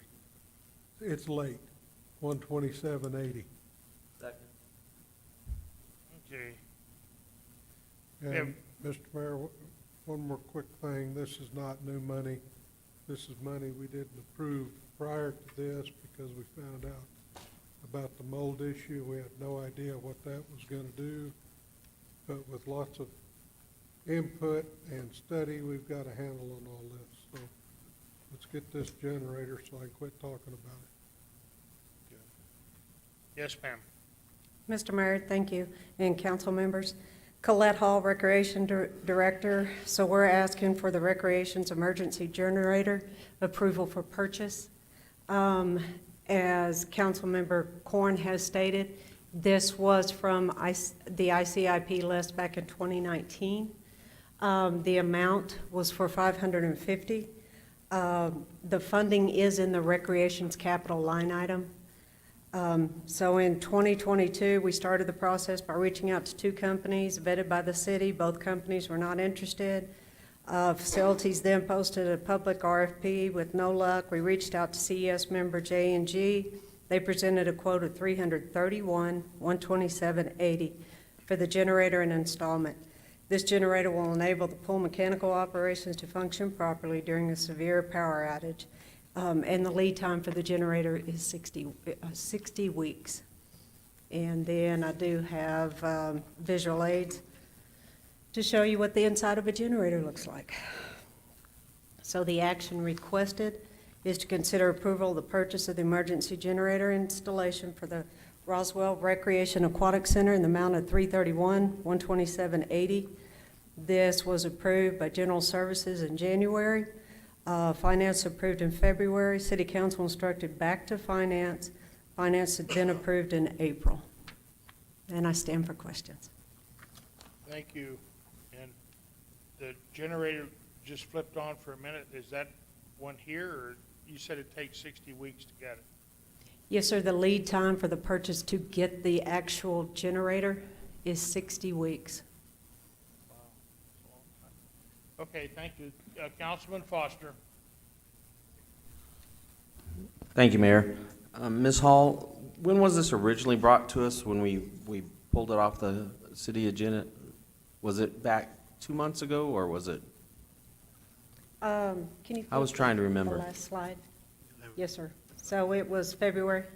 In February, and so this is April, and so in that amount of time, that quote was $298,000, I believe. Yes, sir. So that delay cost us $33,000? Yes, sir, it did. All right, that's what I just wanted to clarify. Thank you. Thank you.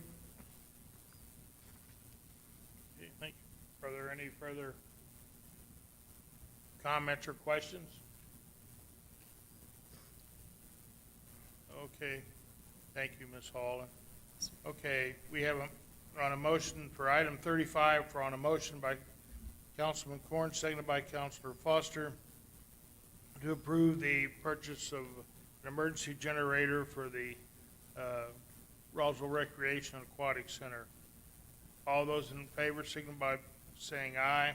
Aye. Aye. And those opposed,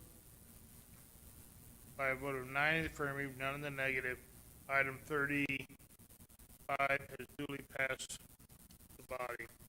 Next, we go to item 36, and that's to consider the approval of capital outlay funds and be allocated to the recreation and aquatic center for mold remediation and natatorium locker rooms, foyer and for the gym. Counselor Corn. Thank you, Mr. Mayor. I move we approve the capital outlay funds to be reallocated for the recreation and aquatic center, mold remediation, the locker room, foyer, and the gym. There you go. You have a motion by Councilman Moore and Corn, and a second by Councilor Foster to approve item 36 for the capital outlay of funds for the natatorium. Ms. Hall. Thank you, Mr. Mayor. As previously mentioned, there is $550,000 in that capital improvement line item. After the generator cost of $331,128, it leaves us with a balance of $218,872, and Recreation would like to use the remaining balance at the Recreation Aquatic Center for mold remediation, installation of shower stalls with new plumbing hardware fixtures for the natatorium locker rooms, repainting the gyms, and the mold remediation will take place first. I want to make that clear. There are visual aids of our needs for you, and then the action requested is to approve the reallocation of these funds. This was taken before General Services in January, approved 4-0. Finance approved in February, 2-1. City Council sent back to Finance in February, and then Finance approved April 6th. Okay, we have a motion, Councilman Hildebrand. Thank you, Mr. Mayor. I know that the bulk of this money is probably going to be used for the mold remediation, but that leaves some funds left over. But when I look at these photos with no stalls, and this building was built 4 years ago, 5 years ago, whatever it was, no stalls were put in. The plumbing in here will not work for stalls, correct? So, Justin, will all of these new shower head units have to be taken down? Not all of them. They can be reused. We can use, there's a plumbing chase behind that. So some of the fixtures can be reused, but I think there's also a code problem. We need another shower in there to meet current code for the number of folks that are utilizing the thing. So we can use those and add a second one, but we're gonna have to get creative with how we do it. Correct, because I look at these and they're multi-head. Yes, sir. And there's, if you put, I don't know how you're gonna put a stall in between one of those, so. I don't think I don't know that how we you're gonna do could. that. No, I don't think that we could, and also install the, what did you call them? Separate the spaces. Yeah, the We won't be able to dividers. we won't be able to put another valve there. Not gonna happen, so this thing's gonna have to come back with a larger number attached to it. Yes, sir, I believe so. Because this just will not work. Yes, sir. Poor planning. Yes, sir. Thank you. Thank you, Justin. Are there any further questions? Thank you. Okay. Okay, on a voice vote here for item 36 is to, on a motion by Councilman Corn, second by Councilor Foster, item 36 to approve the capital outlay funds for repairs at the natatorium locker rooms, foyers, and during the gym. All those in favor signify by saying aye. Aye. Aye. And those opposed? Okay, nobody opposed by a vote of 9 in the affirmative, none in the negative.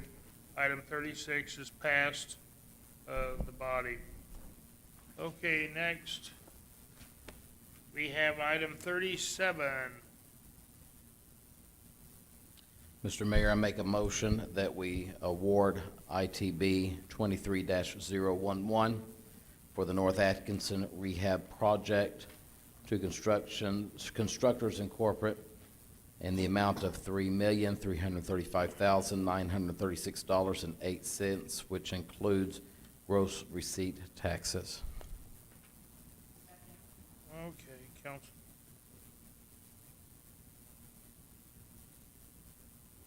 Okay, we have a motion by Councilman Perry and a second by Councilor Lady Best to approve item 37, ITB 23-011 for the North Atkinson Rehabilitation Project to Constructors Incorporated. Yes, sir. Mr. Mayor, members of the council, I'm here asking you to consider approval to award ITB 23-011, the North Atkinson Rehab Project to Constructors, Inc., in the amount of $3,335,936.08, which does include the gross receipts tax. Little background, bids were received on March 14, 2023 for the subject project, having been reviewed. Bid tabulation is attached. 2 bids were received as follows.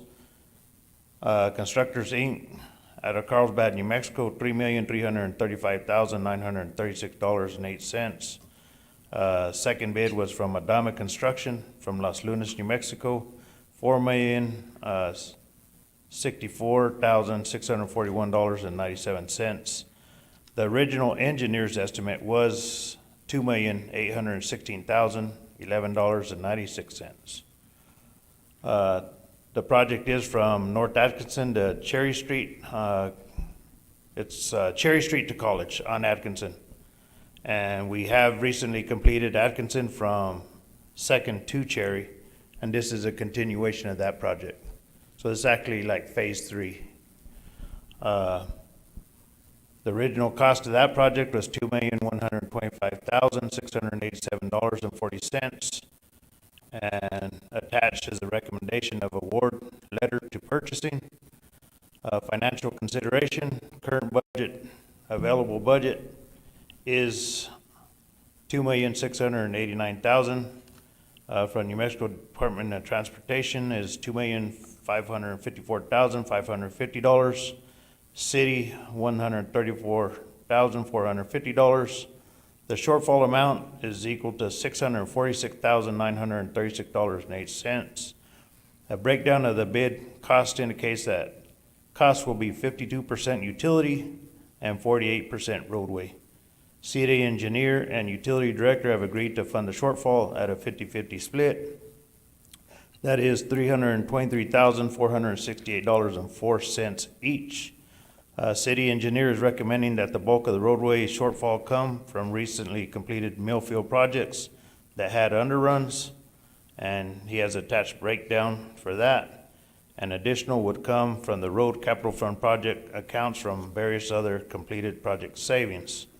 On the water side, it will come from the RAC water tower project, where I have that amount where I can transfer it out of a current PO where we will save on that project. So we do have the money in there also. And with that, I stand for any questions. Thank you. Okay, Councilman Perry. Yes, Mr. Mayor, I just want to say,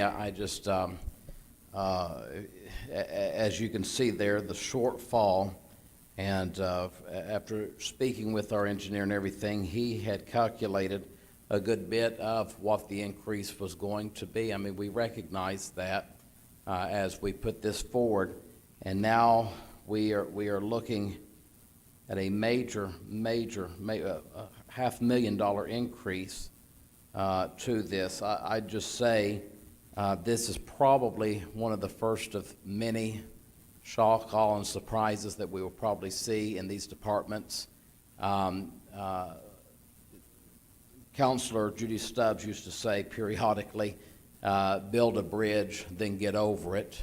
And maybe this would be a great time. Now that we do have a new city manager, there's probably some mending of fences that I think that if we could do as a city, we could see more competition come in to help us with a better price. for the city. This is going to be the first of many things if we don't start fixing a couple of things. So it'd be a good opportunity, I think, with fresh face to be able to sit down with some folks and see if we can't get some more bids in here. Thank you. Okay, any further comments?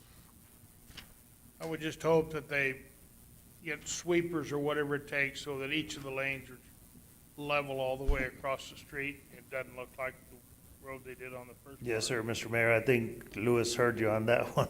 in All the right, last- thank you. I think we I think you got the all point. heard that one. Yeah. Mr. Mayor? Yes, sir. I just want to commend these gentlemen because they were able to create some cost savings and fund this project without additional funding requests from the city. So I just want to commend you all for your previous work that you've done to be able to keep this without having to increase the budget costs. And I appreciate that, Councilor Hildebrand. I don't know why you let Mr. Nahar beat you up. 50-50. 50-50. Well, I was supposed to pay more if you look at it. So he helped me out. But no, we do our best to definitely save costs to the city in all these projects. We really nitpick and pick it apart to make sure we're getting the best value for our dollar. No, again, thank you Thank for you. that. Yeah. Thank you, Councilor. Any further comments? Seeing none, we'll have a voice vote on item 37. Item ITB 23-011, that award the North Atkinson Rehab Project to Constructors Incorporated. All those in favor signify by saying aye. Aye. Aye. Any opposed? Okay, by a vote 9 in the affirmative, none in the negative, item 37 is passed. Next, we have approval of item 38. We have Councilman Orpesa. Thank you, Mr. Mayor. Mr. Mayor, based on the recommendation of the General Services Committee, along with the recommendation of the Parks and Recreation Commission and the city engineer, I move for approval of the trail connection option number 2 to connect Spring River Trail and Cielo Grande Trail. Second. And we have a motion to approve by Councilman Precious, seconded by Council Lady Halverson.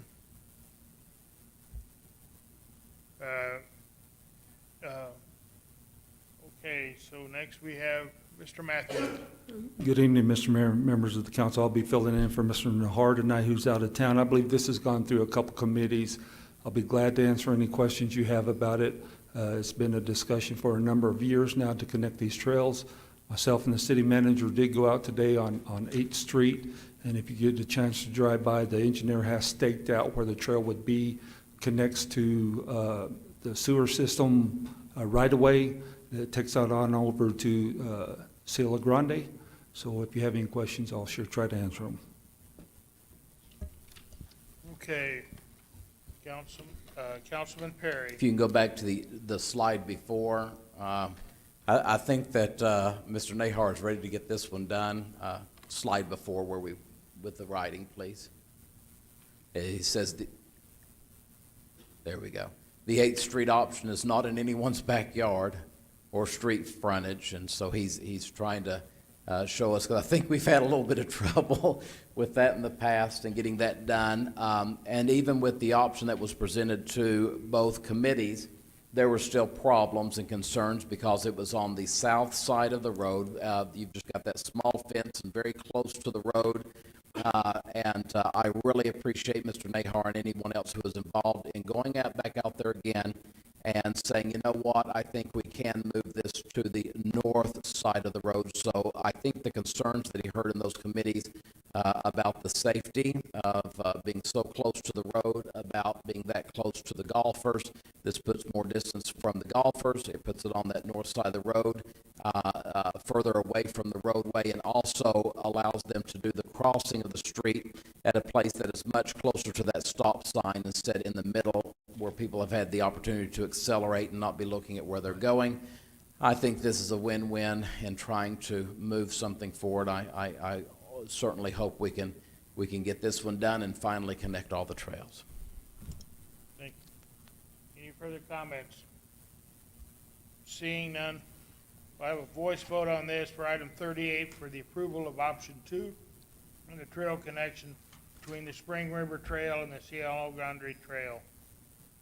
All those on a motion by Councilman Orprecious, seconded by Council Lady Halverson.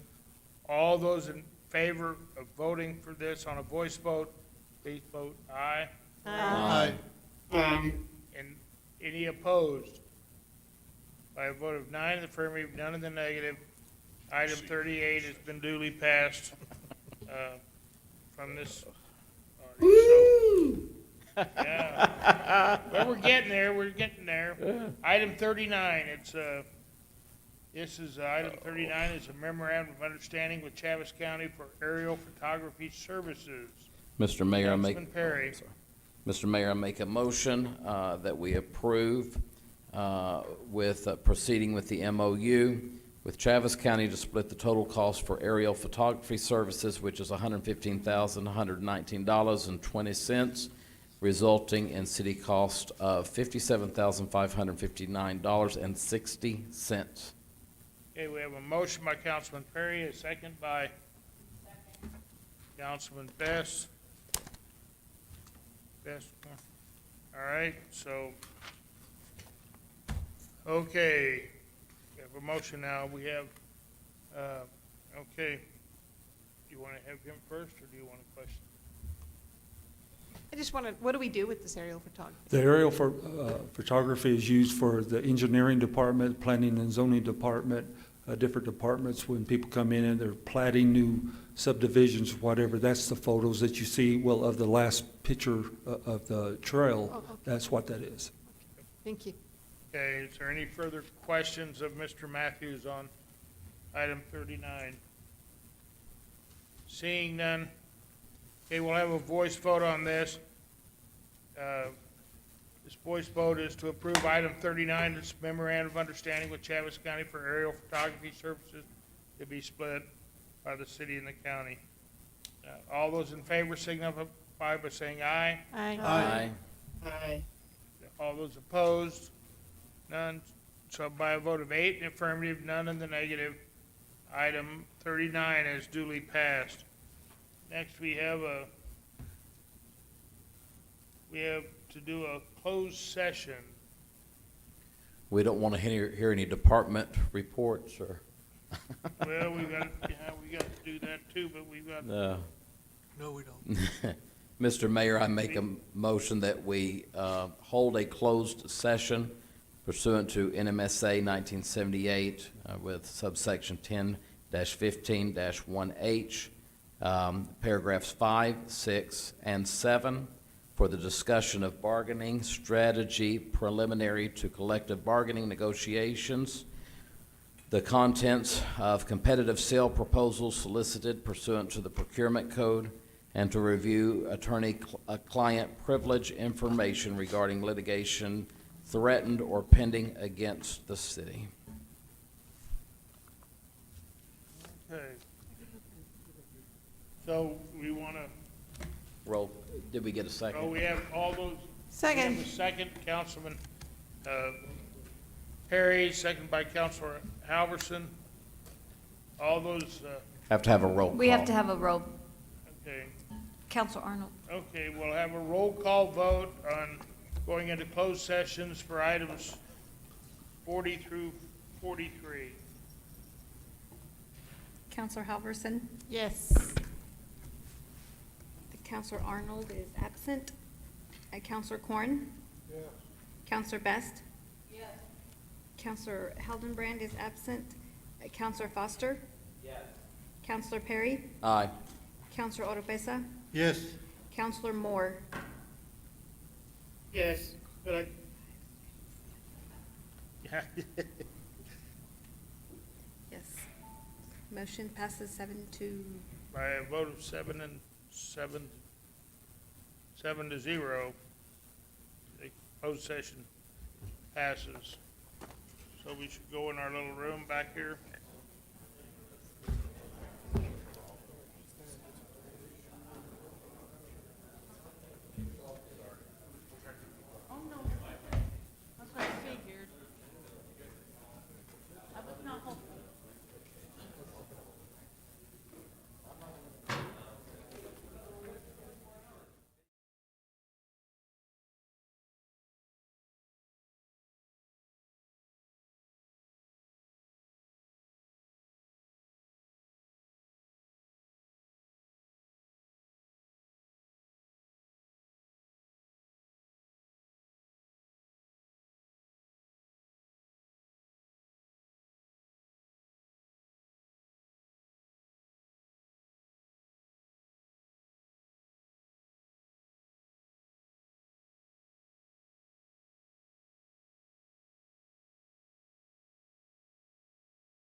Back into session from Council Lady Second. Alverson, seconded by Council Lady Arnold. 2, 3, 4, 5, 7. Now we got it. All those in favor signify by saying aye. Aye. So we're back in session. That's 8. Counselor Moore, are you still there? No? Mr. Mayor, could you, actually, I'll just attest to the record that no decisions were made and only items subject to the Open Meetings Act exclusions were discussed. Yes, we had made no decisions. We only discussed subjects that were in the items we talked about. So, now can we go back? Let's see, we're on item, the record shall reflect we had a discussion on item 40. We would now and then now we would go on to item number 41. I believe that's correct. And that is to consider the approval of the award recommendation for RFP 23-012, Emergency Ambulance Services, and authorization of the city manager to authorize the city manager to enter into contract negotiations with AMR Ambulance Services.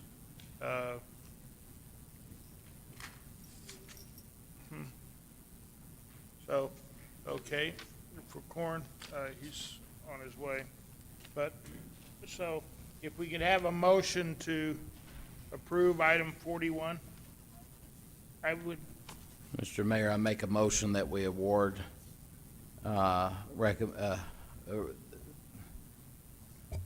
we approve of the award recommendation for RFP 23-012 for emergency ambulance services and authorize the city manager to enter into contract negotiations with American Medical Response Ambulance Services. we have a motion by Councilman Perry, seconded by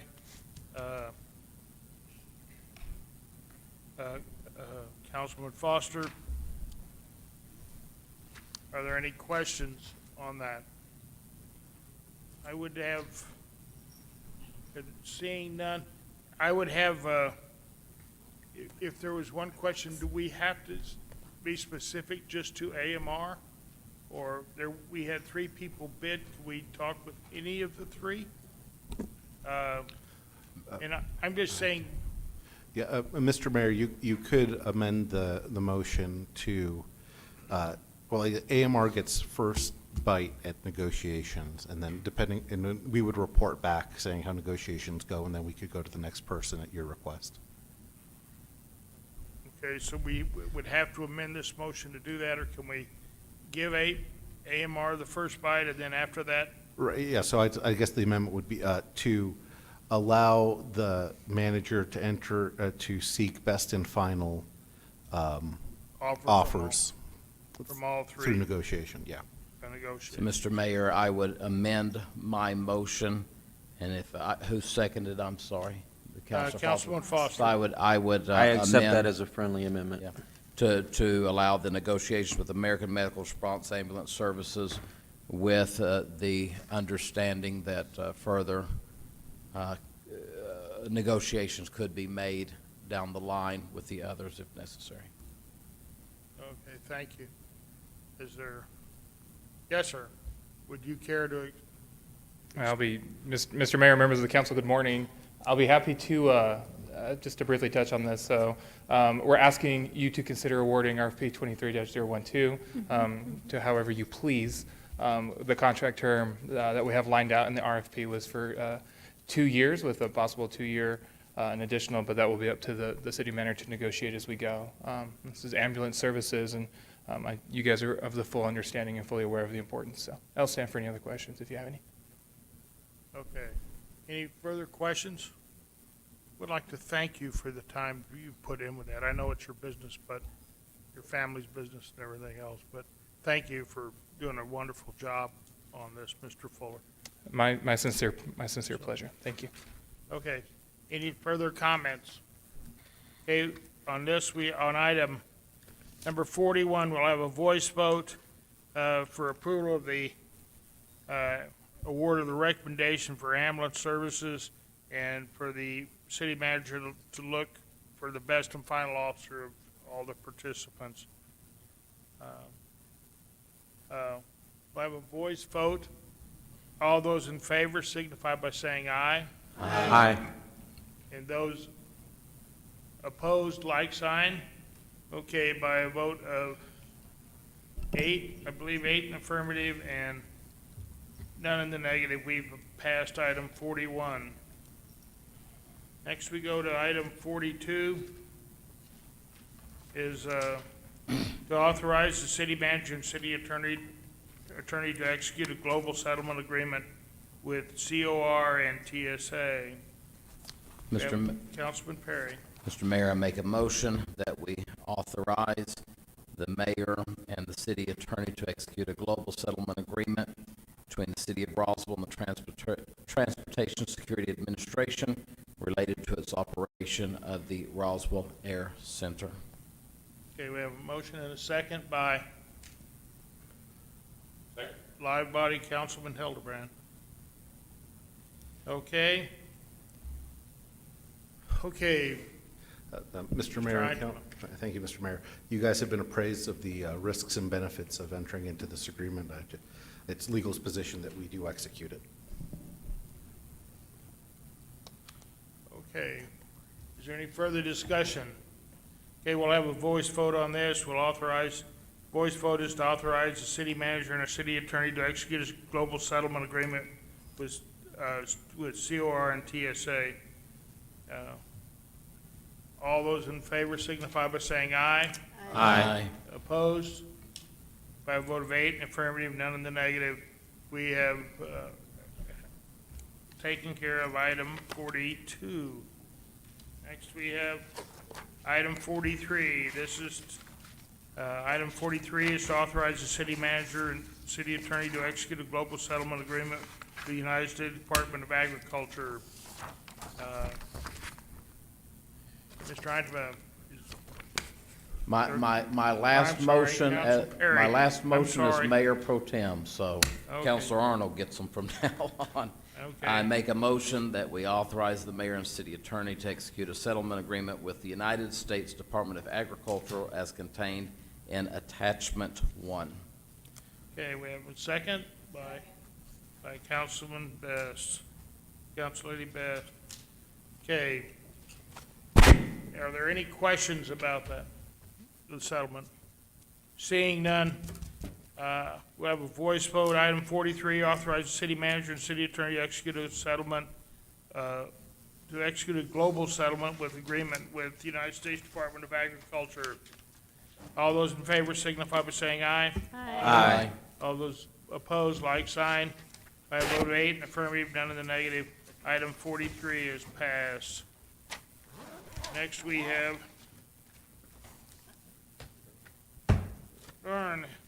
anyone like to care to speak to the council for non-agenda items? Well, thanks for staying, everybody. I hope the paper gives you overtime. Well, we all knew the answer to that one before. He said. Same overtime we get. Thank you all very much for coming. I know it was long and everything, but thank you. And appreciate it. And, you know, you only had to work about 8 minutes today.